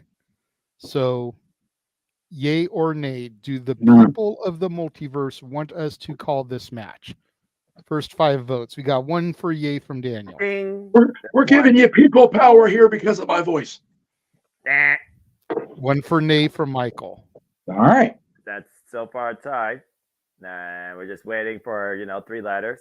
Shouldn't take that long to type 3 letters, folks. The keyboard. In that case, let me get the match card order up ready Yeah, so we that can I know what definitely- I'm going We to. can definitely talk about, because for all we know, I haven't been on Peacock yet. The show probably still is going. It is, for the record. So Okay. that's Yeah, why I so- haven't turned the TV back on yet. There's Josh. So let's start talking about this card. Where should we begin? Now that we Well, got JJ here. Let's go ahead and skip this unless we end up calling it, and we'll go back We got to 2 for nay, so 1 more nay and we won't do it. And we All need right. 2 yays to get it done. in the meantime, Mr. Pillman Jr. versus Mr. Hayes. JJ, let me hear from you about him. Yeah. Yeah. Well, Huh. I do believe I said on Simply Predicting that this is going to be one of those rare occasions where Mello will miss. Lexus Ooh. King is still too brand new to job him out this quick in. This is only his 2nd major match. Okay. Yeah, and it's his PLE debut. His first match was on Halloween Havoc. Do that. So Lexus King needs to make a statement, and a win over Mello will allow him to do that.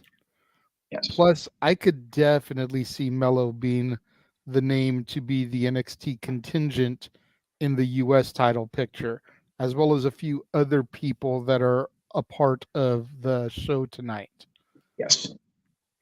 Josh, since you're here and you're telling us the card is done and you're telling people that no spoilers, can you please vote on what we're trying to do here? Yay or nay for Axiom and Nathan Frazier?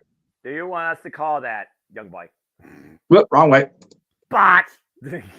Sorry. I think he just wanted to show off Karen Angle again. I- I mean, she does look radiant in that dress, Noah. Like can't her or deny not, that you must Freudian give her slip. that. Okay. Josh voted nay. There's 3 nays, so we will just go to the regular card. All right. In that case, let me get that off screen, and we'll just start a brand new share thing. There we go. All right. right. So let's do this. Yeah. Let's do this. And we will go with. I need to make this go faster than it's going, and it's not, of course, because it's just the weekend I'm having in technology. It is what it is, but you're However, I'll go ahead and just do this. If we are all ready and we can have Peacock queued up, because it is 2 minutes to the hour. The match I have queued up- to stop being live. It still says it's live, even though card is done. Let me Well, see. then I'll go ahead and I wait until clicked- it's.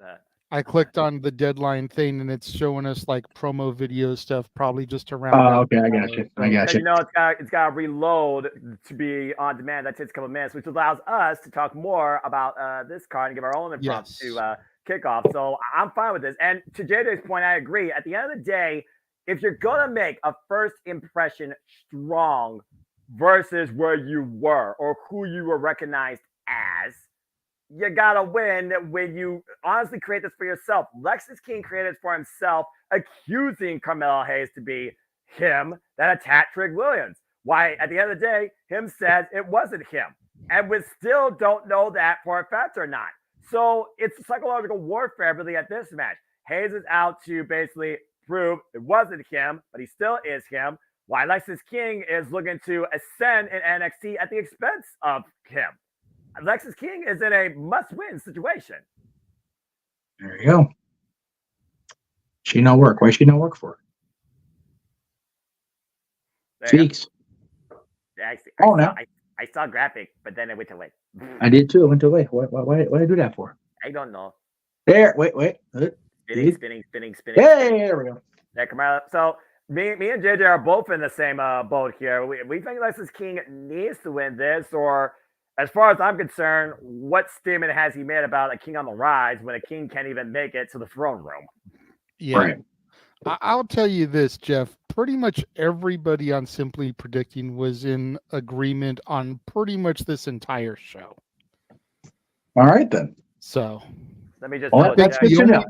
I think the only place there was wavering was in the men's Iron Survivor match. Yep, that was the only one. But also, ding, ding, ding. Hey, that's JJ's gimmick to do the ding, ding, dings. Actually, no, that's Noah's. He was the one that did it first. I just kind of stole it from him. Oh, well, Yeah, then I you're a approve. thief and a crook and a bad person. So go ahead. Not if I approve. I'm not one of those that's going to. I may be the only one in the soup, but I'm not going to take JJ in a virtual court just for doing something that allows him to express his joy and gratefulness for those that support him like I do. So whether we both ding or only one dings, there's two reasons to ding. And Josh, on behalf of JJ, we say thank you. Yes. And Josh, I don't know if this will ever truly be Noah's NXT, but it's a lot closer to being Noah's NXT than it was a year ago at this time. And that's just a fact of life. Just remember, and I'm happy enough about that. Yeah, like I said, the Noah Foster that I sat next to going into Red Crate of Hate last year, and the Noah Foster that I sit next to calling this here today is a completely different Noah Foster when it comes to both my NXT and WWE in general. And I agree with that. For it. That is a fact. And also to back up JJ's point, Jeff, the one match on my Sleeper Ditting panel that we were tiny bit split on was indeed the men's Iron Survivor Challenge match. Everything else was unanimous. Well, just remember, whichever one you use the true thief, whichever one you use stealing gimmicks, remember, Santa Claus is watching you. Oh, I thought you were going to talk about an elf on the shelf. I don't see no elf. No. I do have elf business cards provided by the card maker, so thank you for that, buddy. You're welcome. Again, I saw a new meme today. You've seen all those. You've heard of elf on the shelf, but now get a load of insert pun here. Yes. I saw one today. It was like, you've heard of elf on the shelf. Now get ready for, and it was Scott Steiner sitting in a diner. So Steiner in a diner. Oh no, I saw a good one that my fellow Trekkies will understand. You've seen Elf on the Shelf, and there was a picture of Michael Dorn in full gimmick at a fisherman's wharf. Wharf at a wharf. How do people do that weird V thing with their fingers? I still don't understand. Anyway, what are we talking about? Live long and prosper, Mr. Foster. Peace and long life and all that jazz. I try. But whatever we answer your question, right now I am a good JJ. If you want a spicy JJ, then one of two things is going to need to happen. Either we need to get super chats to make me go off on tangents and rants, or you need to push my buttons. I don't think you want to push my buttons. Why would someone want to incite rage when we're having a great time after seeing the finale of Impact Wrestling? Why would anyone want to do that? Do you not understand in the chat room, ladies and gentlemen, that we have friends in the industry? And one of those friends, at least on my end, is Danhausen. Okay? I have no problem getting you cursed.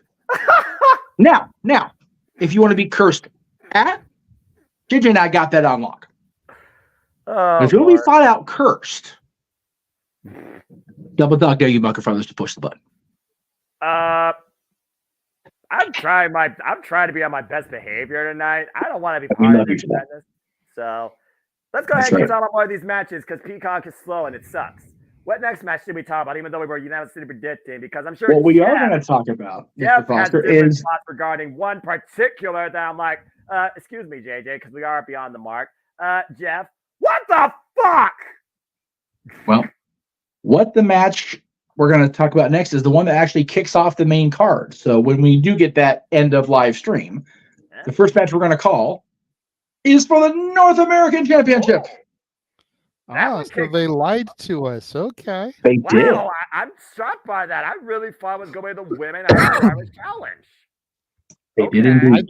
I thought it was going to be the way they presented it on TV, where Trick said Mello's going to start the night and Trick's going to end it. Yes, I thought about that too. But JJ, I also think about last year we called the first ever NXT deadline, and what kicked off was the women. Why Trick's statement, I think, still will hold up doesn't mean that Mello has to be the opening act of the card. He's the opening act of what you still think exists in Trick Mello game. But that being said, that's all moot at this point because we got this. And I'm going to be honest here. I'm just going to say this real quick. Dragon Lee Los Santos Escobar at Survivor Series. Dragon Lee lost to Santos Escobar on SmackDown out of the United States Championship Tournament. Can't even go after that title now. Dragon Lee formerly involved in NXT. Dragon Lee has fought for this title not once, but twice. Once, of course, under multiple capacities, JJ, at Stand Deliver. I'm kind of regretting my pick knowing now this is the opener and Wesley's out for a year. How long do you suspend a story? I'm having second thoughts. I can't change my pick, but I'm just saying. Anyway, go ahead, you two. I still stay steadfast in my belief. I think Dragon Lee does not need the title. We need the title to get back onto an NXT talent. Dragon Lee is on the main roster now. He's a SmackDown superstar. But Dominic is on Raw. He's a Raw superstar. But everyone bitched and whined and complained that Dom didn't do his time in NXT before coming to the main roster. Yes. He's been doing his time now. He has truly become ex-con Dom at this point, prison Dom, doing his time in the yard that is my NXT. Granted, he's been given a championship while doing it, but to another point that we're going to discuss tomorrow on Open Mic Night Brunch, it's hard to argue that he hasn't been doing some of his best work, period, and he's only in his second, maybe third year as a wrestler. Third, because he came in, of course, during the pandemic, to your point. In fact, his first real PLE main event spot, as we talked about, was last year's Royal Rumble when he was still babyface. And you're right, it's complete 360 versus then and now. But I just don't get the idea of what Dragon Lee has almost become at this point. A utility player, despite his experience and career levels. In my opinion, he didn't even need to go to NXT in the first place. Dom needed to. And now we got an alternate universe here where Dom is an NXT champion on the main roster and Dragon Lee got thrust into the main roster and has done doodly squat. I will dispute you, Noah. Go for it. I believe Dragon Lee did need to go to NXT. And I only say that because whenever you transfer to WWE from a different company, regardless of what company it is, WWE always wants you to learn their style. The only person I can think of, and there's a few, but the only person I can think of since NXT has been in existence to truly go from one company to WWE and not do time in NXT is the Phenomenal One. I was about to say, he didn't.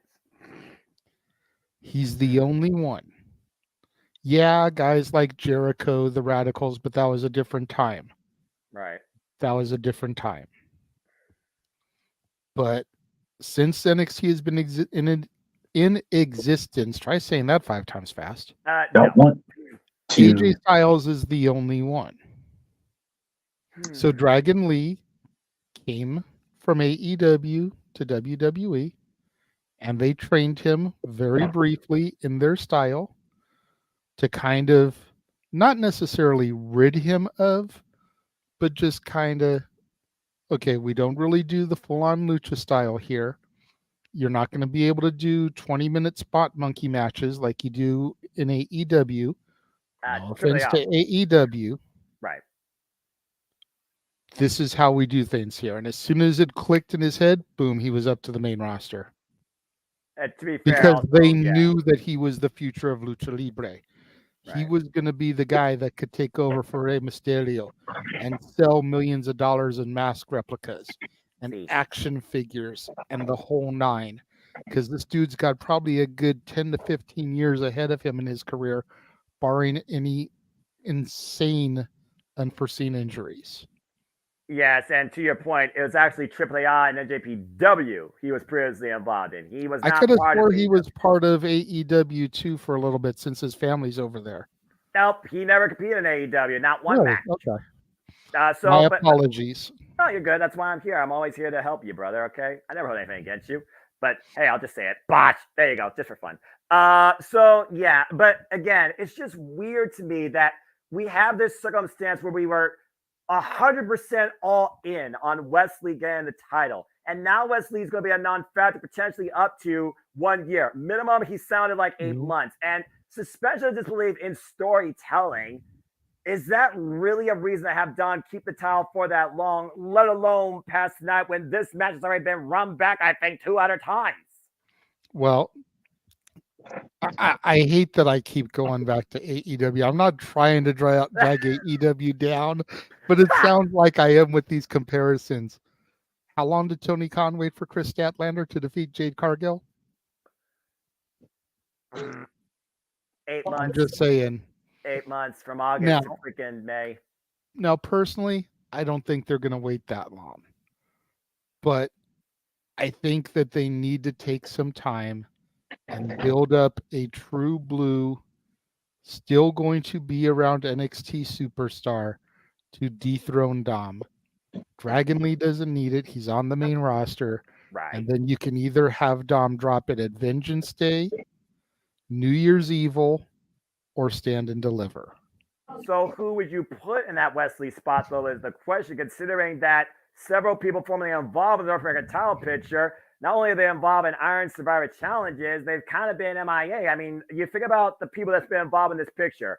Axiom, Nathan Frazier, Dijak, Von Wagner. Nathan Frazier and Axiom right now, they're in a mutual, or so it seems, grudge bout. And then you got Dijak, who's involved in the Iron Survivor challenge. And then you got who's the other person? I said, I already blanked out. Von Wagner, he's trying to get his brain back to remember his name and get to Von Breakker eventually after Von Breakker tried to literally injure him, quote unquote. So it's just weird right now that, again, the state of the North American title never felt normal for me in its existence, in and out of my NXT, until Wesley held it. I'm just saying. Question for both of you. Yeah. On my end, the Peacock feed, when I go to access it, just does the visit. Yeah, on my end it says replay available soon. So we just got to hold tight. Just got to hold tight. Just making sure I knew that was the case because it was doing something on my end. So no, all right. Peacock always takes a moment, so this is perfect. So, but Jeff, what's your thoughts on this? Since we haven't really got anything from you. Yeah, I'm of, and again, unfortunately, knowing what is to come, I know what's to come, as far as just for production purposes. So, I will say that I firmly believe that this needs to be just a moment of, okay, Wesley's not available. I firmly believe that Wesley was going to be the one to defeat Dominic. I know that circumstances have changed, because he's injured. So I still maintain they should go with what they were going to go with and just have the title change hands, get Dominic out of NXT, get him back on the roster with the Judgment Day. That way we have a fully devoted Dominic paying attention to what's going on Monday Night Raw and dealing with the Judgment Day business at hand. Because now that they have multiple opponents rather than just focusing on one poor schlub at a time, they need all hands on deck on Monday Night Raw. So I firmly believe that Dragon Lee, especially with Rey and Dragon Lee's corner, let's not overshadow that for a moment. Rey Mysterio is the one that called for this match in the first place, right? Mm-hmm. So all those factors lead me to believe that Dragon Lee is destined to walk out of here as the North American champion. Whether that comes to fruition or not, time will tell. I'm okay either way, to be perfectly honest with you, because I would love it if Dominic would drop the championship at Vengeance Day, so close to Valentine's Day, just to be that guy that, his heart's broken. Mommy has to pick up the pieces. That's fair. That's fair. Again, I just think right now the NXT North American Championship is stuck in indefinite limbo as long as Dominic's holding it. So I feel like tonight they should call an audible, and I'm just going to leave it at that. Well, Noah, while we're talking about gymnastic maneuvers, you go from limbo. Let's talk about climbing. And who will escape the steel cage? Oh, Lord. As Roxanne Perez goes up against Kiana James. Long-standing grudge in your NXT, JJ. Long-standing indeed, going all the way back to last year's deadline. Where Kiana got 0. Will she But- be a zero tonight, or will she be the hero of her own story? But It's a big but. there's an neither of them have that big of a butt. DJ, come on. He's the one that said it. I was thinking of Sky Blue. I apologize. Go ahead. You're good. I was going to say Roxy's is nice, but it's not that huge. You know, we're not talking Sky Blue status here. But I digress. There's an X factor that is needing to seriously be factored into this match. All right. And that is the QR code that was on the announce table for Tuesday's broadcast. Yeah, It's true. That if it was scanned, played a certain superstar's voice who's been out of action for a while as she enhanced her upper torso. Oh, That said, "See you at deadline." Ooh, okay. Considering the long-standing rivalry between that person and Roxanne Perez, True that. could she be coming back to pick up where things left off? Or has she had a change of heart? Is she going to come back as most people do in a babyface status and help Roxy screw Kiana? I mean, thanks to kayfabe not being a thing anymore, yeah, what's that word? there were photos and video on her social media of her and Roxy just hanging out, chilling the other day poolside. Yeah. But you know, then Tuesday comes around, we're supposed to believe they hate each other's guts. Yes.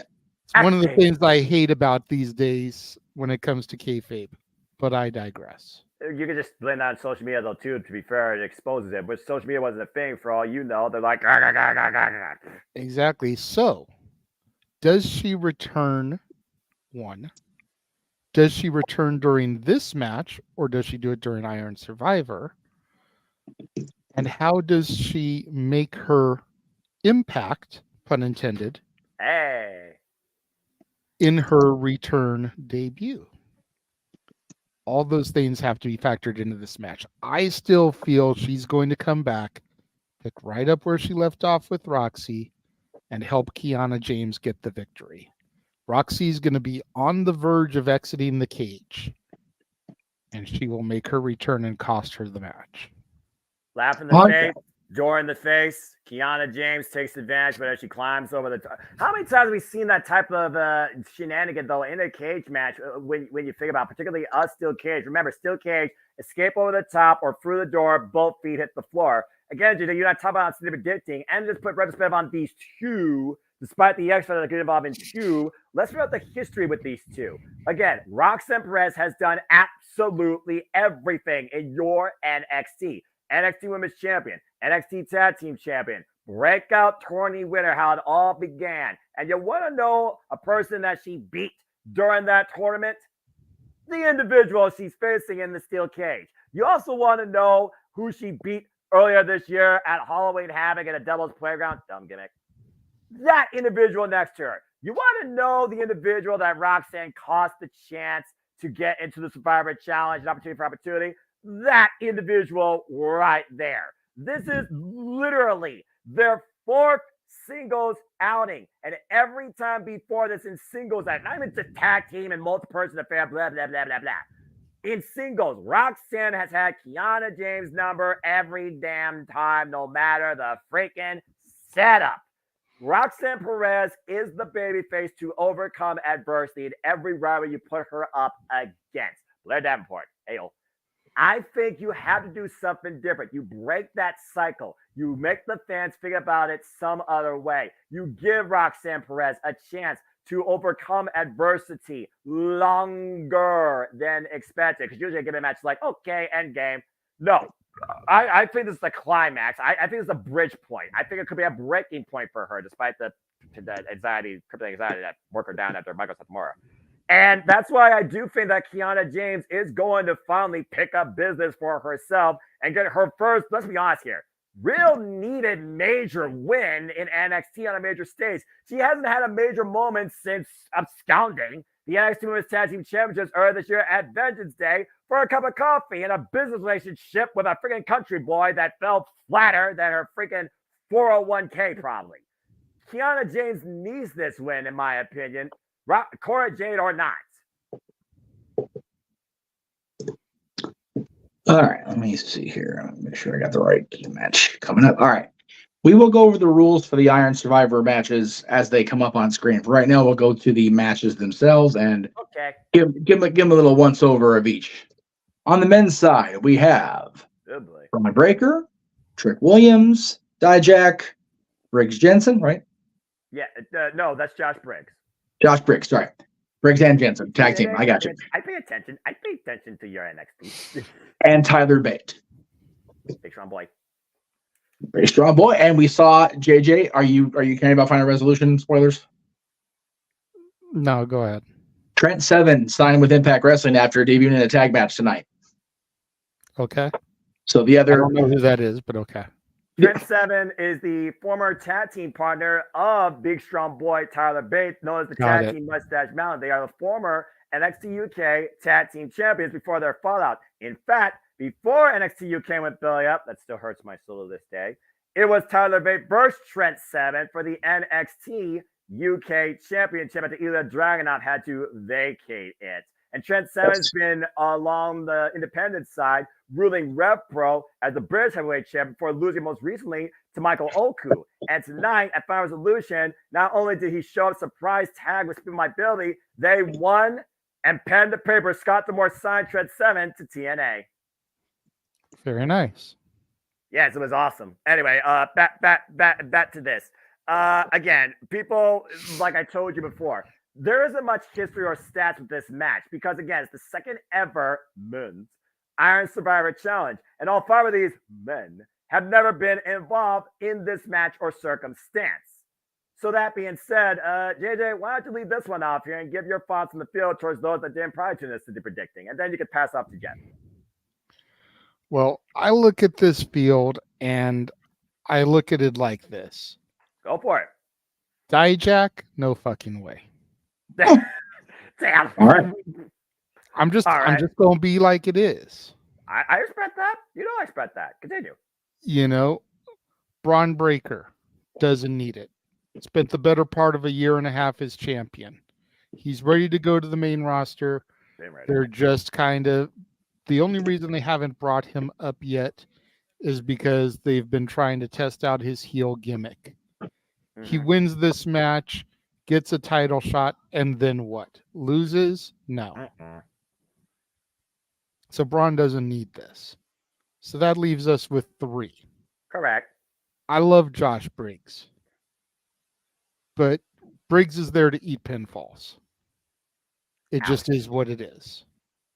Well, that leaves us with the big strong boy and the man of the hour, the man who everybody has been getting behind for the better part of the last couple of months, going back to the Tuesday Night War when he asked John Cena, how did you know when it was your time to break out?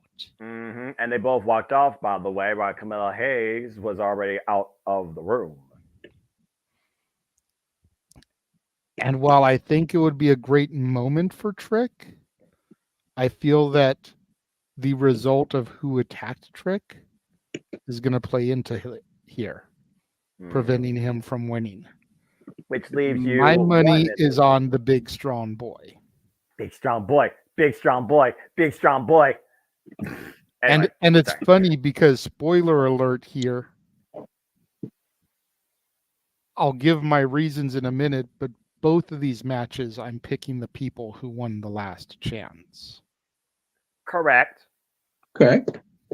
So what I'll that give means... my reasons when we get to the women, but Jeff, go ahead, give your thoughts on this one before we move on. Yeah, I'm kind of in agreement with you in that, at least on the men's side, I don't see a need to insert Trick other than to have him be the winner. They've been showcasing him, you know, very strong, very frequently on your NXT, and I definitely think that that's the reason why we're going to see him come out of this Iron Survivor Challenge as the number one contender, as it should be. Yeah. And, I think he's long overdue for a title shot. So I believe that's the way it should go. I believe that's the way it will go. On the other side, we have the ladies of NXT, the final five, if you will. Mm-hmm. Let me go ahead and get everybody's name up here. So I've got it right here. We've got From Kehlani Jordan, Lash Legend, Tiffany Stratton, Blair Davenport, and the last chance entry, Fallon Henley. Mm-hmm. Gentlemen? Well, again, JJ, you and I talked about it. At the end of the day, it still is zero experience field in Deadline. But we've seen this breakout star. We saw the test of strength, still a TikTok reject. We saw this NXT Women's Champion go to the extreme with the man. We have seen the top Ganjin, who has the most experience than most of the freaking NXT roster, have yet to actually accomplish anything since arriving in NXT. And then you have truly, how fitting, being a country girl, Dark Horse, who basically has been kind of obscure since losing the NXT Women's Tag Team Championship. I'm calling it as it is. At the end of the day, what do you look at here? Do you look at history repeat? Do you look at establishing somebody new? Do you look at the wild factor, the surprise factor? Or do you look at a heel versus face dynamic? Tiffany Stratton beat Lyra Valkyra for the vacated NXT Women's Championship earlier this year, started her run in the first place. I still debate whether or not she needed that. I'm just saying. But Davenport, she's just been a bully. And each bully has gotten the better of her, including a bully that just came back and kicked her damn face off in Nikita Lyons. I don't know about you. I think that's foreshadowing for something else planned for that individual, too. Last Legend, okay, you got to be a strength, but you're still in a TikTok reject group. I don't care about you. Kehlani Jordan, breakout 20 star. Surprised the heck out of us on the last kickoff. Came this close to winning the thing until Lola Vice kicked her head off. I think she's going to demonstrate how far she can hang. It's an endurance test for her as she looks to run the clock up and get the most decisions. Which leaves us with one thing. I love being surprised. I love seeing the potential actually capitalized upon. And I've been a huge fan of, for those that don't know, Tesha Price, independent star out of the Michigan area, formerly involved in AEW Dark. But ever since becoming Fallon Henley and owning this character, even if she's not truly a country girl, I don't know what she truly is. She's kind of just been Josh Briggs and Brooke Jensen's girl side character on the lamest sitcom you could see not on Teen Nick. I want to see her rise to the occasion and get a big moment. And with one of my favorite NXT UK, Lyra Valkyra, finally fucking champion in this NXT, and was one of my top 5 of 10 actual WWE matches I actually gave a damn about this year on television. Good job, WWE. I really would like to see that mutual respect bout, because look, I know everyone talks about heel versus face, heel versus face, heel versus face. Guess what? You can bend that traditional pen to paper rule book once in a while and still get something out of it. Mutual respect leads to character development. Maybe a new attitude, maybe a breakout moment, a breakout match. And I think Fallon Henley will reach the finish line like Seabiscuit and the Zebra and Racing Stripes and win this thing. I'm going with the country girl. City Boy picks the country woman to survive and thrive. Fallon Henley for the win. Yeah, I mean, Tiffany Stratton did what nobody thought that she could do and was champion and carried that shit on a level that nobody thought that the Barbie doll could. Exactly. Even I will admit to that. But she's been champion. She doesn't need this to get a championship match again. She can pretty much get another one whenever as a former champion. And again, we saw Lyra versus Tiffany for the title already. You have a longer-term story where you could run that back under a different circumstance. It could be her swan song. Doesn't need it right now. Blair Davenport is kind of the same thing. She can pretty much have a championship match whenever. You know, she is arguably one of the top heels in my NXT. Damn it. one of the baddest bitches on the roster. Accurate. A great test for any babyface champion. So she doesn't need Iron Survivor to get there. Iron Survivor is basically the NXT version of Money in the Bank. When it really comes down to it, it's for that up-and-comer that needs just a little bit of an extra oomph. Yes. And while Lash Legend and Fallon Henley aren't exactly up-and-comers, they've been around the block for a minute down in NXT. Neither one of them have really had those moments. No. Kehlani Jordan is still too new. Yes. Love her to pieces. She has got a bright future in my NXT. If she does not snap and turn heel, then once Roxanne gets the call up, Kehlani can very easily slide into that role that the Prodigy currently fills.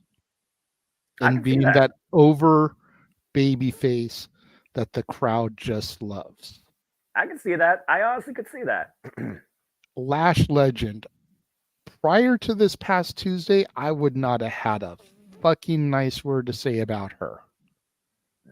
But the minute she body slammed Otis, I was like, oh shit. Okay, she's a powerhouse. I get it. But you know who else's powerhouse is? Raquel Rodriguez, Bianca Belair, Rhea Ripley, Jade Cargill. Let me see her go toe-to-toe with any of them bitches at this point after seeing that feat of strength. Especially if she can hone her skill set. I may not be a fan of Noam Dar, but motherfucker can wrestle. I will not deny that. So, pretty good learning tree for her to be sitting under. But I think everybody is sleeping on Fallon Henley. Fallon Henley is the little engine that could. Fallon Henley is the turtle that's racing the hare. Mm-hmm. You know, she has been a manager for the majority of her run down there. Yeah, she had that brief tag title run with Kiana James during that whole thing. Yeah. That run lasted only slightly longer than Roxanne and Cora. If we're being real. It was a hiccup in the tag title history. I don't remember who they lost them to. That's how much of a blank it is. I want to say they lost them to Alba and Isla. I might be off on that, but I want to say that that's where they lost them, was to them. I'm going to take a look real quick. Continue. But aside from that little sprint there, Fallon really hasn't been a wrestler. So nobody truly knows what to expect from her in this. And I think that's her biggest asset. Agree. Is that nobody truly knows what to expect from Fallon here. And you're right. And I think she's going to use that to her advantage. And she's going to come out on top here. And you're right, by the way. Cool. Cool. Good to know. Continue. It would be cool to see Briggs get the victory on the other side. And then you got Briggs and Fallon with title shots. And where does that leave Jensen? Find himself. But we don't need to have another NXT tag team breakup. Briggs and Jensen are too fucking good as a tandem. We don't need to break up another tandem. Okay. So that's why I don't see Briggs taking it for the men. That's fair. Again, they are Fallon. But Fallon getting a shot at that women's title could light that fire under Briggs and Jensen to go after the D'Angelo family and get a shot at the tag titles. And then we could have a Hardy's Lita situation where Briggs, Jensen, and Fallon all have gold at the same time. I just want to see Tessa Price really, get booked and hone in on her potential as Fallon Henry, as WWE creates everything from scratch. That's really also another reason why I just want to see Fallon Henry succeed, at least tonight. If not some point, be able to demonstrate what she can actually do on NXT in the wrestling capacity. Singles, by the way, versus multi-person. I'm just saying. Jeff, where do you stand in this one? Now, if I remember correctly, I picked Blair. I picked Blair Davenport in this. Did I not? You did. I don't know why I did that. I just got a feeling. That's If I'm fair. being honest. It's just one of those. I saw the names and I went, you know what? I haven't really hear a whole lot about Blair Davenport up until the Iron Challenge started. I thought, you know what? Let's just see if NXT does something out of the blue. Why not? So I'm sticking with Blair here. You guys make good points. Tiffany's been there, doesn't need it. Will she get there again? Absolutely. She will be the champion again before all is said and done. I would love to see Fallon Henley get that championship shot. I'd love to see Fallon Henley get that championship, if I'm being honest. I've loved Fallon Henley from the beginning.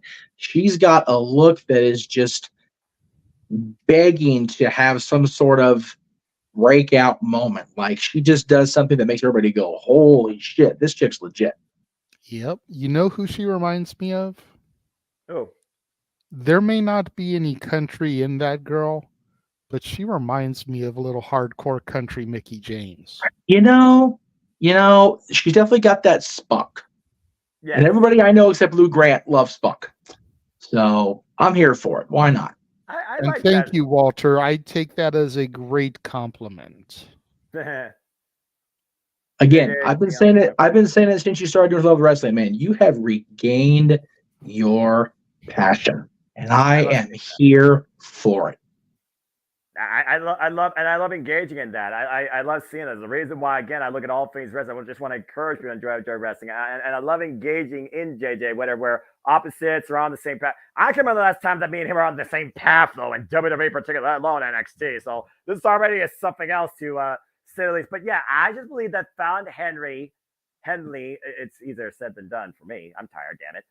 Has something and it needs to be honed before it's too late. And this is the moment. I always call NXT Deadline since its freaking birth last year a final exam. Show us you're ready to go to that next level before you want and are able to stand and deliver. And by the way, JJ, that's where Fallon Henley and Kiana James lost the titles to Alba Fire and Ida. You were right. So again, I really, really want to see Fallon Henley win. That's all I gotta say about that. Next match. We are continually checking. As soon as it gets loaded, we're gonna start this, guys. So just chill. It's all good. Yeah, just relax, folks. We're here for the duration. I mean, shoot, we're still gonna probably end sooner than a regular open mic night. Hey, chat. How about we let the producer produce the show, and you guys just watch and enjoy the discourse? How about we do that? Are you not entertained by the conversation? Took the words out of my mouth. Okay. And Jeff, the main thing that swayed me from Blair is because, again, going into this past Tuesday, I was seriously leaning towards Blair Davenport myself. But then the lioness, the Nikita Lyons, came back and kicked her head off of her shoulders. Fair. And could Nikita play a part in this? Ding ding. Because we know that Nikita is going to want some revenge on Blair. Blair injured her. Exactly. Blair took out half of the women's roster. Wendy Chu still isn't back. That's right. She took out Roxy. She took out a bunch of women. Yep. So I could see Blair being in the penalty box, getting released from the penalty box, and here comes Nikita with another kick taking her head off again to cost her from getting back into the match. Would that yield though? Because here's the thing, JJ. We gotta remember, decisions are rendered via pinfall, submission, or disqualification. The thing is, nobody would know, hypothetically speaking, because again, this is WWE, where logic and WWE in the same sentence, LOL. Would they consider disqualification with an outside interference on behalf of just the match itself? And would that play against the rest of the field? Like, how does that work without causing this deadline match to be thrown to utter nonsensical chaos? It's a good question. I'm not really sure, because usually if it's one-on-one, someone comes out and attacks one of the competitors, then it's the other person that gets the disqualification. Exactly. But if there's 4 other women in the ring, whose behalf is she interfering on? Meh. Do all 4 women go into the penalty box? Oh God. Like, how do you book that? That's crazy. Exactly. You would have to almost book that angle in the beginning before the timer starts, or risk somebody else at the expense of her assault when it's only 2 of them if Blair starts off. And again, we do not know who goes in first, who goes in last, or the first that start off. These deadline matches are even more damn random than a Royal Rumble. Absolutely. And to Josh's 2 points, first one, thank you, Josh. I'm glad that I got you back into watching NXT again. And Nikita versus Lash is what was going on when I first started watching the Rainbow Bride NXT. It's why I don't like Lash, because I took to Nikita so well for reasons. Well, I'm not even going to try and sugarcoat in front, but I didn't like Lash because I became a Nikita fan. That's how I became a fan of them. That's fair. You got to start somewhere. Again, I don't judge. Like I said, I am what I am. But yeah, Hi, Allie. You stop that. Yeah. This is not my ATW crew that always insults me at the end of every ATW view. I am not going down this road. Anyway, so I love you, Noah. I know. Anyway, it's 2 Fallon Henleys and 1 Blair Davenport and 0 for the rest. So we'll see what 2 happens. Fallon Henleys, 1 Blair Davenport, and a partridge in a pear tree. And a happy jam of Christmas. Anyway, now, before we go on to the next point, I want to finish my point about this match because I didn't get through that. Oh, Lash, again, never been a fan of Lashes from the jump. It's not just, all right, if one more person says TJS, I'm timing him out for 5 fucking minutes. Just throwing it out there now. Anyway, over it in the chat room. I'm fucking done. Thank you. Now, okay? It's nice instead of the chat, but fuck all the way off, guys. Okay, now. Tranquilo. Breathe. Anyway, back to Jeff's point before we move on to our next match. Please continue, Bruce.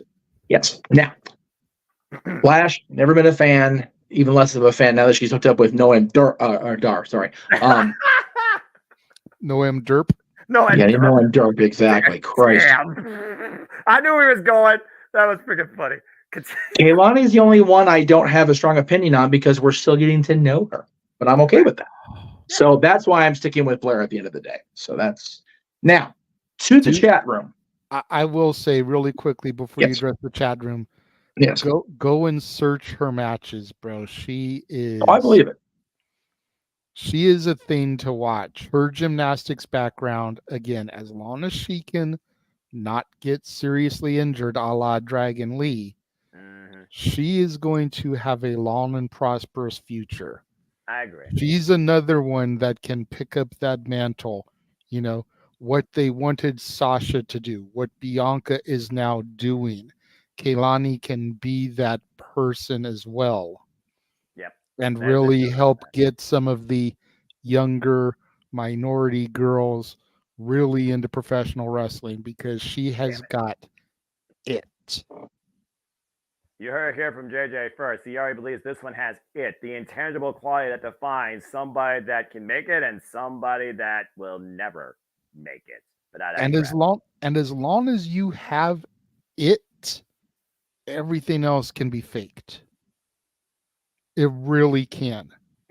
This is the world of professional wrestling. Damn it! The F word gets thrown around a lot. I hate that. I know, but it's true. Let's just call it the way it is. I know. F word gets thrown around a lot, but you cannot fake it. It's what attracted me to John Cena when he came out and challenged Kurt Angle with ruthless aggression. It's what attracted me to the Road Dogg Jesse James, to The Rock, to Randy Orton, to Austin Theory, to Jade Cargill. Some of them may be great technical wrestlers and in-ring performers. Some of them, from a technical standpoint, may be horse shit. But every single one of them has it. It. Kaylani has it. Tiffany has it. There you go. Oh, and Jeff, just to further your confidence, Blair Davenport is a former Stardom Tag Team Champion and SWA champion before that title was retired. So again, she's accoladed. Now, let's move on to our next match. Well, Jeff wanted to address the chat room, and I kind of commandeered the conversation because I wanted to make that point. Go ahead, Jeff. Oh, I'm sorry. Everybody commenting along about being in a weird parallel universe. Breathe. Tomorrow, this show's on tomorrow. It's only half a day. Oh, okay. Chill, tranquilo, yo. We will give you your open mic night. Absolutely. It'll be 010. We love. Come here, guys. We love it. It's okay. It's okay. We give you. It's okay. It's okay. People It's confuse okay. saying It's okay. that. That's like the day that Monday Night Raw is not Monday Night Raw. What the hell is the world gonna do with itself? The fact that y'all so passionate and want to have your open mic night after the day I've had warms the cockles of my lack of soul. So thank you. And thank you, JJ, for all you've done with it, taking the reins of it too. That can't be grateful enough on behalf of the multiverse and the panelists. We really do appreciate you. Thank you. I take pride in that.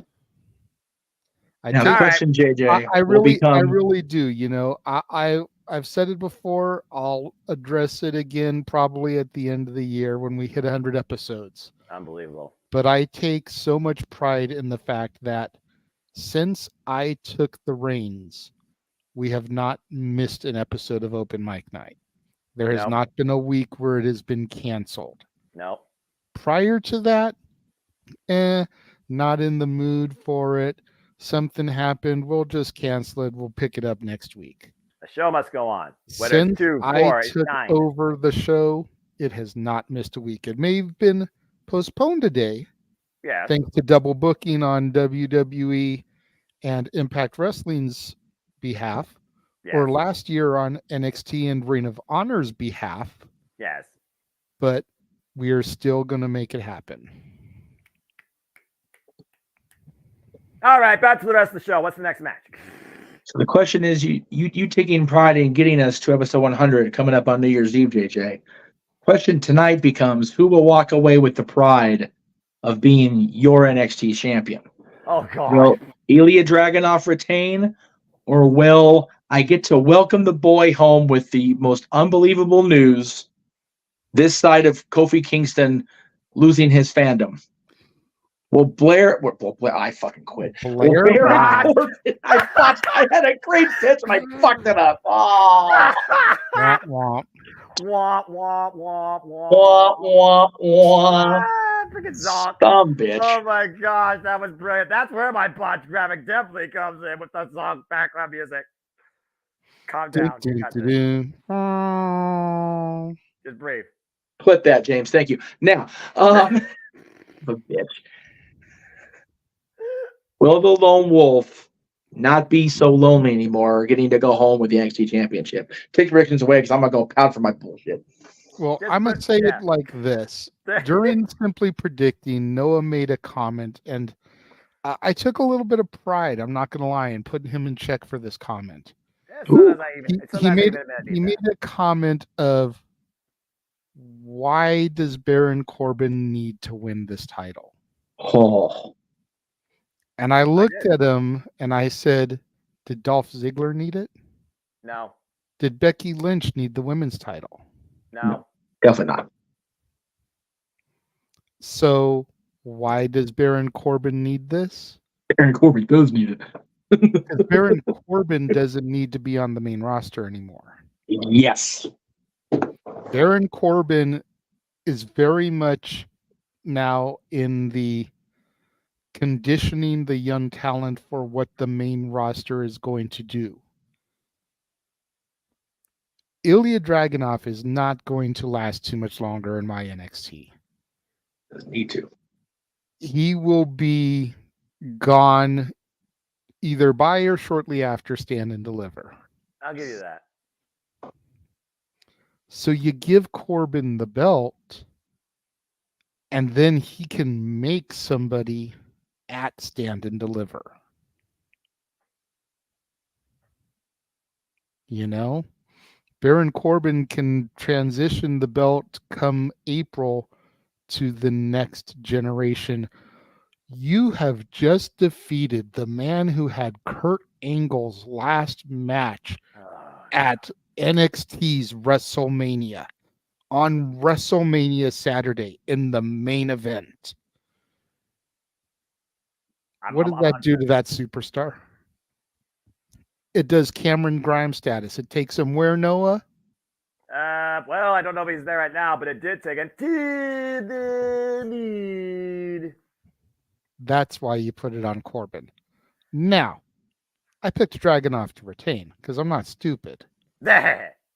But when asked why does Corbin need it, which would I? There's my answer.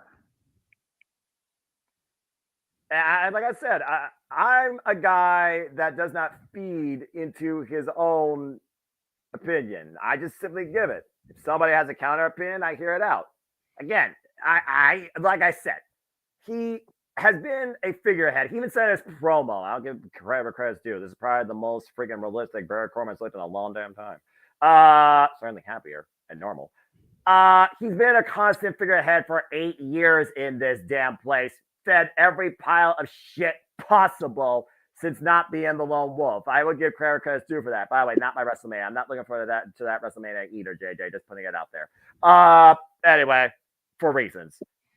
But yeah, it's just one of those things with Ilya Dragunov of how long he went after this destiny and looking at the entire main roster construct. Yes, he is above leaps and bounds ready to excel on the main roster for his promo, for his talent, for his intensity.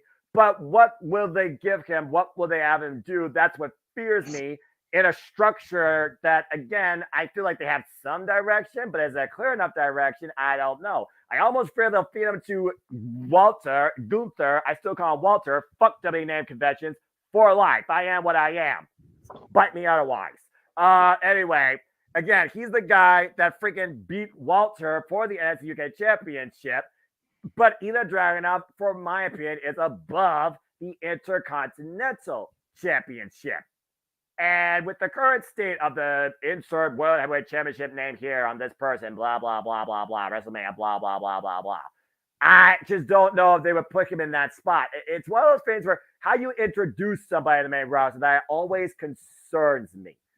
So I just think that Ilya Dragunov right now is going to hang around now that he has achieved his destiny and will be the guy to freaking move forward and NXT. Like you said, Baron Corbin, he is that guy right now that's there, I think, to push the younger talent. But I don't think he necessarily needs to push the younger talent using the championship if what you see him do already without the championship speaks dividends. And Ilya Dragunov with the story of him getting the title and just starting this reign, I think he deserves a good run with it. And this is his, what, second defense of the title? Yeah, because he beat Kamala Hayes at Halloween Havoc.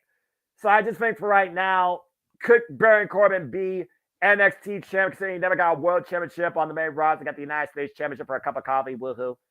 Yes, I believe he could be NXT champion. I just don't think it could happen tonight. But now I'm going to shut up because guess what, JJ? You're not stupid, but this man's always bold.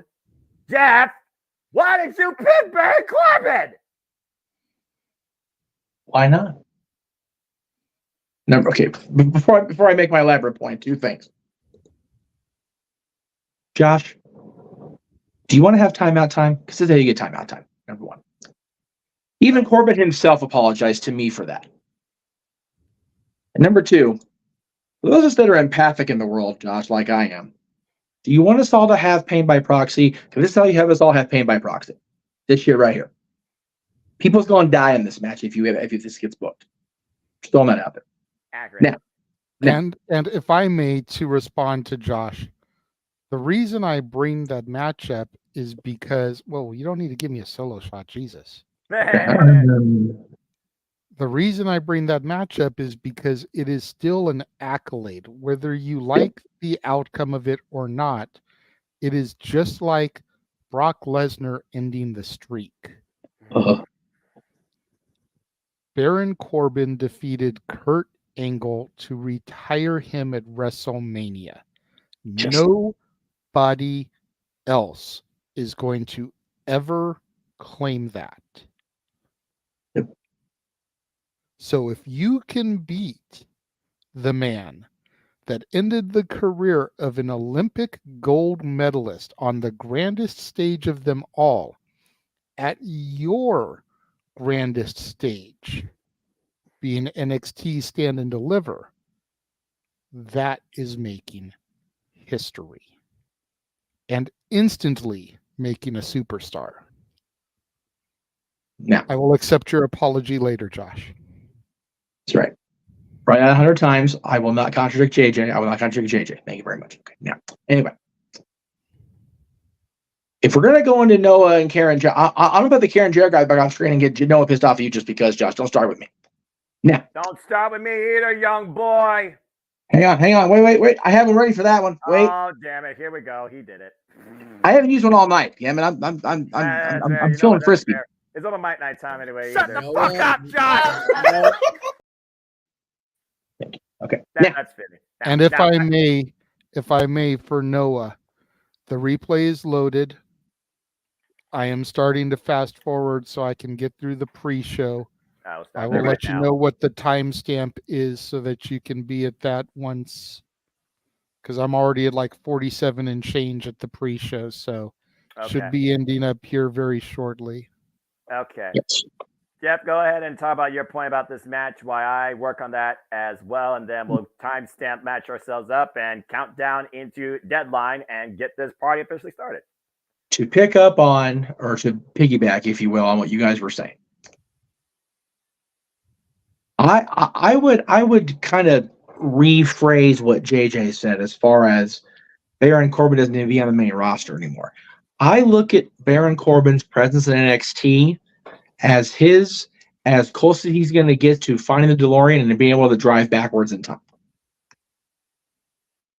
Because if you recall, prior to his going to the main roster after WrestleMania 2016, he was the personality, the character, whatever you want to call it, that my son fell in love with at the same time that he had fallen out of fandom of Kofi Kingston due to the New Day original preacher style gimmick. I look at this as a hard wire reset for Baron Corbin. Other than the hair, which, if we're being honest, there's that meme that went around of Baron's hair on the mat looking like freaking Venom, the symbiote, walking away from its host. The symbiote. At the end of the day, don't need that hairstyle. That shit was nasty. So I look at it as a hard reset. The Lone Wolf is back where he belongs.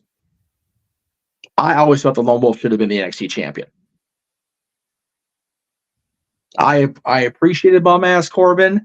We got a bum ass Corbin chant going at the Sam Roberts podcast in Hollywood. Fun as hell. 5304 Noah. He appreciated he appreciated it, whether he'll admit it on a WWE show or not. Go ahead. I'm here for Corbin. Quick. I'm here for Corbin as my champion. Gotcha. Yeah. 5304. Okay, I got you. And then Jeff was talking about, he went with Corbin. He did. I'm literally looking at the pick right now. Yeah, I am 100% on board as Corbin being the new NXT champion, and that's why I picked him. And I'm also queued up, ready to go. So, all right. Any last thoughts, kids? Let's see. 1, Nope. 2, 3. Looking forward 4. to doing this. Then I think without further ado, JJ, I think we have finally hit our deadline to showtime, as I am on 5304.2. And for those that have been waiting in anticipation for me and JJ's call of this NXT PLE for the conclusion of the NXT 2023 League 2, JJ, Jeff, Multiverse of Media, on your cue. Let's do this. All right, here we go, guys. Play in 3, 2, 1, play. All right. 6, 7, 8. Perfectly in sync, as of course we have once again, as always. We always talk about what was then as we look at what is happening now. And we'll continue to move on forever, for we all are always here in the multiverse together. Here is to NXT's final resolution. This is NXT Deadline. Whoa! We are starting off with the Heartbreak Kid, ladies and gentlemen. And the general manager of your NXT, JJ, Shawn Michaels. It's always good to see Shawn come out. The two-time WWE Hall of Famer went in on his own after his career ended at WrestleMania 26 and was inducted years later with D-Generation X. Now Shawn Michaels spearheads the future of WWE in NXT, the brainchild of his best friend, Triple H. I wonder if he'll become a 3-time Hall of Famer if the Rockers ever get inducted, if that's a possibility, or if Marty Jannetty is on too bad a blood with the company. Well, I mean, again, how do you forgive going through a barbershop window? Damn coward, Jannetty. Shawn Michaels great as an NXT Deadline. Oh boy. Oh, poor Walter. Oh, Shawn Michaels saying that's got a question for us since it's the last PLV of the year. Ask us if we're ready. Again, JJ. Ready. I mean, do you really have to ask me that question? You talked about my evolution over the last year. Here he is. What the fuck? The static has hit, and the Second City Saint is in my NXT. CM Punk! What in the world? The cult of personality. Hidden And look at HBK's that pose. This guy is leading up and on every show this week, Raw, SmackDown, and NXT now. And we talked about CM Punk's return to the industry. What does he want to do? He wants to literally lead the younger generation. In fact, one individual that could show up tonight was inspired by this man to become a WWE superstar. Rocking a Bret Hart sweatshirt of all things, getting into the ring with Shawn Michaels. Yeah, no controversy there, I'm sure. Let's just point out the irony here, ladies and gentlemen. No controversy in there, I'm sure, JJ. Again, all the past is forgiven. Shawn Michaels, CM Punk in an NXT ring in 2023. What the hell is my life right now? This is beyond insane. And no, we still have yet to call the Iron Man match for our road to 40. Oh, God, help us. Oh, boy. You see the steel cage hanging overhead. Yep, for Kiana James and Roxanne Perez, they used the penalty box by the announce table position. And CM Punk has a mic with Shawn Michaels in the ring on an NXT stage for the first time ever in his career.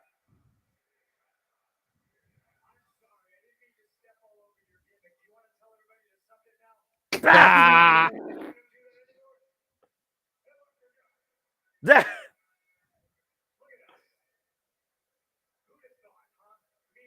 What the hell? Yeah, nice. Yeah,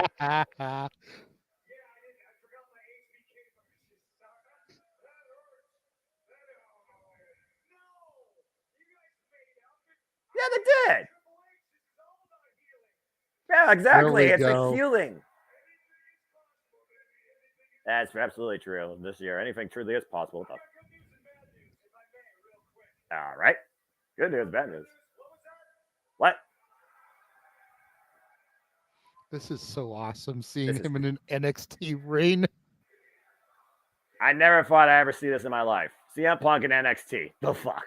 Dude, we called it last night. I asked if he would show up tonight.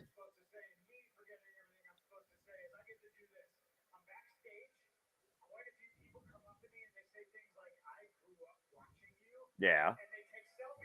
This selfie.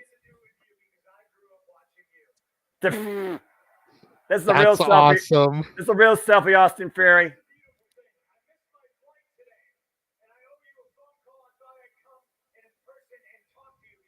Yeah. That's right. SmackDown, Raw, or NXT? Or could CM Punk come to NXT? I feel like the audience is just speaking their mind. Or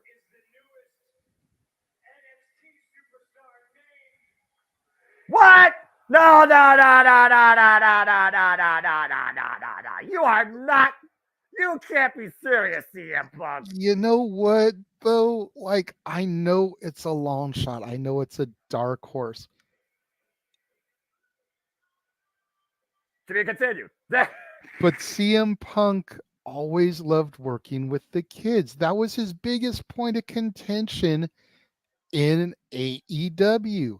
He tried to help Adam Page. He tried to help Jack Perry, and they didn't want to listen to him. They thought they were bigger than him, better than him. Let me ask you, have either of those men wrestled The Undertaker for the streak at WrestleMania? I don't think so. No. So for CM Punk to be in my NXT and be in that utility role, to be in that role as a guy that can be the male Maiko Satomura, the final boss of my NXT. You don't have to use him every week. He doesn't have to be on every TV show, every PLE. But once somebody gets to that level, here comes the Second City Saint. Prove you're on my level. He told us on Collision he wasn't going to stop. He wasn't going to leave his boots in the ring until there was somebody to fill them. You think you're on my level? Prove it. And then maybe I'll leave my boots in the ring. Yes, Jeff, I see your hand. No, Adam Page didn't wrestle CM Punk at WrestleMania. Didn't wrestle like CM Punk did for the streak. But, you know, and the other side of that, Brock Lesnar, who did end the streak, ended up taking Page's shtick and actually turned cowboy shit into legitimate shit. Anyway, carry on. I will carry on, my wayward son. There'll be And I feel like Punk is done. And I feel like the Bucks are the ones crying now, so. But we digress. Speaking of the Bucks, so my daughter and her grandmother, Miss Rosie, as we call her, went on and ordered a pack of wrestling stickers to kind of divvy up to people for Hanukkah. Oh, I heard about this. This is gonna be fun shit. My card had Scott Steiner on it, had a bunch of stickers inside of it, but the other sticker that was actually on the card were those fucking counterfeit Bucks. And I was like, really, bitch? Because they don't know. But, you know, it's one of those things. It's like, you really go put the Bucks on my card? You have no idea right now. And unlike the counterfeit Bucks, here comes a real bona fide legend down the aisle. Damn right. And a legend to be, again, as long as he can stay healthy, the future of Lucha Libre is Dragon Lee. And as you see Rey Mysterio gimping down to the ring with his crutches after his 375th surgery on the same knee. But It's already been an incredible moment, but you digress. Again, folks, we finally welcome you into the arena as we see who will be able to beat the clocks and it counts up who will meet their goal and achieve the ultimate opportunity in the end. Welcome, folks, to our coverage of NXT Deadline. Hello, everybody, and welcome once again to JMN Multiverse of Media. You know this is Prime, the Superman of the Simple Brand, and the voice of the JMN for a great professional wrestling, damn it. But I am starting to appreciate sports entertainment. And my name is Noah Foster with the Renegade of his NXT, damn it, the Renegade of Wrestling, JJ Williams, as we're kicking things off with the NXT North American Championship match. An honorable call as Dragon Lee looks to finally claim the gold against Dirty Dominic Mysterio. JJ, we've already had a hell of a moment here as the color personality took place center stage, first time ever in an NXT ring, and still so much more to come. Are you ready to go tonight? This is your main stage, bruv. I am definitely ready. And here comes the man of the year. Oh, Lord. You know what? Say what you will. You're not going to be on open mic night tomorrow to discuss this because you said you've got church obligations. But can you really look me in the eyes and tell me that Dominic Mysterio has not been WWE's MVP for the last 365 days? You know what? All personal feelings aside, because I react as a fan, and this disrespectful piece of shit, basically. Character aside, I cannot argue what this young man, this third generation superstar, being perfectly honest with the Mysterio name off his father, has actually done, turning his career complete 360 since last year Clash the Castle, joining Judgment Day under the influence of Rhea Ripley, ascending to claim the NXT North American Championship, presenting this title on both Raw, SmackDown, and NXT, been part of War Games, been part of Royal Rumble, been part of WrestleMania, and been one of the most constant workers in the entire WWE. I will not deny the progression of Dominic Mysterio in the WWE. As we go down to Lisa Taylor for the introductions for this match. But I do think that the NXT North American title needs a new face. And hopefully Dragon Lee is the one to fit that case, since Wesley was unable to compete. Again, on behalf of the Multiverse of Media, Wesley, we wish you all the best. Please get well soon. Have a speedy recovery. Tonight was certainly going to be your night, but there's one thing I know. You cannot keep the cardiac kid down. That heartbeat still will rise back to the occasion and reclaim what truly was stolen from him. Now, whether or not it's against Dominic Mysterio or Dragon Lee or some other superstar in between, that remains to be seen. But deadline tonight might very well be the deadline for Dominic Mysterio's run as the NXT North American Champion. North American Championship is on the line for this match. Bell rings, and here we go. The first contest of the evening. And of course, not the first time these two have met each other one-on-one, let alone for this championship. Dom Mysterio, now a two-time NXT North American champion. This run going for 67 days. And this is his, let's see here, second defense after outlasting Nathan Frazier, who, spoiler, folks, lost against Axiom on the kickoff show. Damn it. Whoa! Ever since Dom Mysterio took the title back from Trick Williams with the help of Mommy following NXT No Mercy! Topic on hello by Dragon Lee flies to the outside, wiping out Dominic Mysterio. Dragon Lee coming out of the gates hot here, JJ, in the early going. Absolutely. He needs to, Dominic Mysterio, 6 months ago, a year ago, you could have maybe gotten light on Dominic Mysterio, but Dominic Mysterio has morphed into a whole other individual. And we just cannot take him lightly anymore.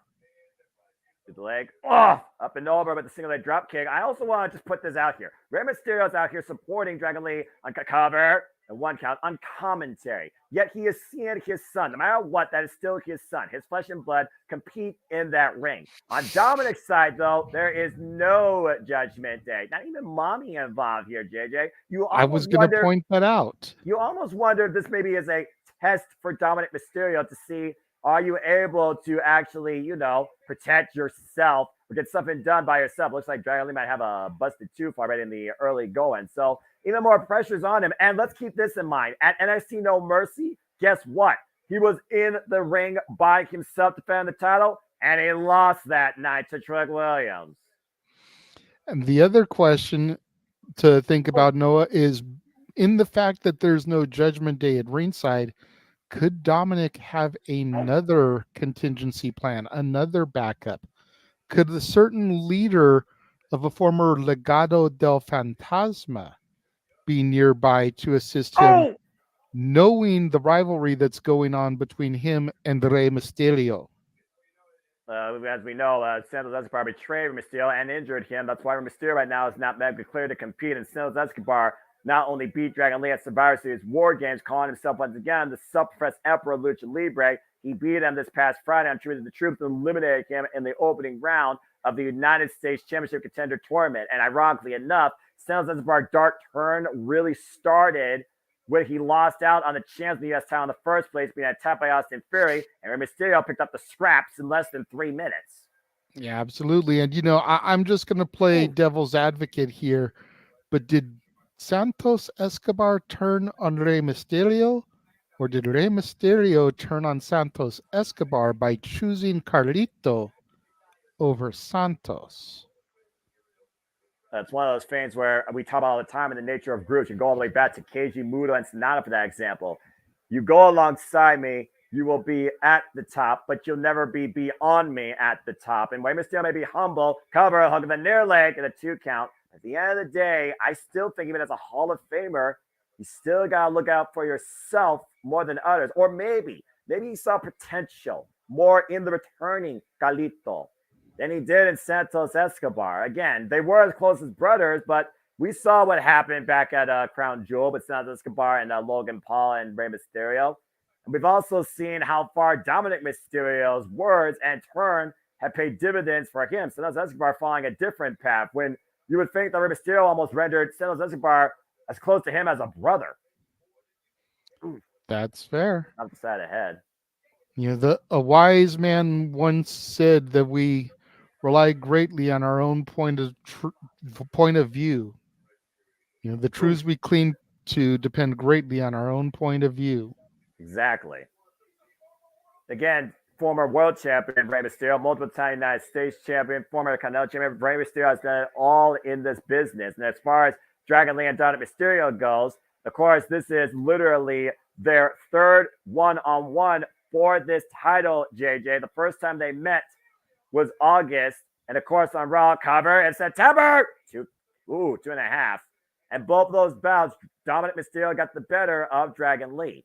His third time the charm, though, for Dragon Lee, even in this audible situation. Everything right now feels like, to me, this is the time for change. This is the deadline for the North American Championship. How many times can Dragon Lee afford to lose, let alone the Dominic Mysterio? This is his third time for this title in one-on-one action.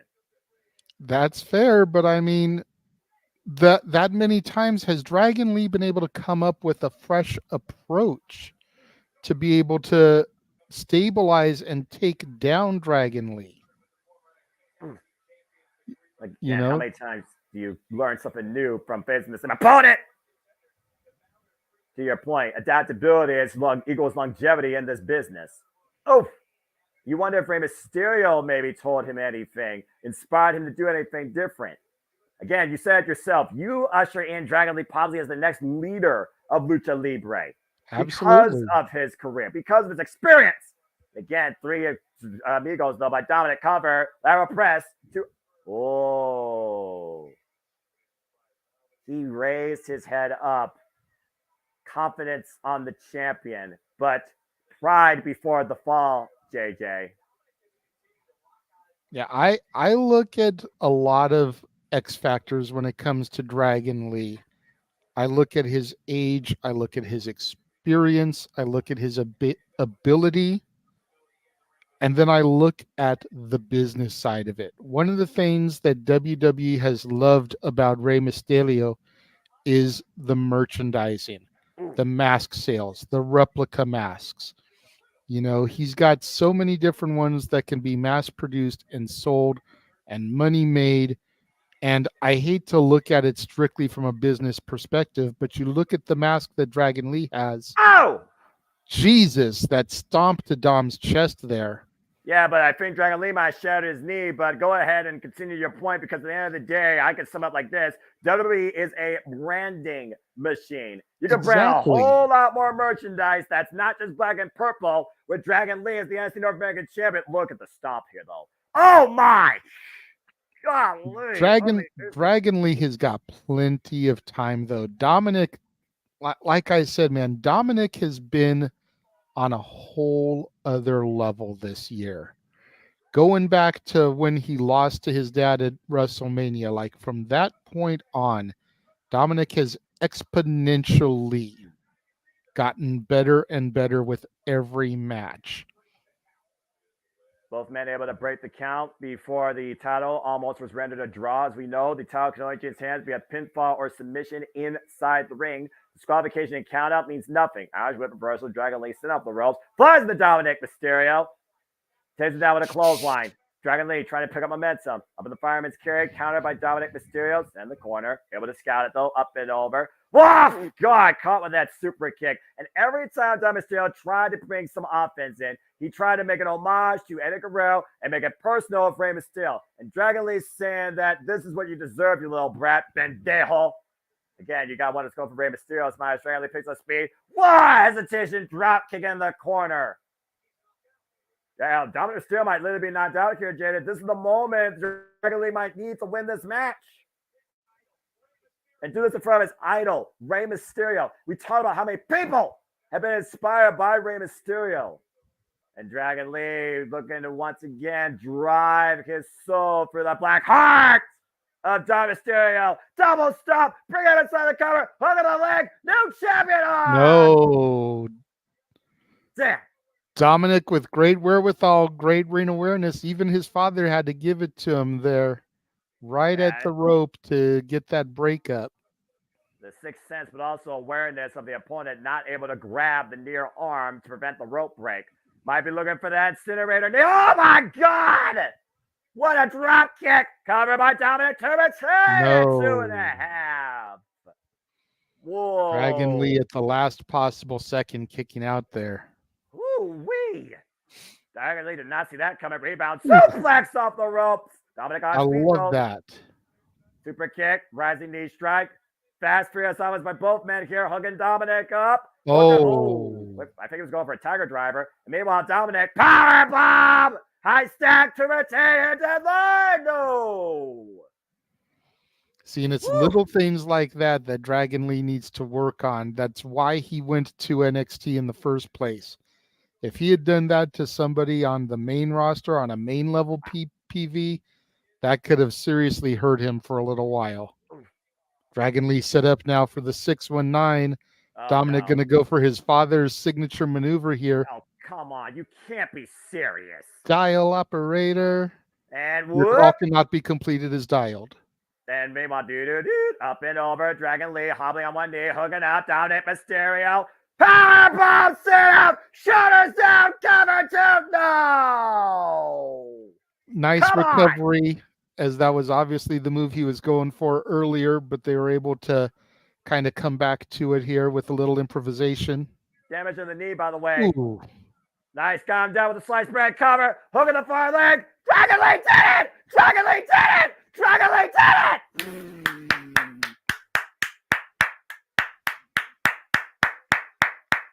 New champion! Dragon Lee, third time was the charm. Look at the grin on Rey Mysterio. Dragon Lee, new NXT North American champion. I can't believe it. We have to now, JJ. Congratulations to Dragon Lee.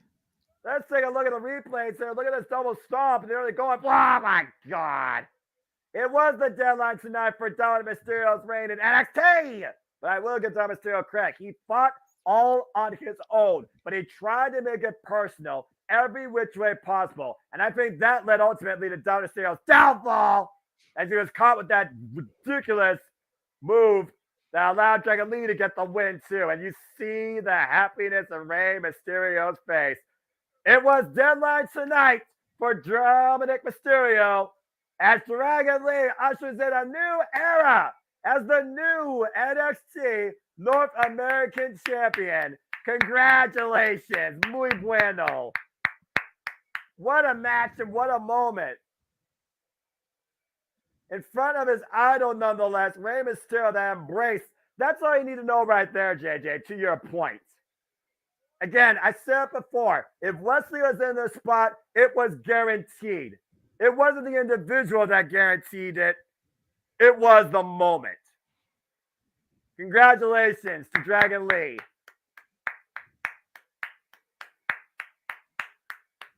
Well, I'll be damned.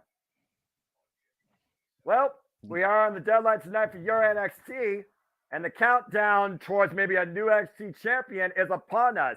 But also thinking about that, who will come out when the buzzer hits 0, as we always come back with the most mind-blowing, dream-making, astounding, unpredictable, surprise-filled road achievement. It's the first time on the road to WrestleMania and our first with PLE. Me and JJ are back with you covering the Royal Rumble next month in January. Stay tuned for more on that as we got a commercial break right now.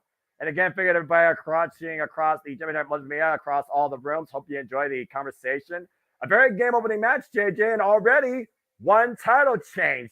Dragon Lee did it the third time out. Third time was the charm. Yeah, good on him. You know, I mean, I'm not mad that he took it. It just perplexes me a little bit. We're going to have to see where things go with another main roster superstar as the NXT North American champion. We see Ilya Dragunov and Baron Corbin arriving earlier today at the arena for Deadline. Well, Shout out to the Hives for Countdown to Shutdown, the official theme song for Deadline. Kind of catchy. I mean, again, I still think themes are what they are nowadays in WWE, but that's just a whole different conversation. But coming up next, these 5 women are going to take center stage and pursue the opportunity to challenge Aloy Valkyrie for the NXT Women's Championship. It's the Women's Iron Survivor Challenge. That's a hell of a picture right there. This was the summer of Punk. This was August 2011. Post Pipe Bomb, post Money in the Bank victory. Jeff rocking a Kings of Wrestling Chris Hero, Claudio Castagnoli t-shirt. My then fiance, my daughter's mom, rocking a Colt Cabana shirt. And me rocking the Punk Nexus shirt. Nice.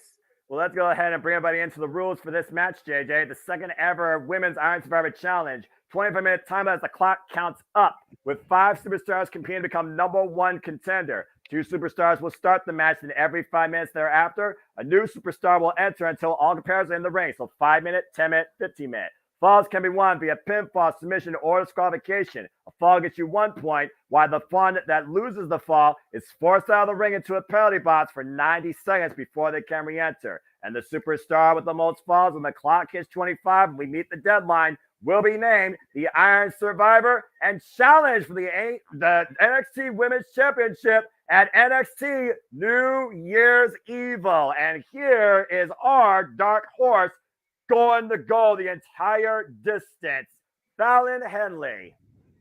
Well, Jeff, it looks like there's one more we can add to the roster of events we'll be covering. NXT New Year's Evil. Make it official, boss man. All right, I'm for it.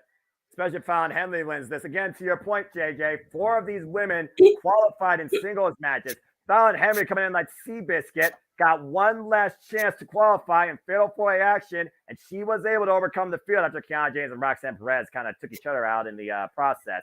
And it looks like Fallon Henley will go the entire 25 minutes, meaning she will have to have the toughest test of endurance along this competitor that's going to start off with her. Well, we know a country boy can survive, but can a country girl? As she's got to, oh shit. And her opponent to start things off is Blair Davenport. That's a rough start. I'm not going to lie. JJ? Yes, Jeff. We's gonna die. I want to live. I want to live. I'm guessing it's official? Of course it's official. Come on now. It'll be there momentarily. I'm about to say, I didn't see a graphic, so I can't plug anything other than that. I'm not going to just, just assume. Anyway, Blair Davenport also, of course, who qualified for this match after defeating, sorry, JJ, Thea Hale. Of course, Blair Davenport's been one to put herself at the center of your NXT, the top Ganjin, as she likes to refer herself as, former Stardom Tag Team Champion, looking to take a huge opportunity.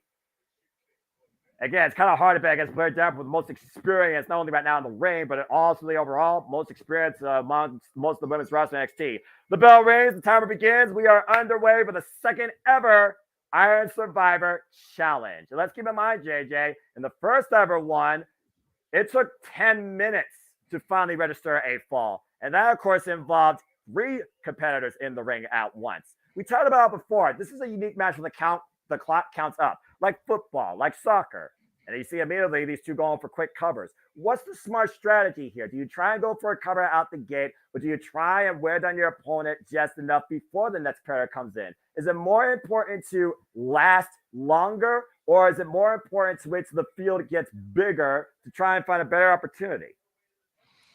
I think you definitely want to try and get as many wins as you can early on, because you don't want there to be a full reign where people can try to stop you from getting a victory. You know, you want there to be less people in there that are going to be able to interrupt your pinfall attempts.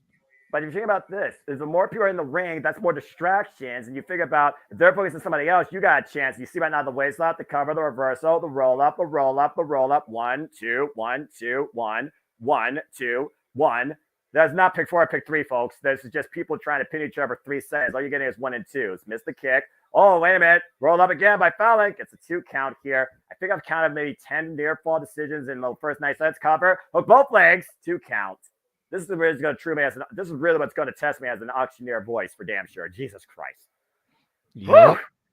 Even Blair Davenport asking for a bit of a reprieve. A timeout. Yeah, can we get a timeout for my voice, please? Heck up. Oh, man. Again, Fallon Henry started off on level up and really has not had a chance to really demonstrate what she can do on her own in the ring since arriving in your NXT. Whoa, God. Jesus. Big single leg kick by Blair Davenport. Blair following up, though. Oh, gosh. That kick connected in the midsection. And now Blair in the cover. Hook in the far leg. Gets a 1 count as this clock already is ticking up to almost the halfway point before somebody else comes in. And so far, Blair Davenport's been in control for at least the last 40 seconds. Again, Blair Davenport's all about assaulting her opponent, getting control immediately. Let's not forget, the way Blair Davenport came into here was Worlds Collide against Mandy Rose and Michael Satomura to unify the NXT UK and NXT Women's Championships. But she hasn't been involved towards the title since, of course, coming back from a long-standing injury after taking out half of your NXT Women's roster. I was going to say, Blair Davenport is dominant in every facet of in-ring competition. So for the statement to be made that she's been dominating for, the most of the match here right now is just, it's simple mathematics at the end of the day.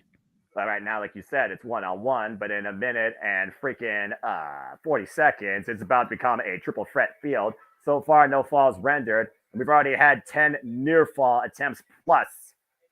And right now, you see her wearing down the back of Fallon Henry, driving her knee into the spine, trying to hyperextend the arms. And again, submissions can lead to a decision here. But the risk of submissions, you run the clock up even further towards either another opponent, like you said, coming in or breaking it up. So I almost think in deadline matches, the approach is pinfall versus submission. That better benefits you.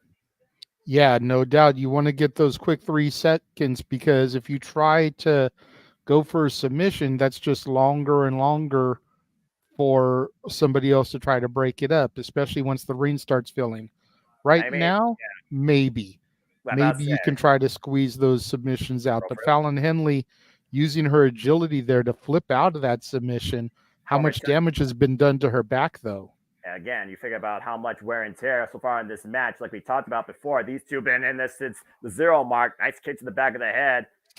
Fallon Henry right now looking to rodeo up. Oh, man, sucker punch with the left. Whew.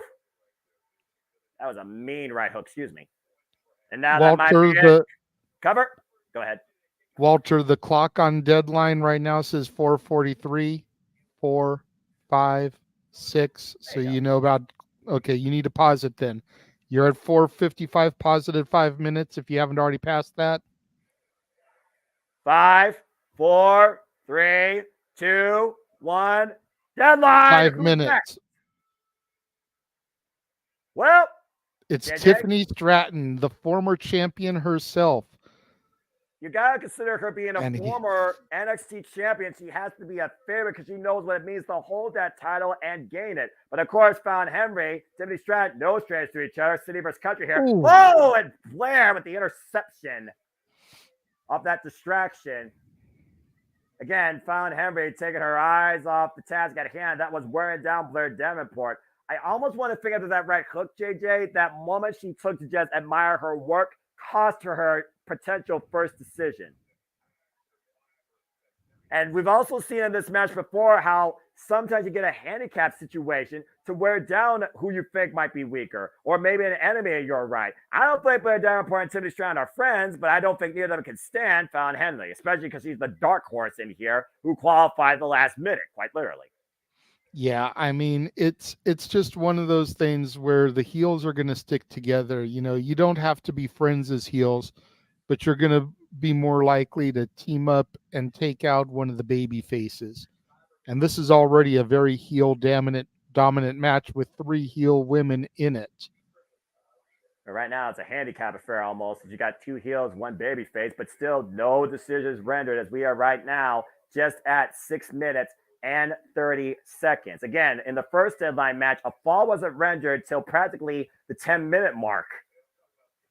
And right now, almost makes me wonder if they'll even things up at the 10-minute mark and bring Kaylani Jordan in there so it's 2 and 2 face to heel ratio. You know, I almost wonder how these are actually made up as far as who comes in whenever. Oh, gosh, just got clothesline. Because it's not like we see some people pick a number out of a tumbler. It's just completely random. And for those that are wondering, Tiffany Stratton, of course, qualified for this, beating Fallon Henley in the first place, in the first qualifier when it was one-on-one. And now both Blair and Tiffany trapping the arms of Fallon Henley. Now, if Fallon taps here, does that mean both get a point? I would assume so, because you could argue which woman actually got the submission. Fallon right now in a world of trouble. She needs to figure out some way to alleviate some of the pressure here, as right now Blair is bending back the fingers, the right arm, the right hand. I imagine, if not verbal, you see a solid tap of one of the arms, whoever has that arm grasp would get the decision here. But kudos to Fallon Henry enduring that punishment. As Blair and Tiffany right now working together, arm wringer down to the mat. Fallon Henry in a world of hurt. And Tiffany just stomping Fallon. Fallon really needs some assistance here. And again, in this every person for themselves environment, can she really trust on whoever comes out next to actually assist her? And how long is Blair Davenport and Tiffany Stratton, and to your point, going to continue to coexist and work together in trying to render a decision only, it seems, on Fallon Henley? And now there we go. Question answered as Tiffany just kicks Blair in the face. All right, well, shut me up. Man, again, there only could be one winner at the end of the deadline. There can only be one winner, even though we had a 4-way tie almost at the freaking last year's one. And again, second ever women's deadline match. WWE history. Irish Whip right now is Blair stepped up against Fallon Henley. Tiffany Stratton again. You need to do more than just, poise. Good show of agility there with the cartwheel, back elbow strike in the corner, catching both Blair and Fallon Henry as we are 1 minute and 15 seconds away from our third competitor entering the fray. No decisions rendered, but I would say that Fallon Henry definitely has had the most damage done to her. Here's Tiffany with the cover, hook at the far leg. It's a 2 count only. Those springboard elbow signature of China back in the day. Hey, shout out to, again, the ninth wonder of the world. Ugh. Tiffany Stratton right now firmly in control, less than 1 minute away before Kalani Jordan, Lash Legend, come into the fray. And again, we talked about before, is it a play to your advantage coming this match later? Or do you want to be in the sooner render decision? And so far, again, no decisions rendered. And of course, the freshest competitor is literally coming in less than friggin' 40 seconds. Snapmare as Tiffany Stratton looks to take Fallon Henry up and over. Oh, Jesus. Alabama Slammer! It's stacked too! Whoa! What a creative combination by Tiffany. Oh, look at Blair trying to take advantage. Blair down put on the board. And that means that Fallon Henley goes in the penalty box for 90 seconds. Blair with the first decision here at 9 minutes and 47 seconds as 3, 2, 1, deadline. Fourth competitor. Who is it? Kaylani Jordan. The one that you said has it. And of course, Kalani Jordan qualified after beating Kiana James with an assist by Roxanne Perez. And again, Kalani right now, the freshest competitor with a nice cartwheel, double back elbow strike. Also participant in this year's breakout tourney, only losing out to Last Legend. as we see Fallon Henry right now in the penalty box. Uh-oh. Tiffany and Blair catching Kalani. Ooh, good escape though by Kalani Jordan. Double drop kick! Again, you talked about before, JJ, when it comes to the athletic background that Kalani Jordan has demonstrated. Oh! Overdrive. Cover. 2. Ooh. Shades of early Randy Orton there with that overdrive. Exactly.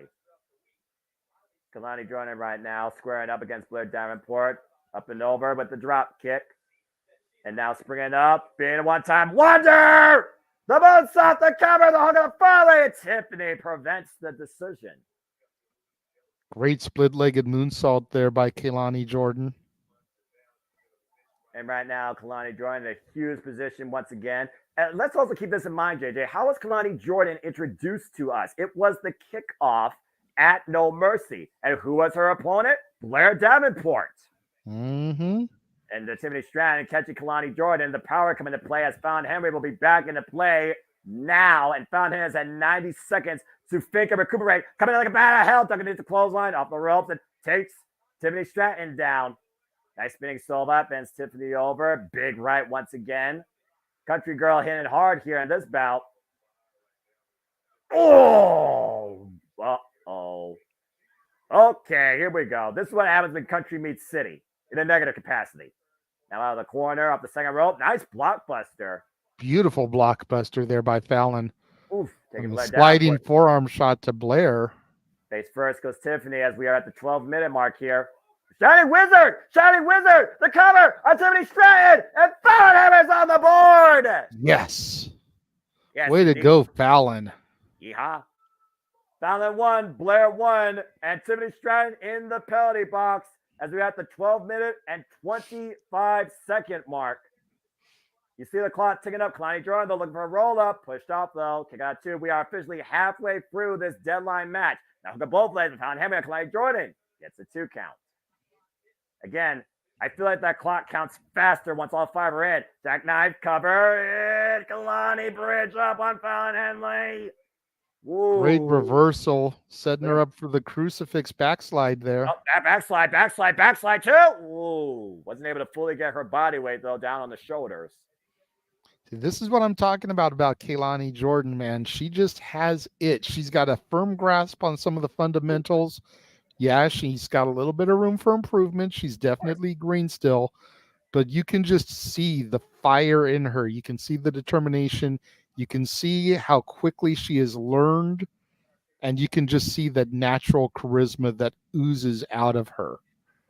Fallon Henry right now working the arm. Again, we talked about going for submissions, how dangerous that is at this late in the match with a bigger field. Blair Davenport neutralized for now. Tiffany trapped in the penalty box for another 15 seconds. Another arm drag takeover. Trapping the arm again, trying to wear down Kalani Jordan as we are just 1 minute, 20 seconds away from the last competitor, last legend, getting into this field and finishing out the field of 5. And here comes Tiffany about to come back out of the penalty box here. Oh, and I bet you she's furious. Now with a point to prove, as she also is with a goose egg here. It's Blair 1, Fallon 1, Kalani 0, last yet to come in the fray, and Tiffany at 0. And now all 4 of these women fighting out in the corner here in less than a minute. Last Legend will enter the field, and the whole entire competition will be in play. Big spinal tap, kick by Tiffany Stratton, cover on Fallon Henry, who grabs the rope immediately. And you see Blair Davenport and Kalani Jordan picking up hostilities from NXT No Mercy. Yeah, this could be dangerous. Blair and Kalani teetering on the ropes there, while Tiffany and Fallon fighting up in the corner. It's almost a story of 2 matches here when you think about it, but how far Tiffany Stratton and Fallon Henry go back. Oh. And what do you do if you're Lash Legend? Like, do you just come out here and stand idly by and watch these 4 women just beat the shit out of each other and pick your opportunity? Or do you get in there and take it to one of these women? You're about to get your answer in 10, 9, 8, 7, 6, 5, 4, 3, 2, 1.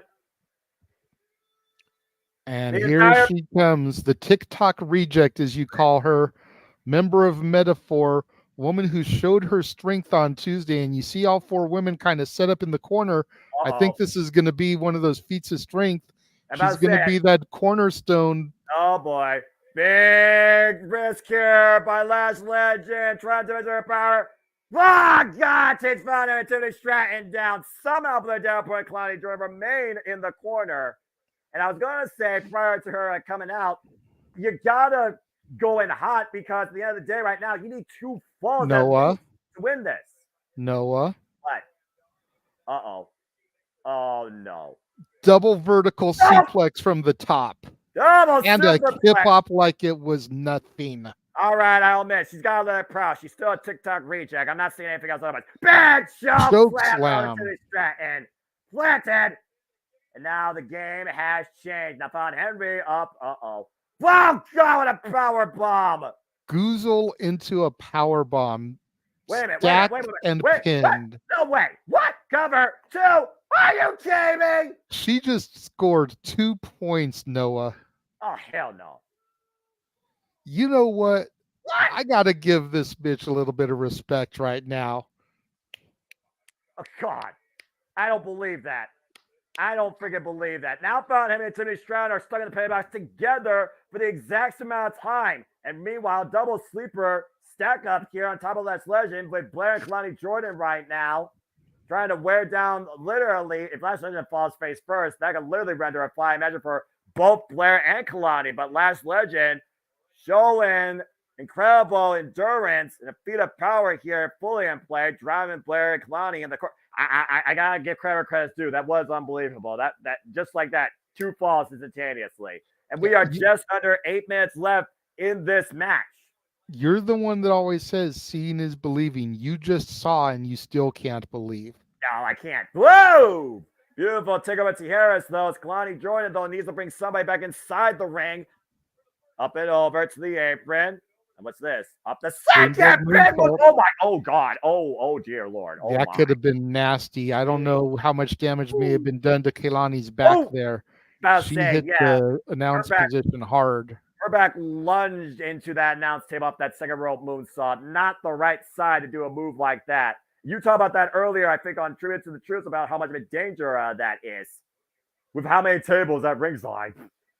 And speaking of tables, well, wait a minute. What the hell? What the hell? These fucking idiots! Get these jackasses out of here! Fucking Noah Abdari, the freaking mouth disease! Are you kidding me? This is bullshit! The door being open, now found Henry trying to climb out. Tiffany Stratton. This fucking idiot should have been freaking packaged up and sent back across the pond. You cannot condone this bullshit. Come on, I don't condone it, but it's hilarious and innovative at the same time. Found Henry and Tiffany Stratton able to get out on top of them. Oh, wait a minute. And found it. Oh, my! Get off the top of the penalty box. Throw the announcer, Tiffany Stratton. Oh, tranquilo about the going darts. Okay. Tiffany Stratton dives and finds the field on the outside. I will not be tranquilo as long as this fucking ant's on my screen. Stratton bomb off of the top of the penalty box. Holy hell. And the crowd chanting, holy shit, and I can't blame them. This fucking moron that couldn't get a date with Lisa Fox trying to ruin this match. Anyway, Last Legend now taking back control. Trying to throw these women back in the ring so she can capitalize again. Yeah, do more in there. Like, why get more in there? Just cover 1. Big splash and blade down, but cover by Last Legend 2. Gets a kick out. And again, I just wonder. Big splash Tiffany Stratton now. Look at the near leg 2. Nope. And look at Kalani Jordan in the corner. She's still favoring her back, but she is perched on the top turnbuckle, Noah. Last Legend doesn't know it. Oh, now she does. Coming up and got hooked. Whoa, no. And Last Legend used the Kalani Jordan as a little weapon. Pendulum swing at her. Got her hooked up. Power bomb. Wait a minute. Out the back door. Trying to bring her down. Sunset flip, flip, flip, flip. And whoa, damn, double stop. What a double stop to Kalani Jordan, but Tiffany Stratton taking advantage. Kalani Jordan the cover 2. Whoa. Oh, Fallon breaks it up. Wow. How the hell is Fallon Henley doing that to go for the announcement? Double clothesline takes down Fallon and Tiffany. But Davenport double stop the back Kalani Jordan. The cover by Blair ties up a Last Legend. Blair Davenport to 2 points. Jesus Christ. And we've got just under 5 minutes with Blair and Lash tied at 2 apiece. Fallon on the board with 1. Kaylani and Tiffany scoreless.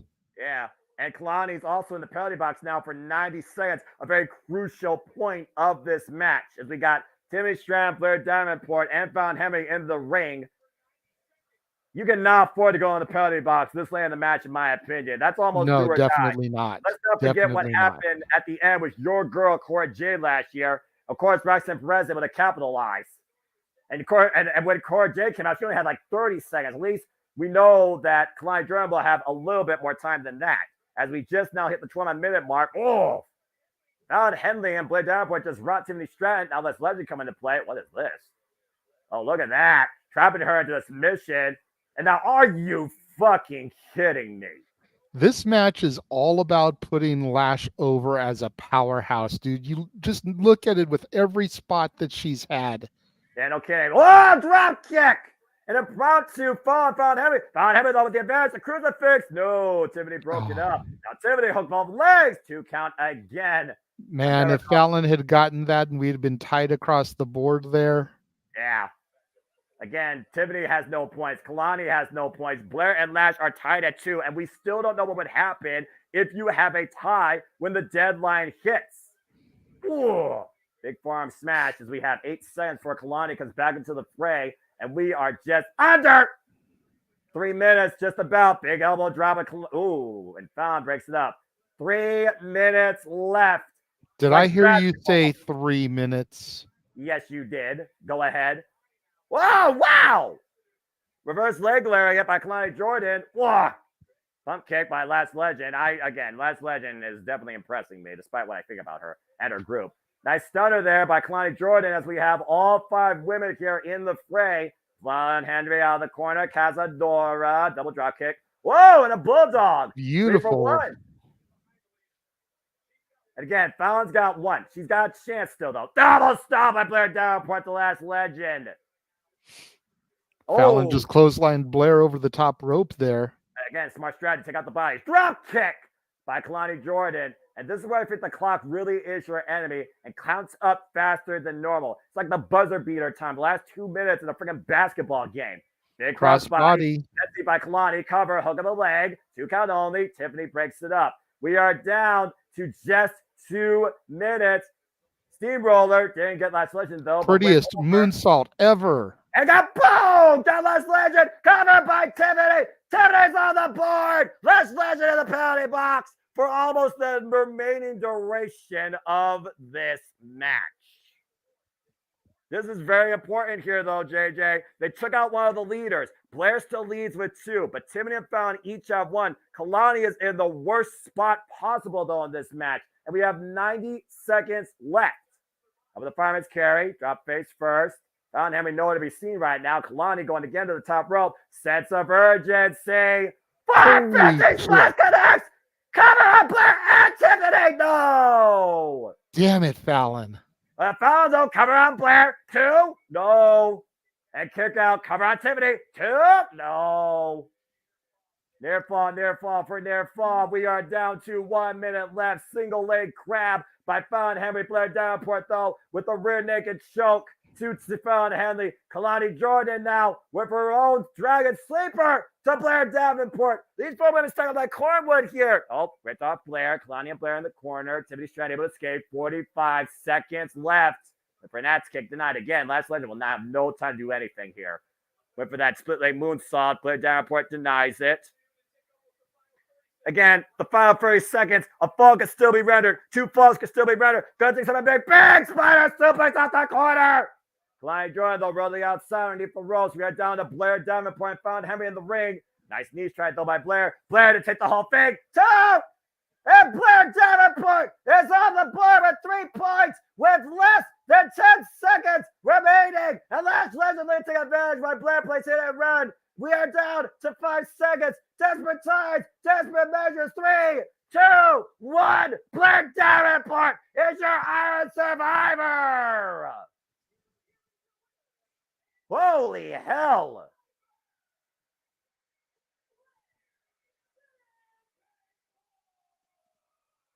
Good shit. Blair Davenport with the crucial last fall needed to get the win here. What's going on here? There you go.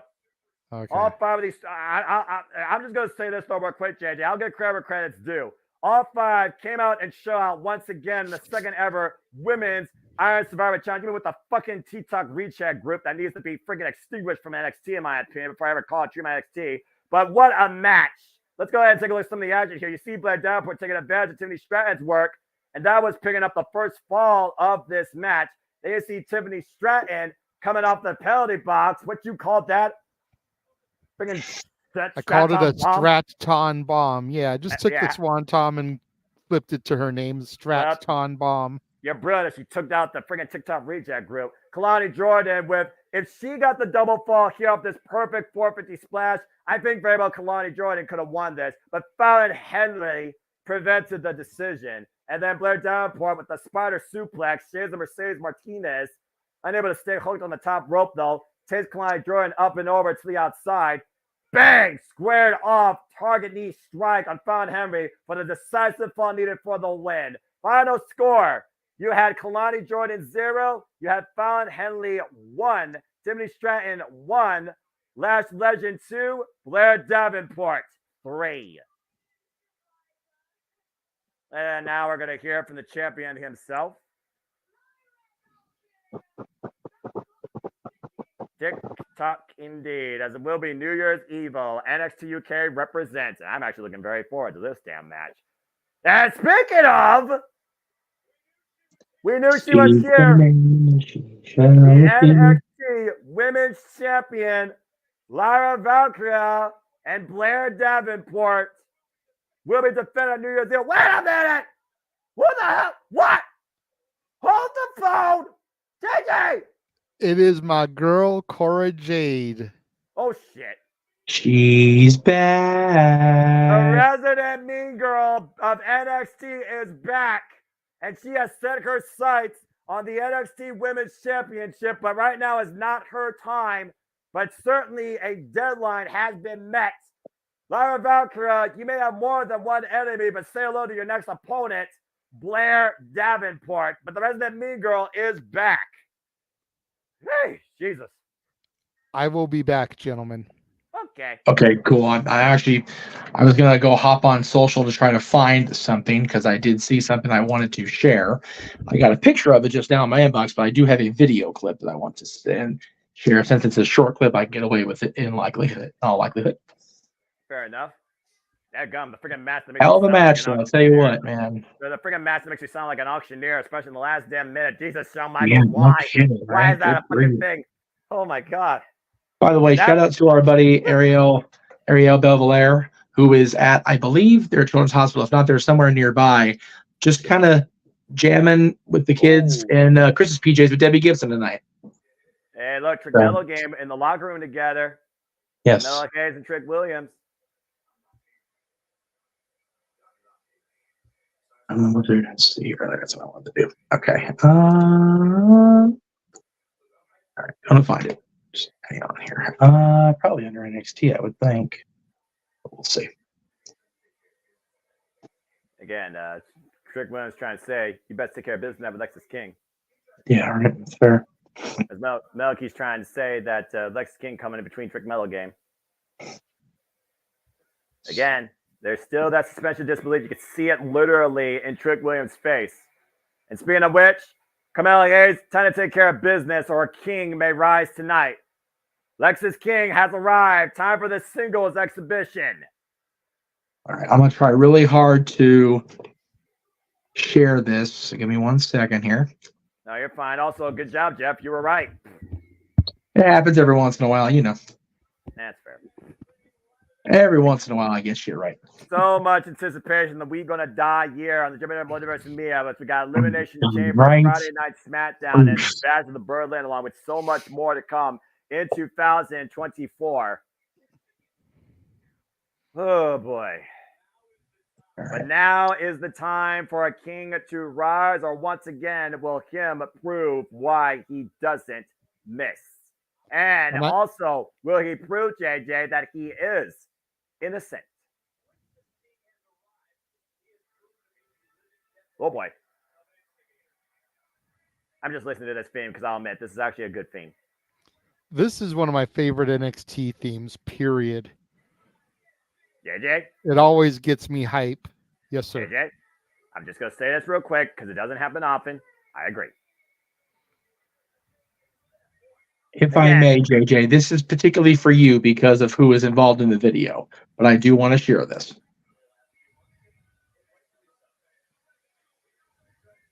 Oh, shit.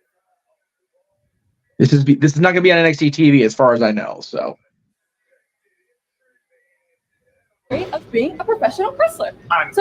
Sorry, I didn't mean to interrupt. I don't know if you were going to ask another question again, but what did I say earlier? If I could, really quick. Look at me. Yeah. Jim. Okay. I'm proud of you. Thank you. You should be very proud of yourself. Often, I feel like I need to be stepping on the gas, and I don't stop and smell the roses. So you should do that. This is your house now. You should be very proud of yourself, and April's proud of you too. Oh, thank you. I don't make me cry. I don't like it when women cry, but you should 100%. Bring it in. Thank you so much. I'm proud of you. Thank you. Be proud of yourself. Okay. Whether they love you or you hate you. Okay? Thank you. Do you. Thank you. Sorry to interrupt. Also, my 5-year. Again, JJ, what did I say earlier? Which part? Never mind. I think, again, I rest my case, Your Honor. Yeah, right? All right, back to the show, though. Again, Cora Jade is back, the resident mean girl of the NXT Women's Division. Good luck managing this one, Ava Rain, the alleged general manager of the Women's Division. As we're in the ring right now with Alexis King and Camilla Hayes, him not only looking to prove that he still doesn't miss, but also that he's innocent. And there still is that suspension of disbelief. You can see it in Trick Williams' face. But Alexis King has been the instigator in all of this, JJ. Yep. I still think that Trick set himself up to get free of Mello. That's the way I book this, because for Mello to be the one to do it is too predictable. Agree. You see Alexis King just starting to laugh into that quick flurry by Camilla Hayes right now. As Camilla Hayes looking to welcome him back in, literally turning his back towards him and slingshotting him up and over the top rope inside the ring. Again, you heard Camilla Hayes earlier talking about how Alexis King is trying to get in between what you always called Trick Mello game. And again, you see Camilla Hayes' opening ahead of Trick Williams involved in tonight's show, as Trick Williams has the Iron Fire Challenge ahead of him. Big drop kick right now, taking Alexis King off his feet. And of course, Alexis King has been taken in by the NXT Universe, not maybe with the greatest reprieve, but definitely has taken attention for himself, to say the least. Camilla Hayes looking to follow up, slide underneath the bottom rope, tucks underneath the chop. Ooh, popped him with the right. Again, Camilla Hayes so far has been in control of most of this match from a physical standpoint. Oh, God! Ugh. That's one way to break your hand. Again, didn't you and I actually ask the question last night, True to the Truth, what hurts worse against a can? The LED ring post or traditional ring post? That's traditional ring post tonight, JJ. Yeah, I still say it's the traditional, man. I agree. Those are sheer metal. The LEDs have a little bit more give to them. Mm-hmm. Oh. These chops certainly, though, still having much more effect by Camilla Hayes than by Alexis King here. And for those that don't know, that's Brian Pillman Jr. Yes. Oh! Wrapped him with the enziguri. Camilla Hayes, Irish whip, reversal by Alexis King. Sent up the ropes the second. Look at springboard and sent over the top. Lands on his feet. Now Alexis King looking to follow suit here. Oh! Great drop kick through the ropes there. Yeah, great drop kick in between the ropes, as I said. Again, as we talked about a moment ago in that video clip, it was CM Punk that inspired Cora Jade to become a WWE superstar in the first place when she was just a young fan at an autograph signing. And now in 2023, at her 5-year anniversary, she got endorsed by the Second City Saint himself. Achievement. Yep, but he's the asshole, right? Yeah, apparently. But again, this is the internet. Who's telling lies? Bridgeport, Connecticut right now, watching this match firsthand. There's a kick out of the lateral press by Camille Hayes. And of course, Camille Hayes had a chance to get involved in the Iron Survivor Challenge, but Alexis King cost him in the last chance match. Let's also keep that in mind. It was a fork that was speared into oblivion, and Tyler Bate picked up the pieces. Irish whip. Ooh. Clothesline in the opposite corner. And Alexis King has once again regained dominant control. And this is Alexis King's second match, by the way, since coming to NXT after Halloween Havoc. Cover. Trying to face wash him with his elbow and gets a kick out of that too. Still feeling the effect of that hand going up against the steel ring post here. Again, Alexis King came in here with a game plan. You can clearly see that. And I don't know necessarily if it's fully taken effect yet, but he is right now in the driver's seat, though, JJ. Yeah, absolutely. Lexus Keen is just trying to throw his weight around. Again, we talked about it pre-show. If Lexus Keen is going to make a statement, then he needs to defeat him. He can't miss. Oh, God. And off the corner, single leg stomp, and he ripped the turnbuckle pad off the top turnbuckle impromptu. Here's the cover, hook of the near leg, and a near fall for Lexus King. Camille Hayes right now is trying to get oxygen back in his lungs, quite literally. Again, not very pretty, but still effective, JJ. Of course, this aggressive style here by Lexus King as a King looks to make him kneel before him. But again, who is him? Who is guilty? And will that still be even determined tonight at Deadline? Oh, God. Clubbing shot in the back of the head. Cover, hook of the near leg. You talk about Deadline kind of being the reset for NXT going into next year. The end of the year, we need to find out who the attacker was. This isn't something they can continue to string along. Exactly. We need to get the reveal here sooner rather than later. Again, it's one of those things also, how long do you leave the unknown? This is King right now trying to become a known threat in NXT with the single leg crab already over the exaggerated leg on Camille Hayes. And Hayes trying to fight back, trying to leave some of the pressure, turn his body onto his side. I'm glad we have this as a cooldown, being perfectly honest. We take a moment here, and again, we see that kick right to the damaged hand that went into the ring post earlier. Whoop, swing and a miss, up and out. Oh! Backbreaker over the knee. And once again, hammer locking at the right arm, trapping Camille Hayes up and another backbreaker. Again, the smallest spine, JJ, contact with the knee. Not a good feeling. And also that definitely summons you up for a Boston Crab, to say the least. Lexus came right now, driving his forearm, his elbow into the spine of Camille Hayes. Ripcoing it. Whoa, good counter. Lateral press of the leg. Only a 1 count, though. Good God. Clothesline, inside out, upside down. Oof. Again, Camille Hayes came out like a bat of hell. He said he was going to whoop this cracker tonight. And so far, he hasn't. Huh? Everybody in the snake that you are. What the hell does that mean? Then grab the hand of Lexus King. And there's the fine statement. Oh, the headbutt a little bit above the belt. Yeah, you still think Camille Hayes is guilty? Big chop right now. Suspension of disbelief. Again, what does that tell you, JJ? What does that tell you? What about that statement? It tells you that Carmelo is going to stay defiant till the end. Again, people still think, though, that he is the guy, but it's also one of those things. I mean, you got friends in this business, but Texas championships mean more than the freaking friends that don't fill your wallet. Just saying, if you're going to make a living and make a name for yourself. And oh my gosh! That could have been really nasty. I'm not sure who got the worst of that, but both men fell awkwardly to the floor, to your point. I think both men had the same idea. Clothesline to the outside from the top turnbuckle. We might be looking for a double count out here. Let's take a look at the way Camille Hayes landed and watch the way. Yeah, on the left leg. Ah, man, the left leg, the outer thigh, landed on the apron on the fall of the outside. Whew, it's already been a very action-packed, eventful night to say the least, JJ. And we're maybe without halfway through your question. show. Oy vey. If that. Yeah, about to say, that's why we're kind of using this as a buffer match. Sorry, not sorry, but it is what it is. Whoop, blocking it. Again, the bigger story here is not Lexis King big PLE debut. It is if him is him that is guilty. Let's just put it out there. We know what Carmelo Hayes is already capable of. And there you go, like that with a roll up and a 2 count. Trying to continue to fight through the pain, fight for adversity, fight through the critics, fight for those that feel he's guilty off the second rope.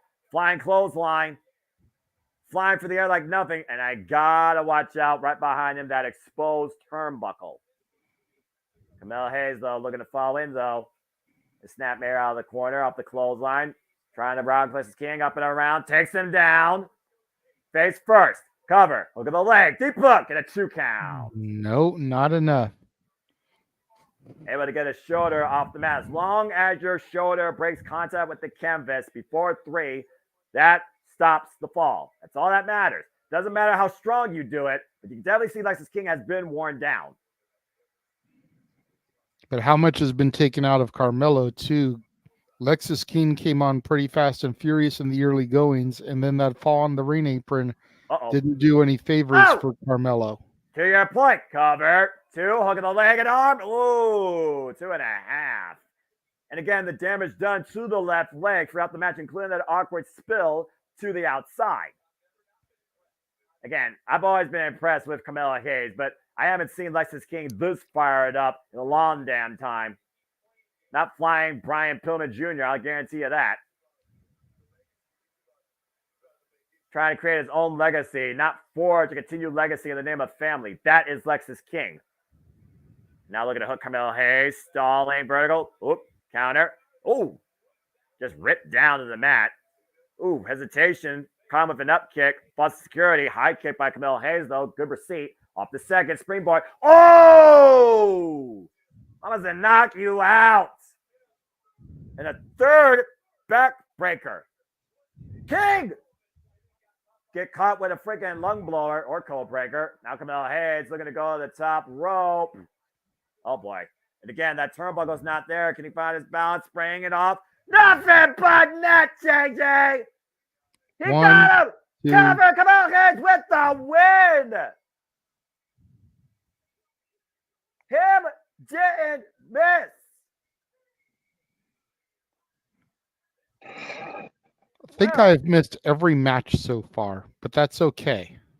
I mean, again, it's still been a great show and a good outing by Lexis King. Let's look at the replay here. Carmelo Hayes went balling with that ridiculous top rope leg drop. Him didn't miss. Because now we got one half of Trick Mello game successful. Will the other half be successful is the question. And again, did him prove his innocence? Either way, he proved that he still is better than Lexis King. What? Decision. Hold on. Okay, sorry. What? Huh? It wasn't him. What?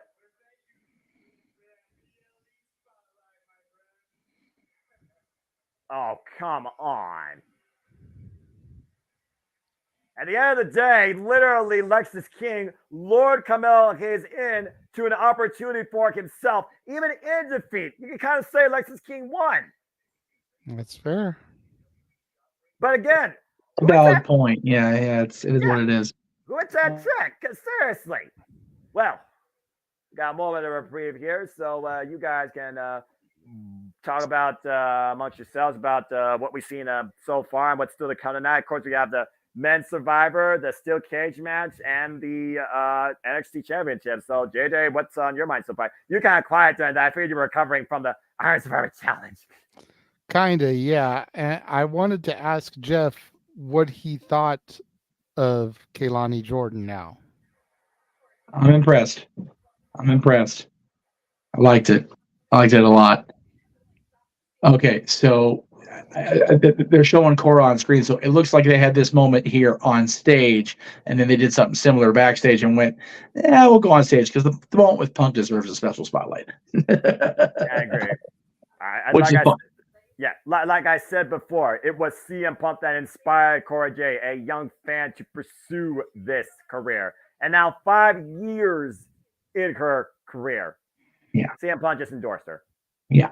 I'm not sure what it is about this announcer, young lady. Forgive my forgetting her name, JJ. I know you're more familiar with the NXT talent than I am, but she's a new announcer. You got to figure they just canned Mackenzie, so this is some new chick they've brought in to replace her. She's not a fan of that. Love me some Mackenzie. We're working on getting her in the multiverse, kid. So stand by on that. She reminds me of one of my new buddies that's come into the Ice Crew, the King's Ice Crew, the last I think season and a half. Just short and just got some spitfire. I like it. So no, you asked what's coming up. Yeah. Like I keep saying, everybody, where the hell's the thing? Well, as you do that, let me just go ahead and endorse this real quick, because the next time we cover this NXT, JJ, will be NXT Vengeance Day on the grander stage, and that will be Sunday, damn it, February 4th, and it'll be in Clarksville, Tennessee. Again, we saw one half of Trick Mello game succeed. Will the other half succeed is the question. Yeah. That's just the first part of what's left this year. And it's some more. There you go. And next time all coming up in the next, whatever it is, 20-something days. Just all the things. Crazy. There you go. Looks like these two are perfectly back on the same page. If we are gonna die, we guess they're gonna go out with a bang, I guess. And yeah, I'm glad they're on the same page for now. Yeah, about to say. What? Whoa. Okay. All right. Well, no less for my boys to friggin' opener to the closer immediately. Let's go over the rules again, JJ, because here we go, folks. It's the Men Are Survivor Challenge. Again, 25-minute time limit with 5 superstars competing to become number 1 contender. 2 superstars will start the match. Then every 5 minutes thereafter at 5, 10, and 15, a new superstar will enter the fray. And falls can be won via pinfall, submission, or disqualification. And when a superstar scores a fall, they earn 1 point. But the superstar that loses the fall will be trapped in the penalty box for 90 seconds until they can re-enter the match. And the superstar who scores the most fall when we hit the deadline at 25 minutes will be named the Iron Survivor and challenged for the NXT Championship at New Year's Evil. Oh, boy. Yeah, opening and closing. How about back-to-back, JJ? Hey, you know what? This card is stacked, though. It's like, where do you really try to squeeze them in? That's a fair point. Let's after this, we've still got the world title match and the steel cage. Yeah, we'll get ready to deliver some hard justice, because Dijak's going to start the entire 25-minute fray. You can say what you want about this. You can say what you want about this guy, JJ. He still is an opposing threat to be reckoned with. And to give him a little bit of devil's advocate support, he previously challenged Ilya Dragunov, of course, in Last Man Standing, and ironically enough, Vengeance Day, and took him to the limits. Ever since Dijak came back in NXT to deliver his own form of justice, he believes that he could break any man. But he has to break through 4 men to reach the summit and challenge for the NXT Championship. And you could say that maybe he has the greatest chance, but he also has the greatest challenge in front of him. He has to go the entire distance. That's the face of someone looking to be the Iron Survivor if I've ever seen one. I would not want to meet this man at Dark Alley, no matter what you think about him, JJ. Let's see what he kicks things off with. Uh-oh. Well, open the bar and welcome the country boy. Hopefully he's not going to get arrested for a DUI. Josh Briggs. So this is interesting. Of course, we talked about Josh Briggs earlier. Josh Briggs qualified, beating Carmelo Hayes, thanks to the assistance of Lexis King. And Dijak, of course, got involved in this match, beating, of all people, Tyler Bates. This is a very unique summary because you and I talked about on City Predicting. You ruled Dijak out immediately, and you thought about the what if you also kind of made Josh Briggs the other person to be kind of the fall guy or the buffer. And these two are keying things off. They set the pace, not only for themselves, but the entire match. I know it's an interesting dynamic here. Bell rings rings, are the underway. match is on. Yep. And again, JJ, did you cut off for a moment there about cover? 2? Please tell me I'm not going to count 40 falls within the first 5 minutes. I was about to say. You talk about interesting dynamic, and then you stop with the bell ring, as we're already 20 seconds in. And let's also keep in mind the first fall, I believe, was rendered here within the 5 to 10 minute mark before Grayson Waller came at the 10 minute mark and scored 2 falls simultaneously, back to back in the span of 20 seconds. Sounds about right. Again, none of these men have previously been involved in this match as the second ever Men's Iron Survivor Challenge. Josh Briggs and Dijak. Josh Briggs, a former NXT UK Tag Team Champion. Good agility there by Dijak. Whoa. All right, not bad going here so far. Both these big men just trying to wear each other down. Way easier said than done. Oof. And going underneath the clothesline. Woof. I know we're in Bridgeport, Connecticut, but just to give some, maybe hype into Josh Briggs was endorsed by JBL. Whoa! Dijak lands on his feet, doesn't hit the clothesline again, picking up speed, Brooks for the clothesline. And what the hell? All right. I didn't expect that. Not as great as Keith Lee, but still nice to go to Harris. And again, you're wasting precious time. 90 seconds in. And right now, how motivated is Josh Briggs after Fallon Henry just came up short? I was so pulling for her. I'm still sad. Same. But you got to figure Briggs is out here trying to make up for a big boot. That's a big old boot. Again, Both Josh these Briggs, guys are big. Like, these are 2 of the biggest guys in the match. Let's be honest here, dude. Oh, my God. That's a shoulder pounds cover, too. Let's be honest here, dude. These are the 2 biggest men in this match and 2 of the biggest men in your NXT. I don't know about in this match. You figure Trick's a pretty big dude, and then Braun Breaker may not be as tall, but he's definitely got the width to him. He's a stocky boy. Okay, I'll give you that. They got the height. Tyler Bate is the smallest dude in the match. And he's the Everybody else is going to look like a giant next to him. But, dude, he's the big, strong boy that was able to deadlift German Walter at Cardiff. I'm just saying. The cover now by Josh Briggs. Deep hook of both legs. Gets a 1 count. And I believe we have a super chat while we're at the 2 minute and 40-second mark. Please go ahead. To Walter's point here, these are some big dudes in the term of height. Tyler and Braun are the shortest, and they're not small men.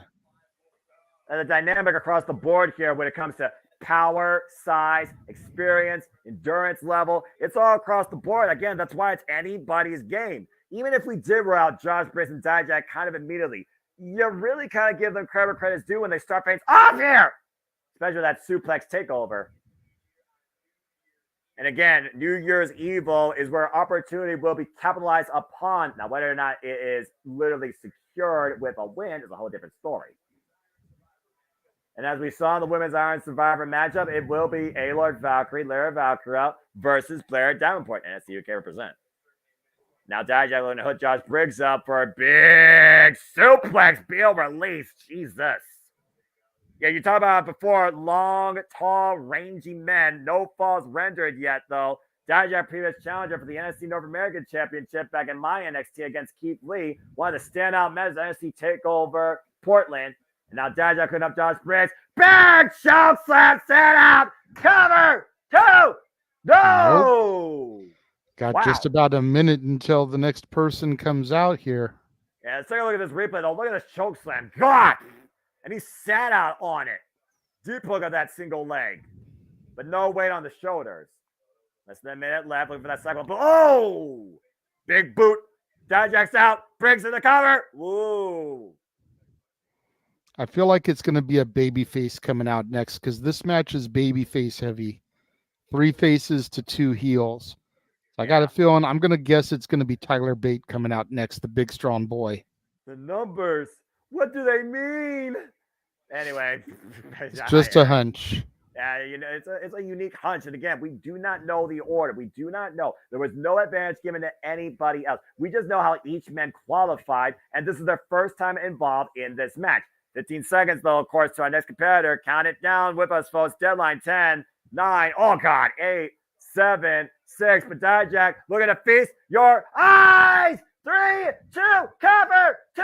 Right before the arm person comes in, Dijak with the first fall. And you're right. Uh-oh. Big strong boy versus big mean justice. Tyler Bates takes on Dijak, at least for the next 90 seconds, as Josh Briggs ate the first fall just below the 5-minute mark. Kind of impressive there, JJ. Uh-oh. Of course, Bate lost to Dijak in the qualifying matches. I also want to put that in perspective. Tyler Bate is the dark horse here. He was the last man to qualify in the last chance 4-way. Former NXT UK champion, by the way. Big uppercut. He's got to pull out all the stops to take Dijak off his feet, though. Again, how much energy has this big man worn out, though? Tyler Bate coming in fresh.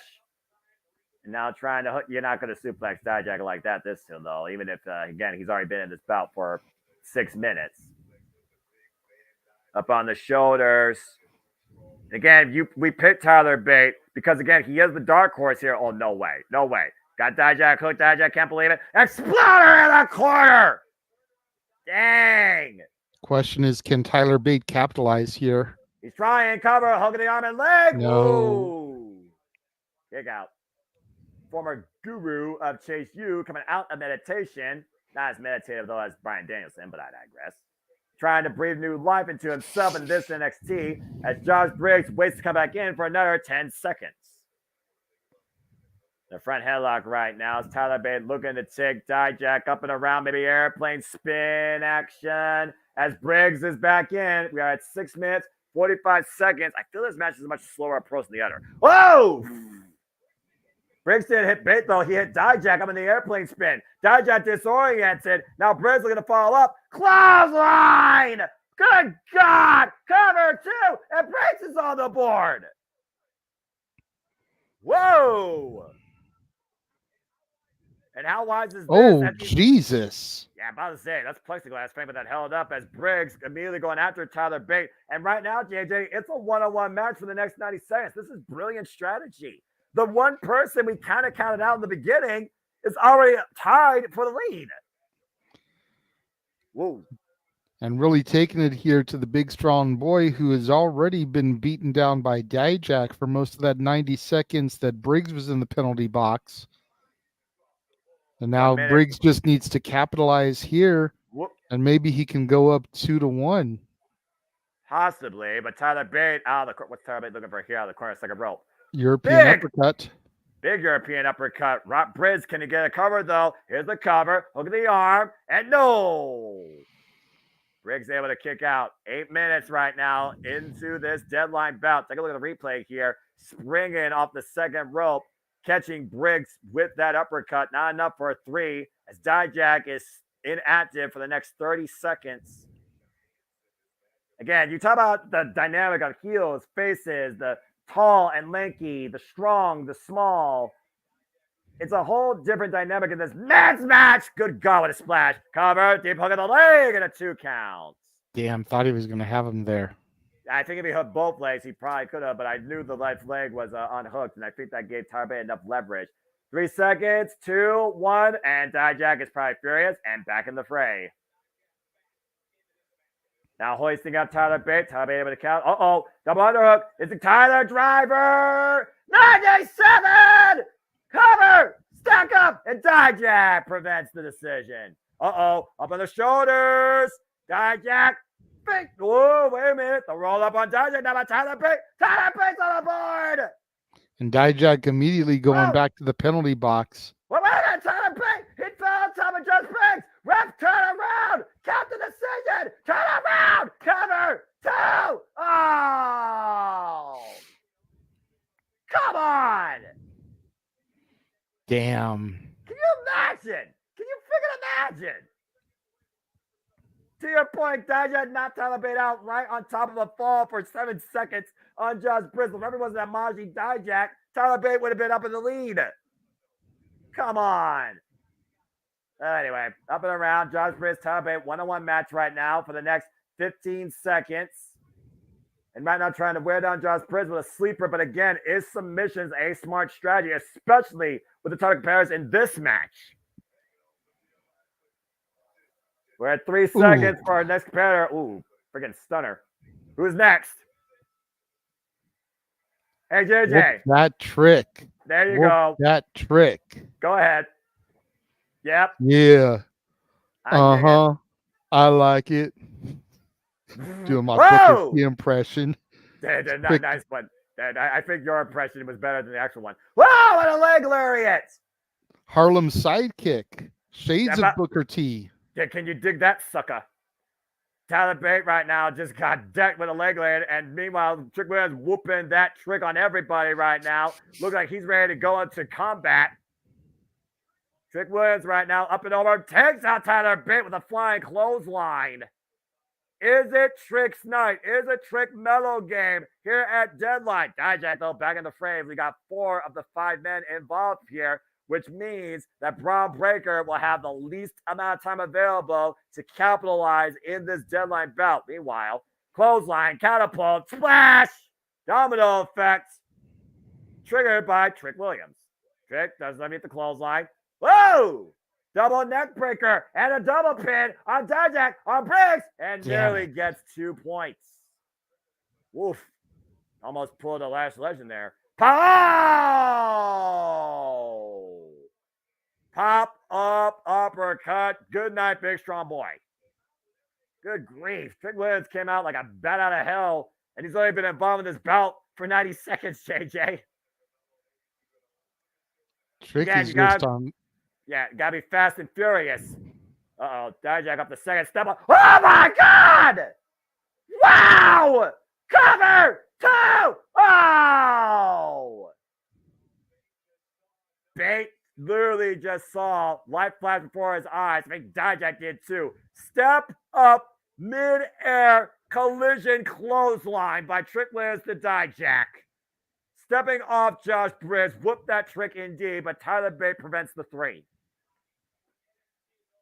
And Trick Williams up in the fireman's carry. Tyler Bate once again going back to the airplane spin, looking to disorientate Trick Williams. And Trick Williams right now, with Tyler Bate up in the fireman's carry, a very faster airplane spin. In reverse motion, by the way. Who's more dizzy at this point? Oh, no, not again. Now up in Tyler Bate's shoulders, Tyler Bate. And we are officially halfway through this match. Another airplane spin, reverse motion here by Tyler Bate now. Oh, my. JJ, good grief. Keep spinning and spinning and spinning and spinning and spinning. Oh, come on, you show off. He did literally free range most of the shoulder. Here's the cover. Hook it on their leg and arm. And Josh Bridges and Dijak break it up. Big, strong boy. Big, strong show off. Thank you, everybody, by the way, for tuning in across all channels of the Championship Multiverse of Media for our coverage of NXT Deadline. Again, JJ, look at this. Free range motion. Come on. That is beyond brilliant. I don't care what anyone tells me. That is beyond brilliant. Oh, man. The spin cycle. Wait a minute. What's Tyler Bate and Trick Williams thinking here? Uh-oh. A Dijak preventing the Tematope by Trick. Excuse me. I'm all confused now. Tyler Bate. I got spun so hard in my vision. I don't know who's who.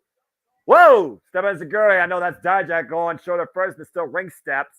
As again, this match is just basically a race of endurance. Meanwhile, rebound clothesline by Tyler Bate to Trick Williams.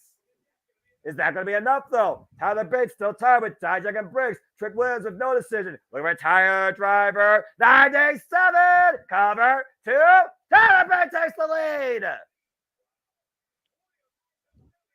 And Williams to the penalty box for 90 seconds ahead of the last contestant coming in here. And you know who that is, JJ. Yep, Braun Breaker, the former champion for NXT, 2-time champion. Covered by Josh Bridges. He has a 2 count. He's got 45 seconds to see if another decision gets rendered amongst this field of 3. Currently, right now, Josh Bridges alone with Tyler Bate. And of course, like you said, Braun Breaker, ever since turning heel, he's been spearing everybody in the next week. Trick Williams, though, right now with a minute to think strategize, recuperate. And right now, this is a pinnacle point as we wait for the final person to enter the fray here as Judgment and Tyler Bates square off. Dijak nowhere to be found. Irish Whip, Tyler Bates hard in the corner. Big strong boy getting strong tossed. 10, 9, 8, 7, 6, 5, 4, 3, 2, 1. Oh boy. Someone just let the dog off the chain. Braun Breaker does the knee immediately. The spear! It's just Smith in the cover! Two Braun Breaker just like that! Rebound clothesline. Spear to Tyler Bates! He picked up both cover too. What the fuck? No way. And spear on Dijak! Mid-air cover to JJ! Are you fucking kidding me? Jesus. Braun Breaker just scored 3 falls in the span of 1 minute, less than that, 45 seconds, and it's right now down to just Braun Breaker and Trick Williams. Trick Williams with 0. Wow! It's down to Braun. It's down to Trick. Bate in the box for a minute. Briggs in the box for 45 seconds. Dijak in the box for a minute and 6 seconds. This is the last of our field. Trick needs to whoop that Trick meaner than ever if he's going to overcome this deficit against Braun Breaker. Braun Breaker picking up speed. That's underneath though. Picking up speed again. Flies in through Trick Williams with the freaking clothesline. And the straps. Go ahead, JJ. Traps are coming down. And we all know what that means. I still can't believe what Braun Breaker just did in less than 45 seconds. Steiner recliner here. A Steiner himself. And he's got a hold of this man at least for 10 seconds without any interference. And he's trying to hold on. He's trying to make it out. And meanwhile, Dijak's getting robbed by Briggs. And the clock has finally ran out. That allows Briggs to come out of the freaking penalty box. And oh my God, did they break the door? I don't know what happened. Meanwhile, up and over. Trick Williams, hook rock Braun. bottom.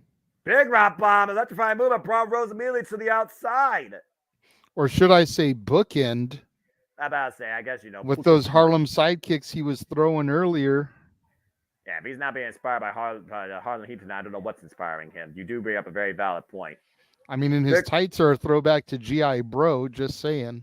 G.I. Bro, did he ever fly?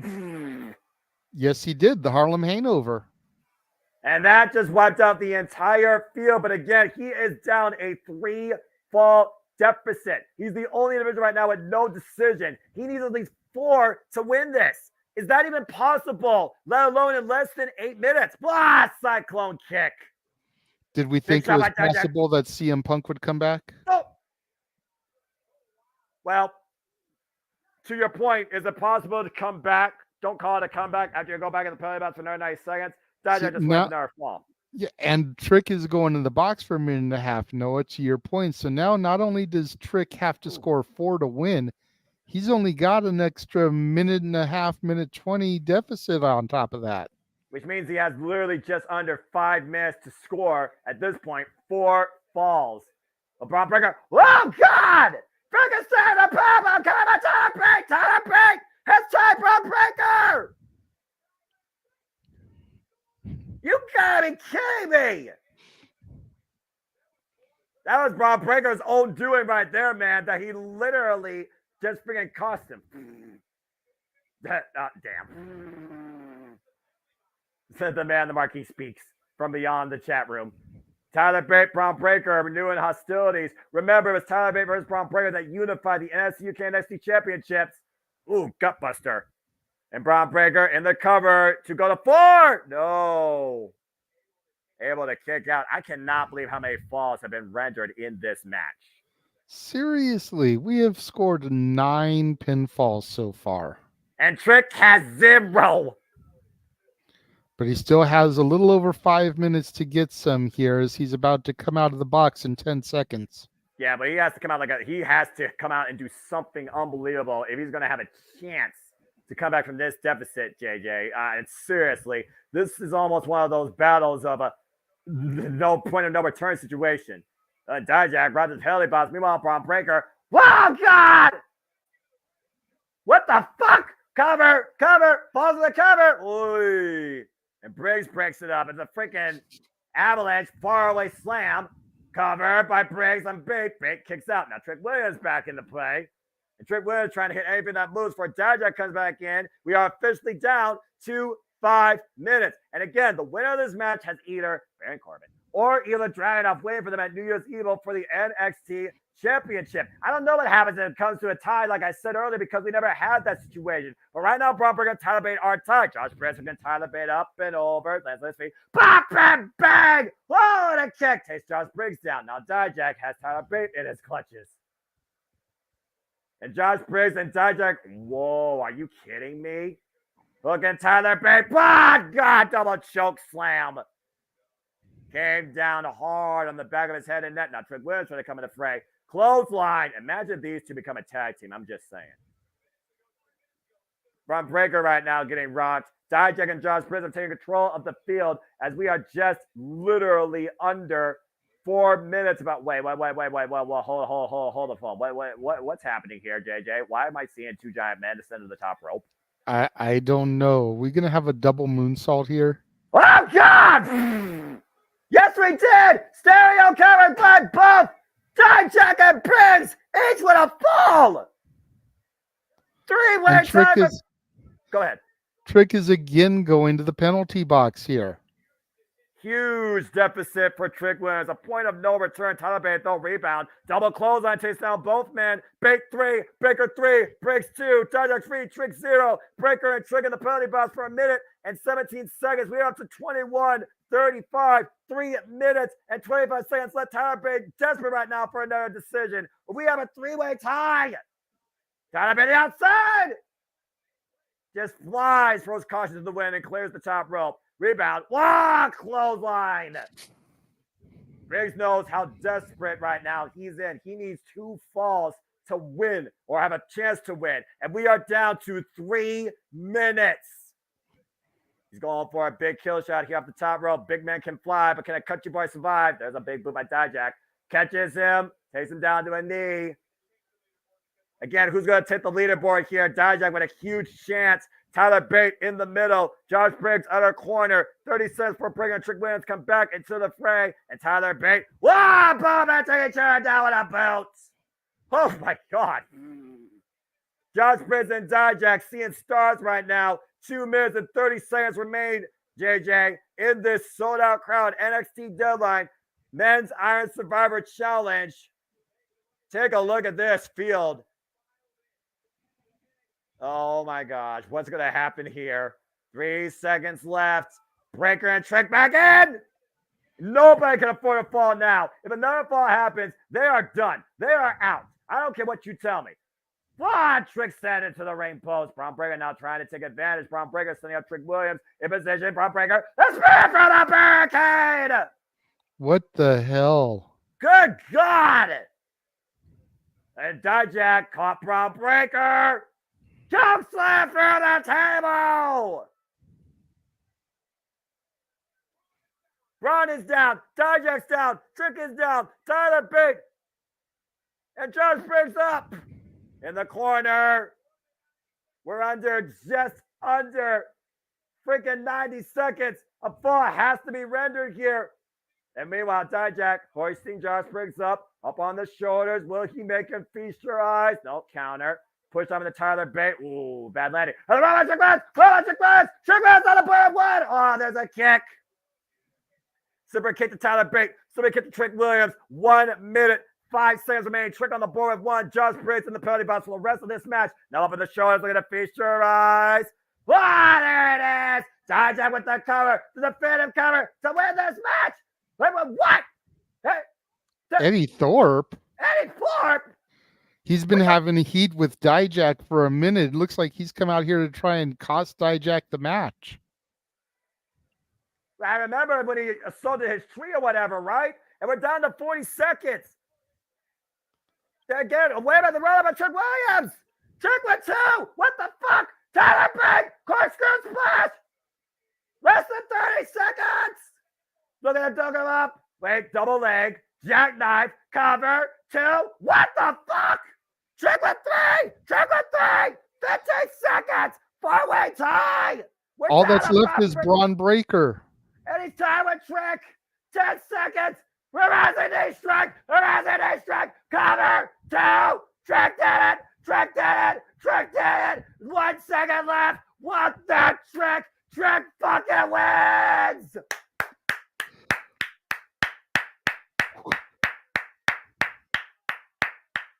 I don't fucking believe it. Whoop that Trick. Comeback of the century, JJ. Trick Williams did it. Holy shit. I don't. JJ, say something, dude. Come on. I don't know what to say, Noah. Like, legitimately, when I did know stuff to say, there was so much going on, I couldn't get it in. That's no fault of anybody else. I am legitimately speechless at this point. Trick Williams just scored 4 falls in the span of 3 minutes to win the Iron Survivor Challenge. After Braun Breaker won 3 falls in his first 45 seconds in this match. Trick Williams is the comeback kid. Trick Williams is the Cinderella story waiting to happen. Trick Williams, his time is now. He met his deadline and exceeded it. I cannot fucking believe it. Trick Williams had no points this entire match practically. He was in a penalty box literally more than anybody else. Then dueling moonsaults by these 2 fucking giants, each with a stereo fall trying to outperform one another. And they both got 2 points. Then Braun Breaker, I feel like took Trick Williams out at this point for the sprint for the barricade, JJ. I thought Trick was done. And then Braun Breaker chokes him into oblivion through the announce table. And then Braun Breaker was able to come back into the match, looking for that 1 final spear, 10-second mark, buzzer beater, rising knee strike, code red situation. Trick Williams in the cover with 3 seconds remaining. And ladies and gentlemen, with a score of Trick Williams 4, Trick Williams is your men's Iron Survivor. It's fucking incredible.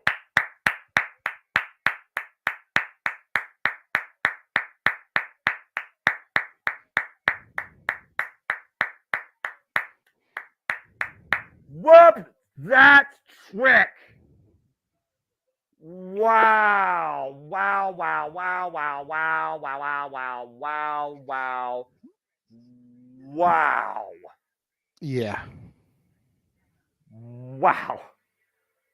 That is the greatest thing I've ever seen in my life in the name of a comeback in wrestling. That was unfucking believable. That was, you can't choreograph a victory comeback like that. 4 falls in the span of 3 minutes. He literally, JJ, pinned everybody else in this match to win. That was on the level of the Miracle on Manchester. Was it hockey? What happened? God damn. I had to say something to get a reaction from Jeff, but for real though, like that was some shit. He pinned everybody to win. Every single person. He pinned the field. Fainted is the word, Emmanuel. I literally was passing out from the exhaustion, and I think the shock just sent me into uber sleep.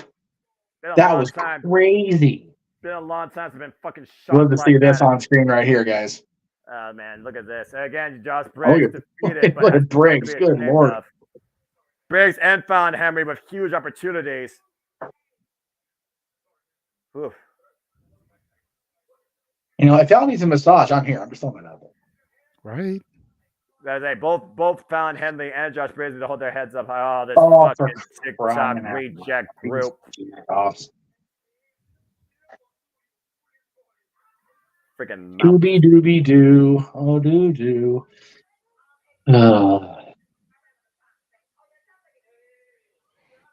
I see a 6-person mixed tag match for Tuesday. Oh, yeah! Or, a brawl now. That works too. Yeah, whatever. Hey, if you're going to freaking break the TikTok retro group and send them in a crate across the pond, never to be seen again, I'm all fine for it. As for now, whom the bell tolls, we'll be back here, of course, folks, all the way through WWE PLEs and NXTs as well for the biggest week of the year where we truly might die. Stay tuned for WrestleMania week as we will, of course, cover SmackDown, the Hall of Fame, NXT Standard Litter, WrestleMania 4, and Monday Night Raw, all in the span of less than 7 days as WrestleMania week takes over Philadelphia, Pennsylvania. WrestleMania 40 on the horizon. There you see the fucking wreckage of that ridiculous Iron Survivor Challenge for the second one ever. Talk about the freaking sequel surpassing the pilot and more falls than I could count. Jesus Christ. And again, here's the date. It's official. Tuesday, January 2nd, live on USA, 8 p.m. Eastern Standard Time. Me and JJ will be back with all of you to usher in the new year 2 ahead of Wrestle Kingdom, calling NXT New Year's Evil, where now we know it will be for the NXT Women's Championship. What the hell? Once again, Master JJ comes to fruition on his predictions.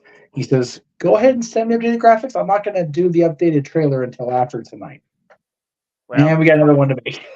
Talk about business, talk about business trying to What pick is up. happening right now?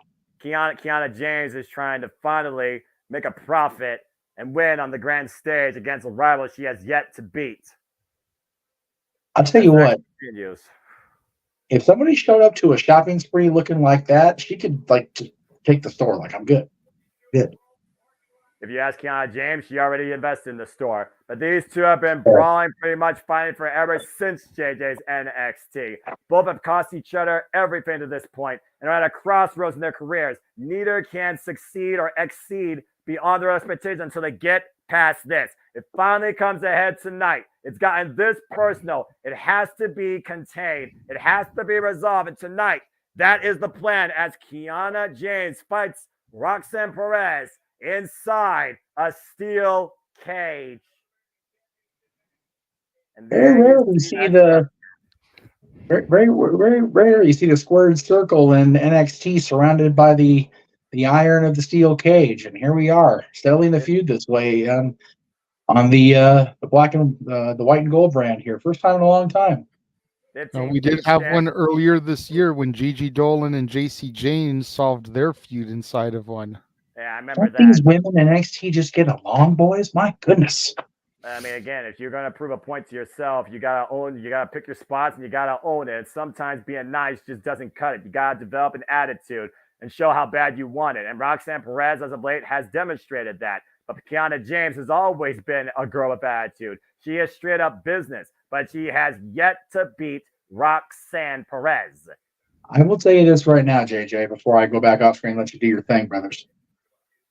Having Roxy in this cage match at the end of this year has to feel like a graduation for her. She's in the biggest match of her NXT career thus far, not being in the championship match anyway. And her instructor is at ringside. You know, in the back of his mind, he's grading her performance. This is heavy duty for Roxy. I'm here for it, though. Have fun with it. Roxanne Perez, I always say the prodigy rises to promise, but can the prodigy finally take care of business once and for all tonight against a very determined Kiana James? Oh boy.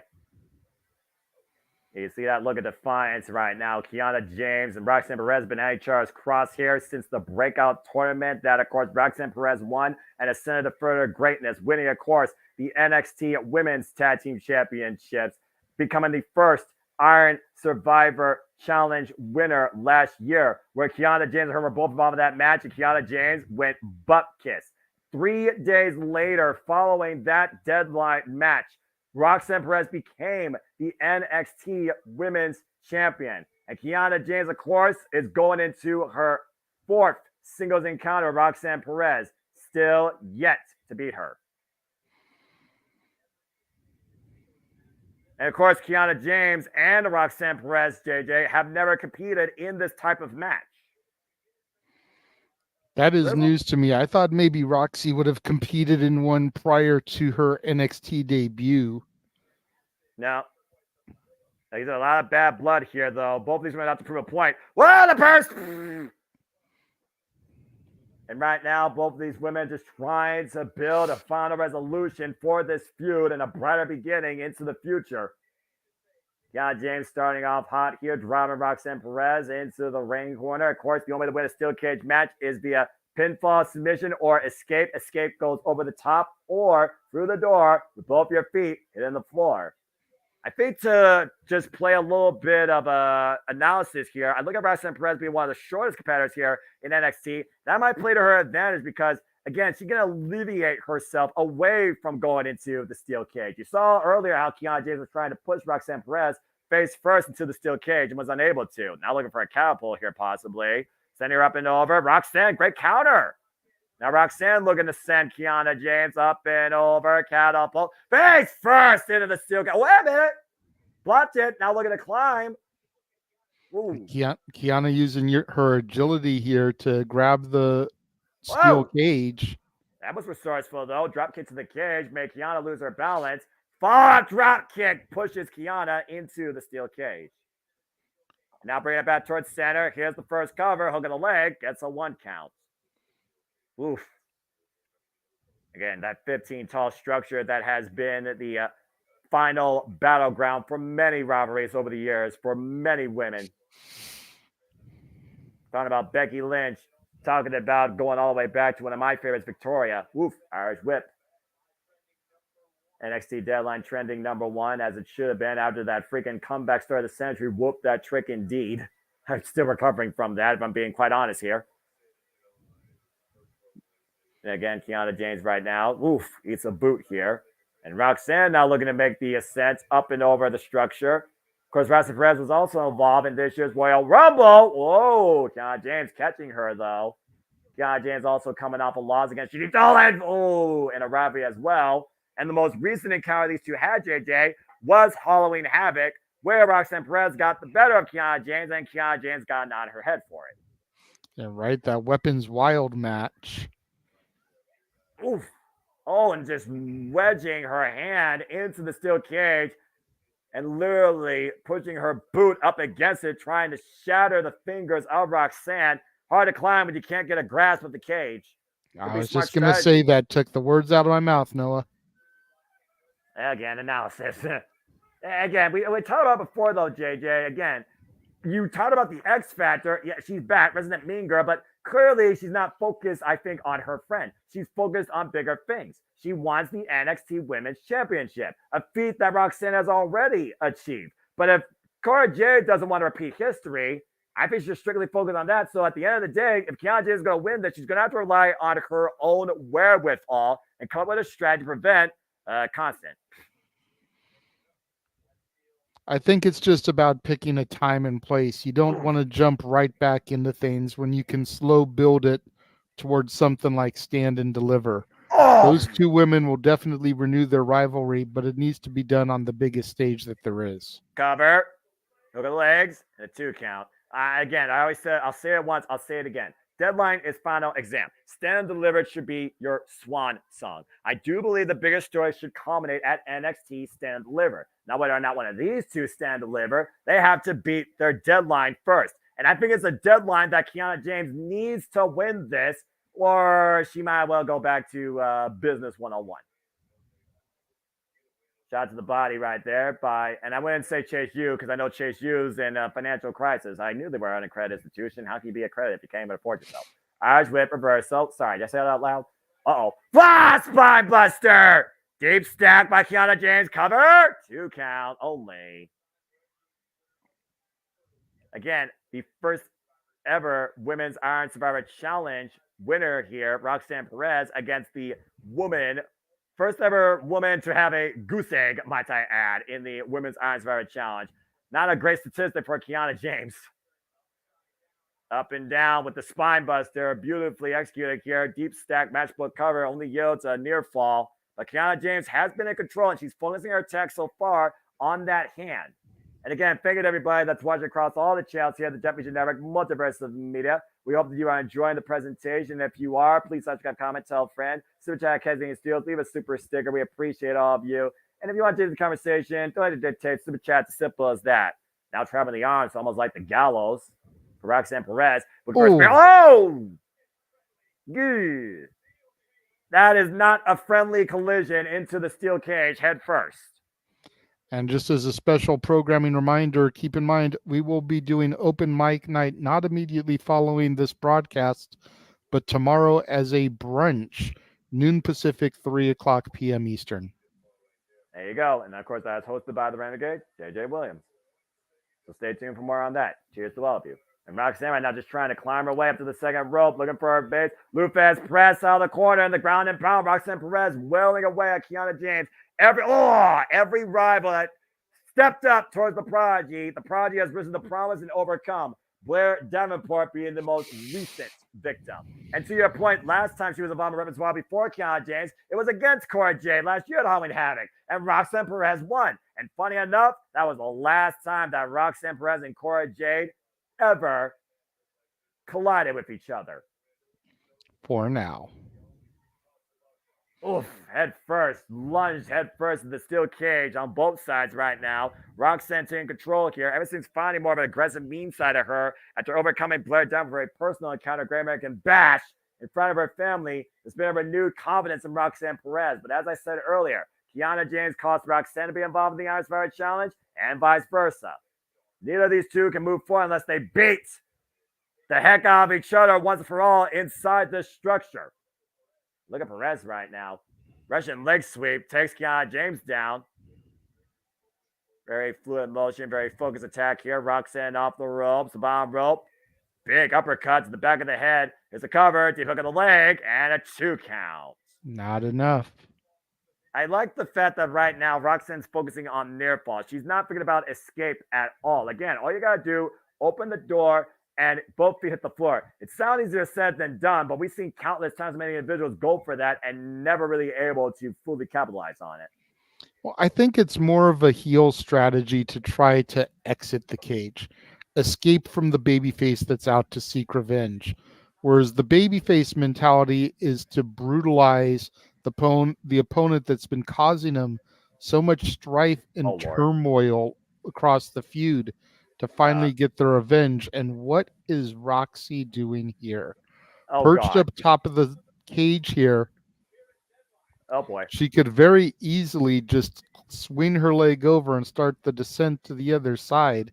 Well, but I have a feeling that the Prodigy has something a little bit more devious in mind. Does she have some more devious in mind, or does she have a fear of heights? And to your point, Roxanne being the shortest competitor, that's a longer ascent and even longer descent down. And both these women right now are up in the corner at the top of the structure, literally a little over 20 feet above the arena floor. Lord help us. And I think someone's about to have a very nasty fall. You see Roxanne grasping that chain, though, that support to the steel cage. Ooh, and driving Kiana James head first into it. Ooh, Kiana James losing her footing, though, but finding it again on the top turnbuckle, holding on to the ankle. Roxanne trying to bring her back in. That's probably for the best. Kiana James kicked off, though, and Roxanne coming back inside. Her height barely touches the top rope in between the structure. Ooh! A tap by Kiana from behind takes out the base of Roxanne Perez. And what's Kiana looking for here out of the corner? Hooking Roxanne to go on face first into the steel cage. Looking for it. Oh, God! Dropped her. Straight up drop power bomb on the back of the head and neck. Yeah, there wasn't anything pretty about that. There was no power bomb. She just dropped her, but made sure to do it safely. Yeah, and nearly got the win. Yields a 2.5. Again, when you think about how far these two women are willing to go to literally break each other or hold down one another, it has to stop. And again, this is the first time that either of these two are involved in a cage match. Now hoisting up Roxanne again. Ooh. Grabbing her into the steel cage from one side to the other. At this point, though, Roxanne is just waiting to be put down the hard way. Up and down. COVID! Whoa! That was Pop Rocks, but Roxanne unable to hold on to it. That could have been the pinfall there. Yeesh. Wow. I want to see that again. Can we get a replay of that from the people in the truck, please? Yeah, about to say, but meanwhile, Roxanne, she's hooking the far legs and another. No. Took way too much time to capitalize. Unable to hold on to the Pop Rocks, the Code Red. Good grief. That sunset flip power bomb. You see the elbows right now. Scarred. Kiana James with the bell. Pop Rocks again. Counter denied. Roxanne Perez and face first like a turnbuckle. Kiana James desperate right now to escape through the door. To your point, creating huge distance between her and Roxanne. Roxanne needs to lunge or prevent the descent. Oh, and immediately grabs the ankle of Kiana James, bringing it back inside. And but Kiana has a chair. Yep. And again, there's no disqualification. It's a great strategy. There is no disqualification in this match. Let's keep that in mind. Woo! Swing and a miss. And Roxanne spinning Sova. Or back heel kick, whatever you want to call it. Now Roxanne with the chair, but will she pull the trigger? Kiana James begging off here. But the cage door is still open. Yeah, but was Roxanne going to follow out the... Wait a minute. Whoa! Who the hell's that?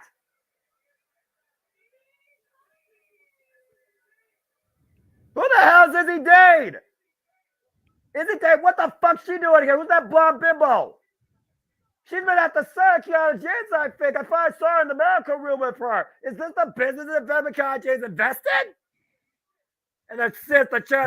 Come on, not like this. What the fuck? Can you really call that a decisive win? What was really solved here? And who's this freaking idiot that's a secretary apparently?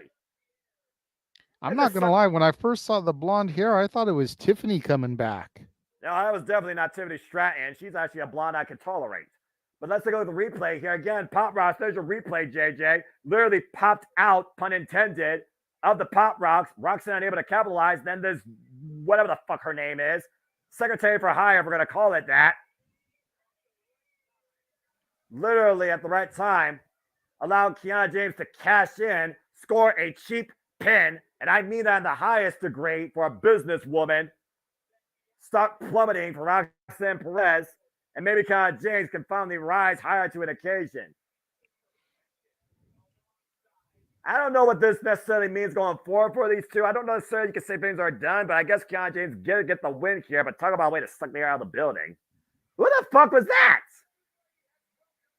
Izzy Dane, I guess, is her name. Izzy Dane, good grief. Is he dapped? Who the fuck are you? All right. Not as strong as the insurance policy as Camille was for Nick Aldis, but either way, I guess she had an insurance policy to make sure she had a win somehow inside the cage. That was ridiculous. But I guess a win's a win. Now, whether or not Kiana James moves forward, yeah, that's debatable. I don't think she proved anything to me, honestly. It's one thing to get a win. It's another thing to actually get a win over your rival to the highest degree. That's about as cheap as a win as you can get without being disqualified.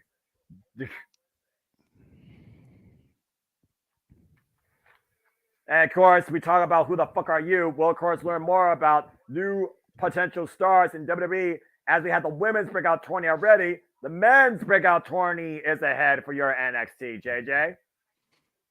Yep, a bunch of guys that I am not really familiar with. Don't look at me. Unless I actually recognize one of their faces, I ain't telling you a damn thing.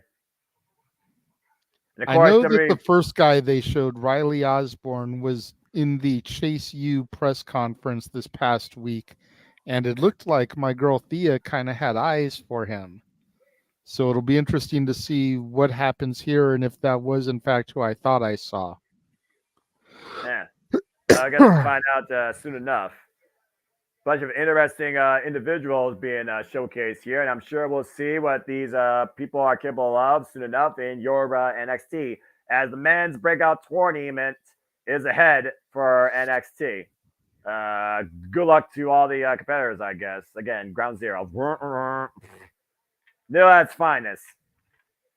And it begins this Tuesday for you, JJ. So I guess you will immediately learn. And stay tuned, folks, for his coverage of that, of course, on For the Love of Wrestling the following day, where he reviews all shows the following day to bring you up to speed, including his NXT. NXT Men's Breakout Tourney begins this Tuesday. And also booked this Tuesday for NXT, after what we saw earlier, Dijak goes one-on-one with Eddie Thorpe. I sense some serious justice might be unleashed based on what happened, if you know what I mean.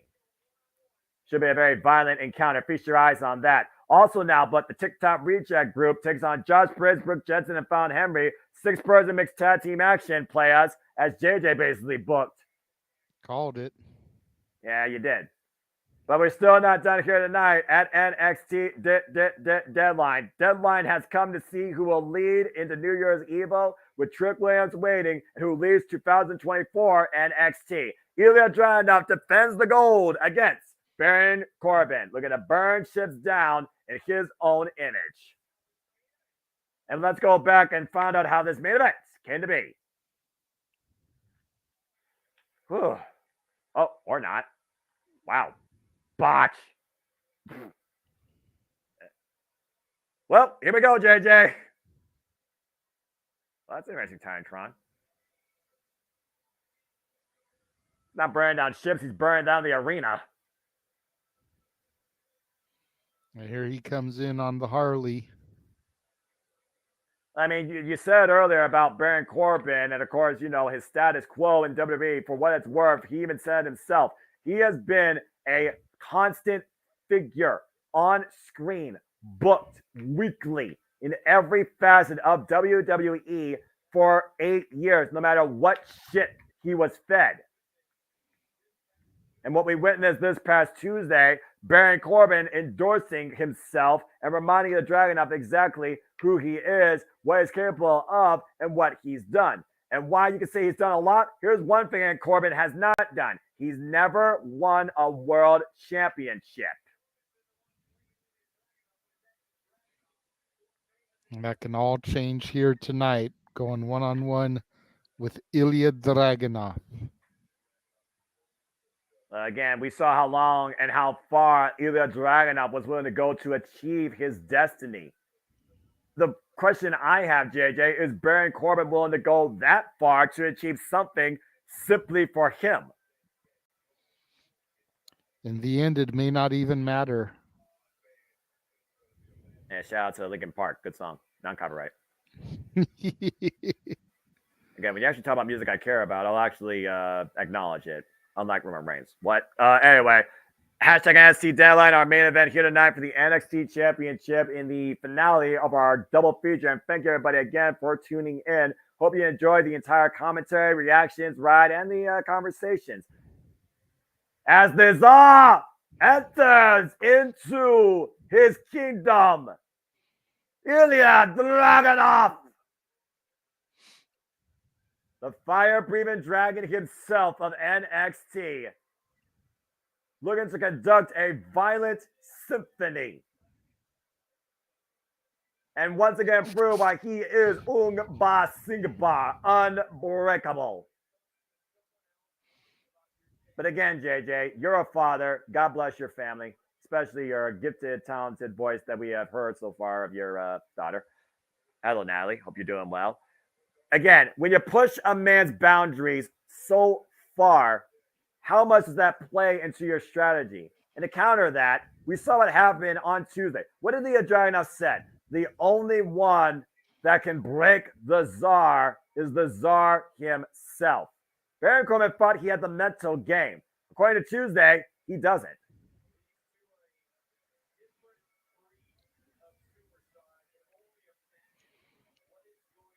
What is going through the head right now of Baron Corbin, particularly here tonight? You got to wonder how much Corbin thinks that he is in the head of Dragunov with everything that's been going on these last few weeks. Tuesday showed us anything, JJ, with that wicked smile on his face. I don't think he's in either Dragunov's head at all, but he is standing in front of him, looking to confiscate the NXT Championship for himself. Oh boy.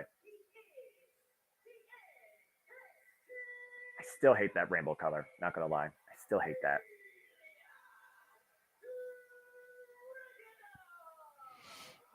Oh, Ilya Dragunov. Oh boy. JJ, I know you're tired, but come on, man. This is your man. This is your NXT. Do it, man. You know what you need to do. Do it as slow as you It want. is too late, my brother. Oh, fucking hell. Ladies and gentlemen, people are asleep. This NXT is better than what it used to be. What is sleep? You tell me. Ilya Dragunov defending the NXT championship against Baron Corbin. Baron's right away. Here we go. This is our main event. This will determine who Trick Williams will face for the title at New Year's Eve, January 2nd. The final stop in 2023 for NXT. The deadline has finally arrived to see who will lead this brand into 2024. And that takeover by Baron Corbin in the early going. And again, Dragunov, like I said, one of the most intense individuals ever in WWE history. But over the years, we have seen Ilya Dragunov learn to control that fury and only unleash it as needed. Ilya Dragunov to that point. Clean break. Ooh, big chop. Headlock takeover again by Baron Corbin. You saw the right hand, of course. Baron Corbin, of course, Golden Glove boxer. He has a KO shot that could knock Ilya Dragunov's lights out. Capacity crowd on hand. Still very much invested in this match, despite the fact that Steel Cage match probably knocked the wind out of their sails. For real, these matches have been just freaking crazy tonight, man. I'm not gonna lie. I still think the men's Iron Survivor Challenge should be the main event, especially after the what the fuck moment of 2023. I said what I said with Trick Williams with the ultimate comeback in history. Tell me when I'm telling lies. You're definitely not telling lies. Right back in. Here comes the Dragunov. Doesn't need the clothesline, picking up speed. Baron Corbin though taking him up and over again down to the mat. And again, if Ilya Dragunov gets frustrated here, can Baron Corbin exploit that? Oh, you got to figure that he can. He's so used to it. He's been around, like you said, for 8 years. He's got the experience. He knows how to capitalize on these things. Again, he's made opportunity with whatever he's been given or whatever he chose to take. Remember, Ilya Dragunov defended this title last against Carmelo Hayes at Halloween Havoc. We did not know who was next for him. Baron Corbin forced himself in that spot, attacking the champion backstage post-match. Look at the champion right now. Oy vey! Inside out, dunked over the top rope to the outside with the clothesline. Ilya Dragunov immediately back in, catches Baron Corbin with a single leg kick. And Baron Corbin set up and over the outside. Oy vey! And Ilya Dragunov sends himself up and over with his own momentum. Both men to the outside. Oof. Ilya Dragunov right now. Baron Corbin fighting on the outside. This is dangerous territory, but I'm not sure who it's more dangerous for at this point. Referee using his discretion, of course, as this is our main event, this for the NXT Championship. No one wants to see a count out or a disqualification. Referee's discretion being used here and leniency for this 10 count. Swing and a miss. Whoa! Ooh. That looks nasty. Yeah, that was a low angle German suplex on the outside. Back first goes Baron Corbin on the floor. Baron Corbin getting clubbed as Ilya Dragunov breaks the count and resets it. Continues the assault. And now the Dragunov. Uh-oh. Wait a minute. No. We've already seen that table destroyed enough tonight. All right, guys? Seriously. But have we really, though? Good point. Face first. I mean, it's quicker to assemble than anything you can buy from IKEA, if I'm being perfectly honest. Now Baron Corbin trying to deadlift. Ilya Dragunov maybe send him face first for the announce table. Torso first. Oh, Lord. Baron Corbin. Ilya Dragunov. Uh-oh. Whoa! Ooh. Golly. Over that wooden partition on the front of the announce table into the ribs of Ilya Dragunov. Take a look at this, JJ. Watch the landing. Ooh. Golly. And of course, the crew probably reinforced that table too. Now Baron Corbin bringing Dragunov back inside the ring, draping across the top rope. And still cable into the compromised risen midsection. Cover, hook of the leg. Yields a 1 count.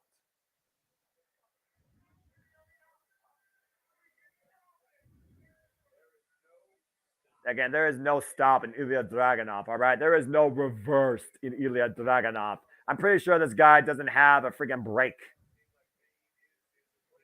We talked about what Ilya Dragunov does. He channels pain. He said it once with Dijak. Pain is inevitable. Suffering is optional. Dijak said he could break any man. He was unable to break Ilya Dragunov back in Last Man Standing at Vengeance Day. And Ilya has always called himself unbreakable. Umba Singpar. It's one thing to call yourself that. It's another thing for your body to support that.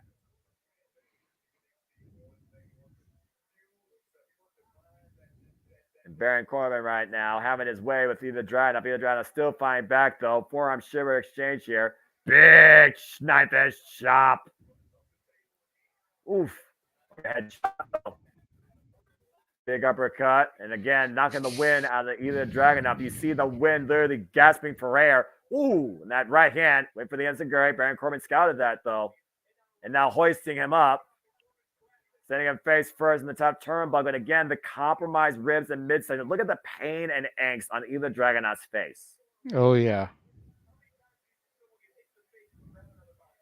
Ooh, upkick though. Ilya Dragunov still fighting from underneath. Will not go down that easily. But Baron Corbin will not stop this assault.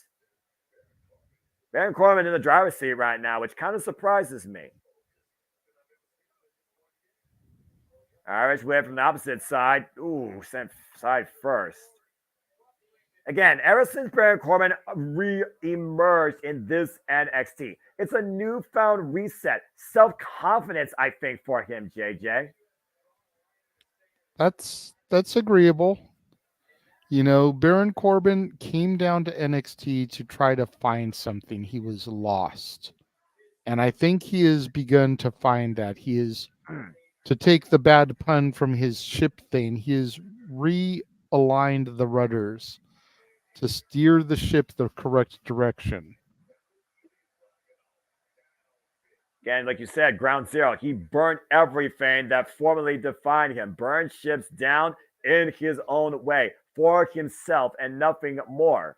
He's not the lone wolf. He's not the constable. He's not happy, sad, rich. He's not a bum. He's just Baron Corbin.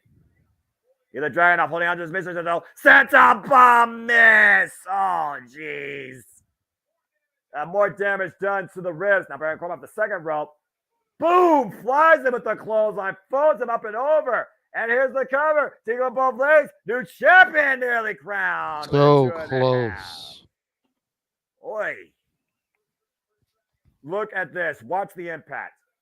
Folding him up and over like an accordion and deep hook up both legs. And think about how much energy Ilya Dragunov exalted in just kicking out of that cover.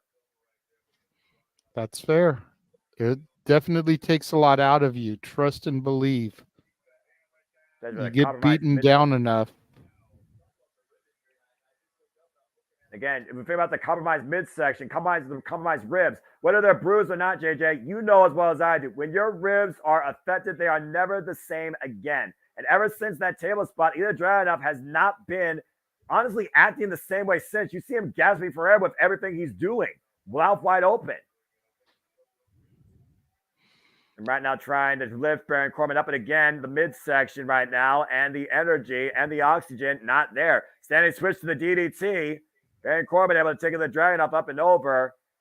And the Dragunov literally draped on the bottom rope. Woof. The former United States champion, the former king of the ring. Ilya Dragunov right now might not even know where he is at this moment, to say the least. Again, ever since Ilya Dragunov went face first into the announce table, that has been the turning point of this match. It's been nothing but Baron Corbin since. Oh, look at this. Subtle hug. Baron Corbin right now hooking Ilya Dragunov up. Oh, God. Massive choke slam. Corbin's insulted at what Ilya Dragunov did on Tuesday, smiling in his face in a hugging embrace, saying the only one that could break him is himself. And Baron Corbin very much breaking down Ilya Dragunov here tonight in this main event. At the end of the day, he's trying to embarrass Ilya Dragunov. This is not just for a championship, JJ. Like you said, this is a statement. Yeah, it's like, even though he is not the champion, Corbin knows that Ilya needs to defeat him. He needs to vanquish this enemy to prove that he deserves to be on top of the mountain where he is.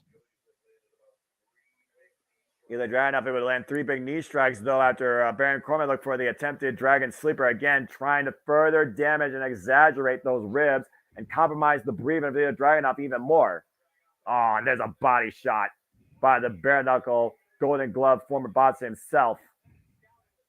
Ilya Dragunov, though, still fighting back, but again, Baron Corbin right back to the compromised midsection, bending Ilya Dragunov down to his knees, crippling him. Oh, now it's got him hooked. Got him Guzzo. Oh!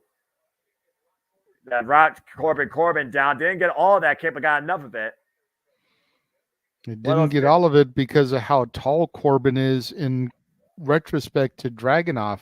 Oh, but he got all of that knee. And remember, Ilya Dragunov does not wear knee pads. That's bone-on-bone impact. Baron Corbin's down right now. Ilya Dragunov trying to breathe new life. Trying to kickstart a whole new fire. But what's left in Dragunov after what's already been exhausted? As he goes to the top rope, maybe on autopilot here, throwing caution to the wind, maybe denying better judgment, grasping the ribs. Senton bomb this time connects. But again, he bounced off. And again, how much damage did that do to himself? You hear him screaming in pain. Watch the landing, JJ, and watch the way the Dragunov immediately reacts after he lands. Again, yeah. Did he damage himself more than Baron Corbin? Quite possibly. Definitely appears that way.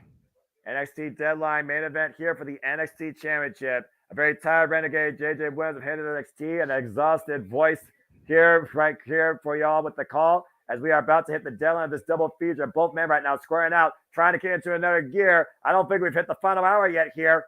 Whoa, got a clothesline. Either drown up to his feet, though.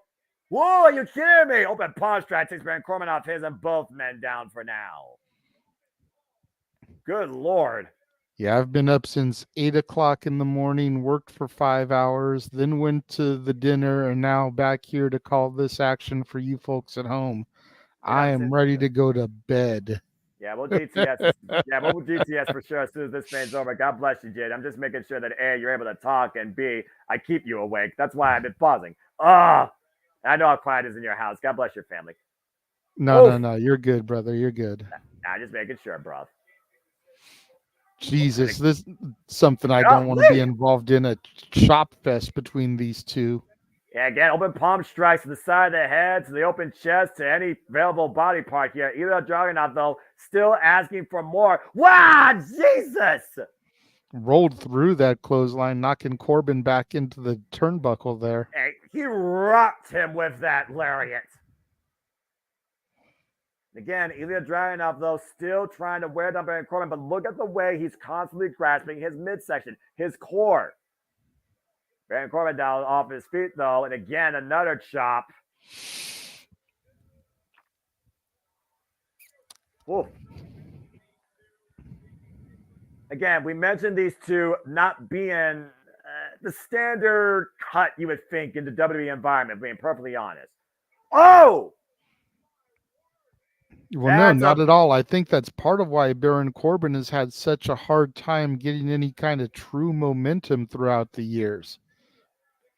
You see the Dragunov, though, with all the momentum right now. Finally gets Baron Corbin to the German Northern Light Bridge, too. High angle. Ooh. Could not hold the firm base there. And Corbin able to kick out here. Watch this boot, by the way. Watch how this hits. Bam! That's a full-on boot to the side of the head. Dragunov right now, again, for now, in the driver's seat. Baron Corbin is trapped in the front headlock. What's the other Dragunov looking for here? No way. Yes way. Looking for a pile driver, a deadlift. Again, the pain, too much to bear. You got to look at the official here. Got to give the official all of his comeuppance, checking on the well-being of the athletes. Again, can Ilya Dragunov actually consciously continue under smart capacity, or is he his own worst enemy?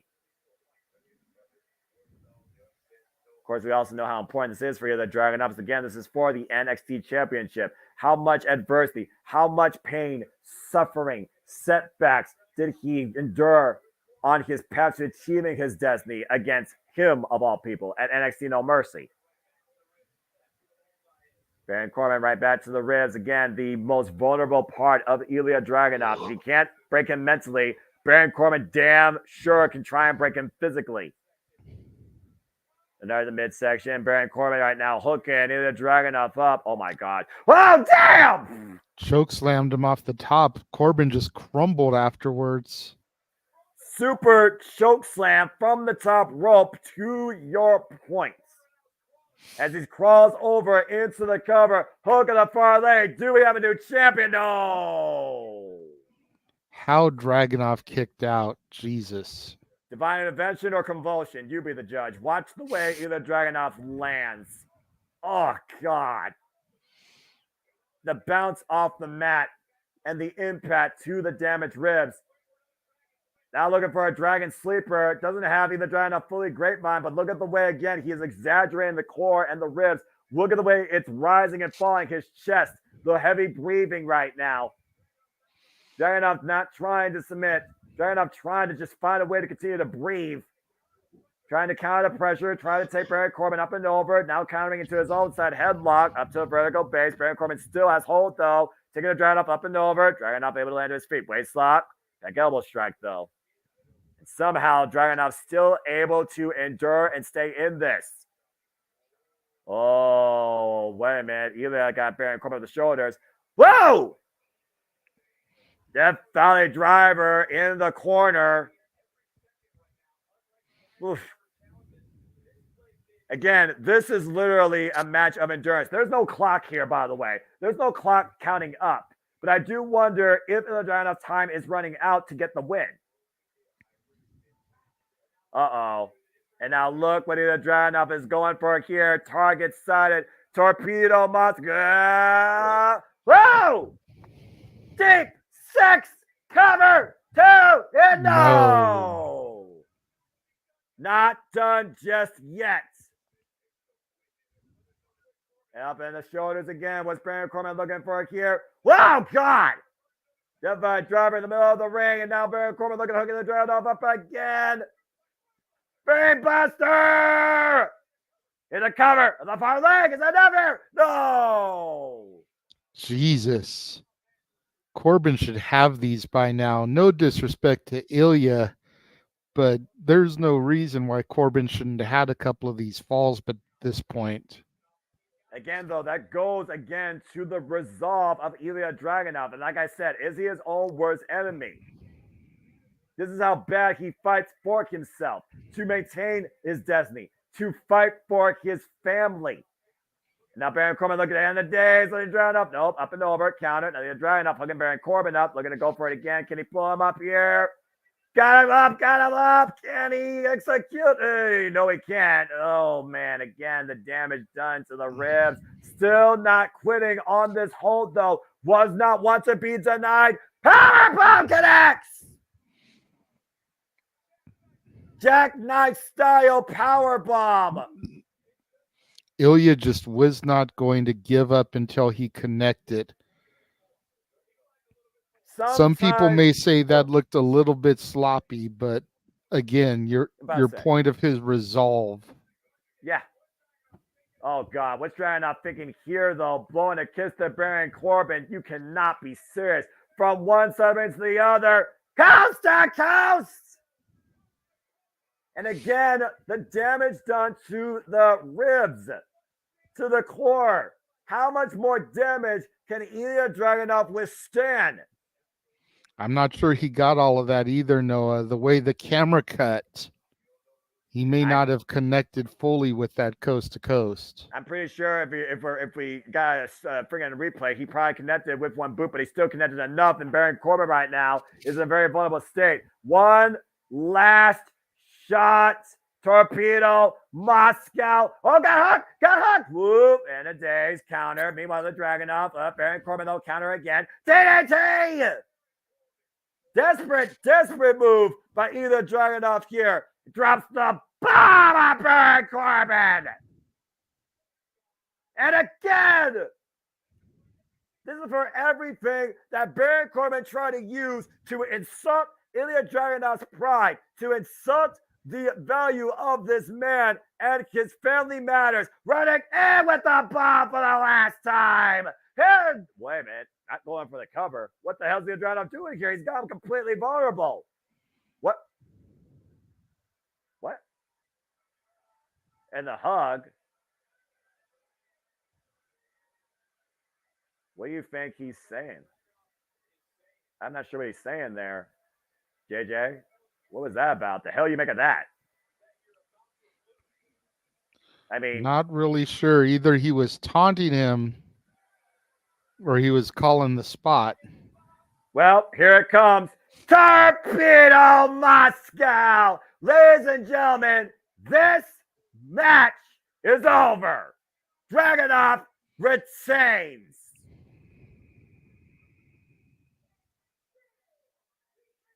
Damn. Wow.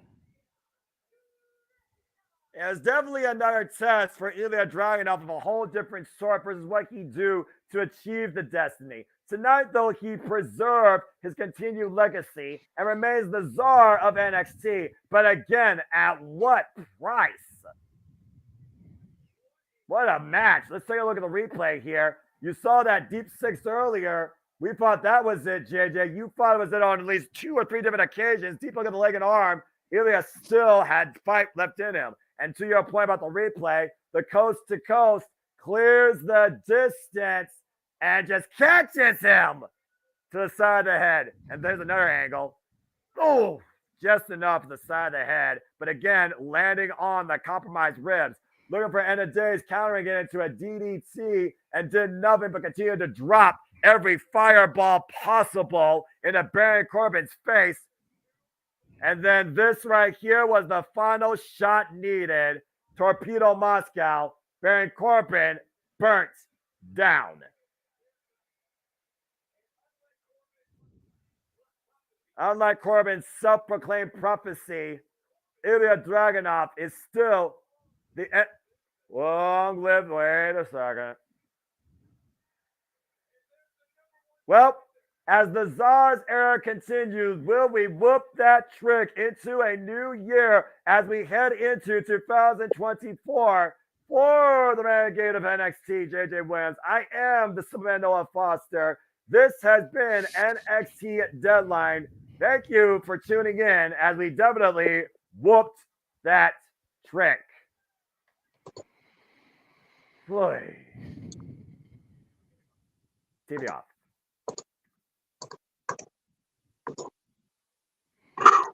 Jeff, is it time to go Mimi's? It's time to go Mimi's, Uncle JJ. It's okay. We can go Mimi's now. Let's get the heck out of here. In the words of a very famous cartoon character that lives in somewhere in Colorado, Jesus Christ. A long day. Holy freaking hell, the freaking things I do. And this is next week, first of all. Just next week. That's it. Yeah, just next week, you know. But who's looking at time next week? But we can't get to next week until we get through. Whoops! I botched it. I am done. I swear to God Almighty. Open mic night brunch tomorrow. Yep, get the plug in. Come less than a day away. Literally less than half a day now. Well, no, that's not true. little over half a day. A little over half a day, 12 hours and 22 minutes. There's your deadline for your freaking open mic night special Sunday brunch. Again, hosted by the Renegade folks, noon Pacific, 3 p.m. Eastern Standard Time, December 10th. The top will include, the year awards for No DQ, as well as further stuff regarding TNA Endeavor and a little bit of a retrospective on some things in wrestling here in 2023. And why I might not be there with you, I'll be with you all in spirit, and I will definitely see you all the coming week on City Predicting for Ring of Honor Final Battle, the Ring of Honor Call, and of course, Open Mic Night episode 98. Emmanuel, the answer to your question is the table itself. Yes. I agree. That table should have its own wing at the Hall of Fame. By God. Damn right. Just for Hell in a Cell 98 alone. Because, Jesus. All right, kids. How do I still have a voice somewhat? Ugh. And you got to be at church in a few hours with that voice. Yes, I do. God bless you. Well, kids, not a whole lot else to say. Impact delivered its final resolution as they transition to TNA. NXT stars met their deadline. Yes. We all survived the night. Datilla survived her part of the day. And you know, Noah, you're always talking about people need to stop fucking sleeping on Impact Wrestling. That's right. People need to stop fucking sleeping on my NXT. That's right. I am the Superman Noah Foster, and I endorse this match. This was the best NXT PLE of the year. The next time I hear somebody on our team or anybody in our chat room talk about, I'm not watching NXT in a derisive tone, they're getting shit. Guarantee it. Because that shit was awesome. It was a very amazing show. Like, again, you heard my comments about a couple of things, but there's no denying your NXT stood and delivered when the deadline needed to be. You know, it's not like a movie when Peacock app itself goes back to main screen and looks at you and goes, okay, it's time to stop now, Jeff. And JJ, it's time to go memes. So we are going to go memes. Or the simple man, Noah Foster, who gets a random open mic night off for the first time in a long time. For the Renegade of NXT, the Renegade of the Jeff Meacham Network, by God, because I'm no renegade. I got a man at the store, damn it. I gotta toe the line. JJ Williams. I am the most tired man in Santa Clarita, California. I defy anybody to fight me on that bullshit. Jeff Meacham. We are the team. We are the world. We'll corrupt your children. And we're going to fucking bed. Good night. The Jeff Meacham Network's Multiverse of NoDQ.com. NoDQ.com. NoDQ.com. No. I have no idea what's happening right now. Botch. It is botching like crazy. I have no idea why it's redirecting videos. Botch, we're botching. Botch, we're botching. I'm gonna push the button on the phone so we can go the fuck to bed. The Jeff Meacham Network's Multiverse of Media. For over 15 years, the recognized symbol of excellence and the standard bearer in coverage of sports and entertainment.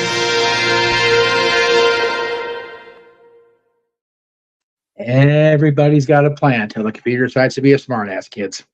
Yeah, that's absolutely correct. Have a good night, folks. The banner down, you fucking lame ass executive producer. There.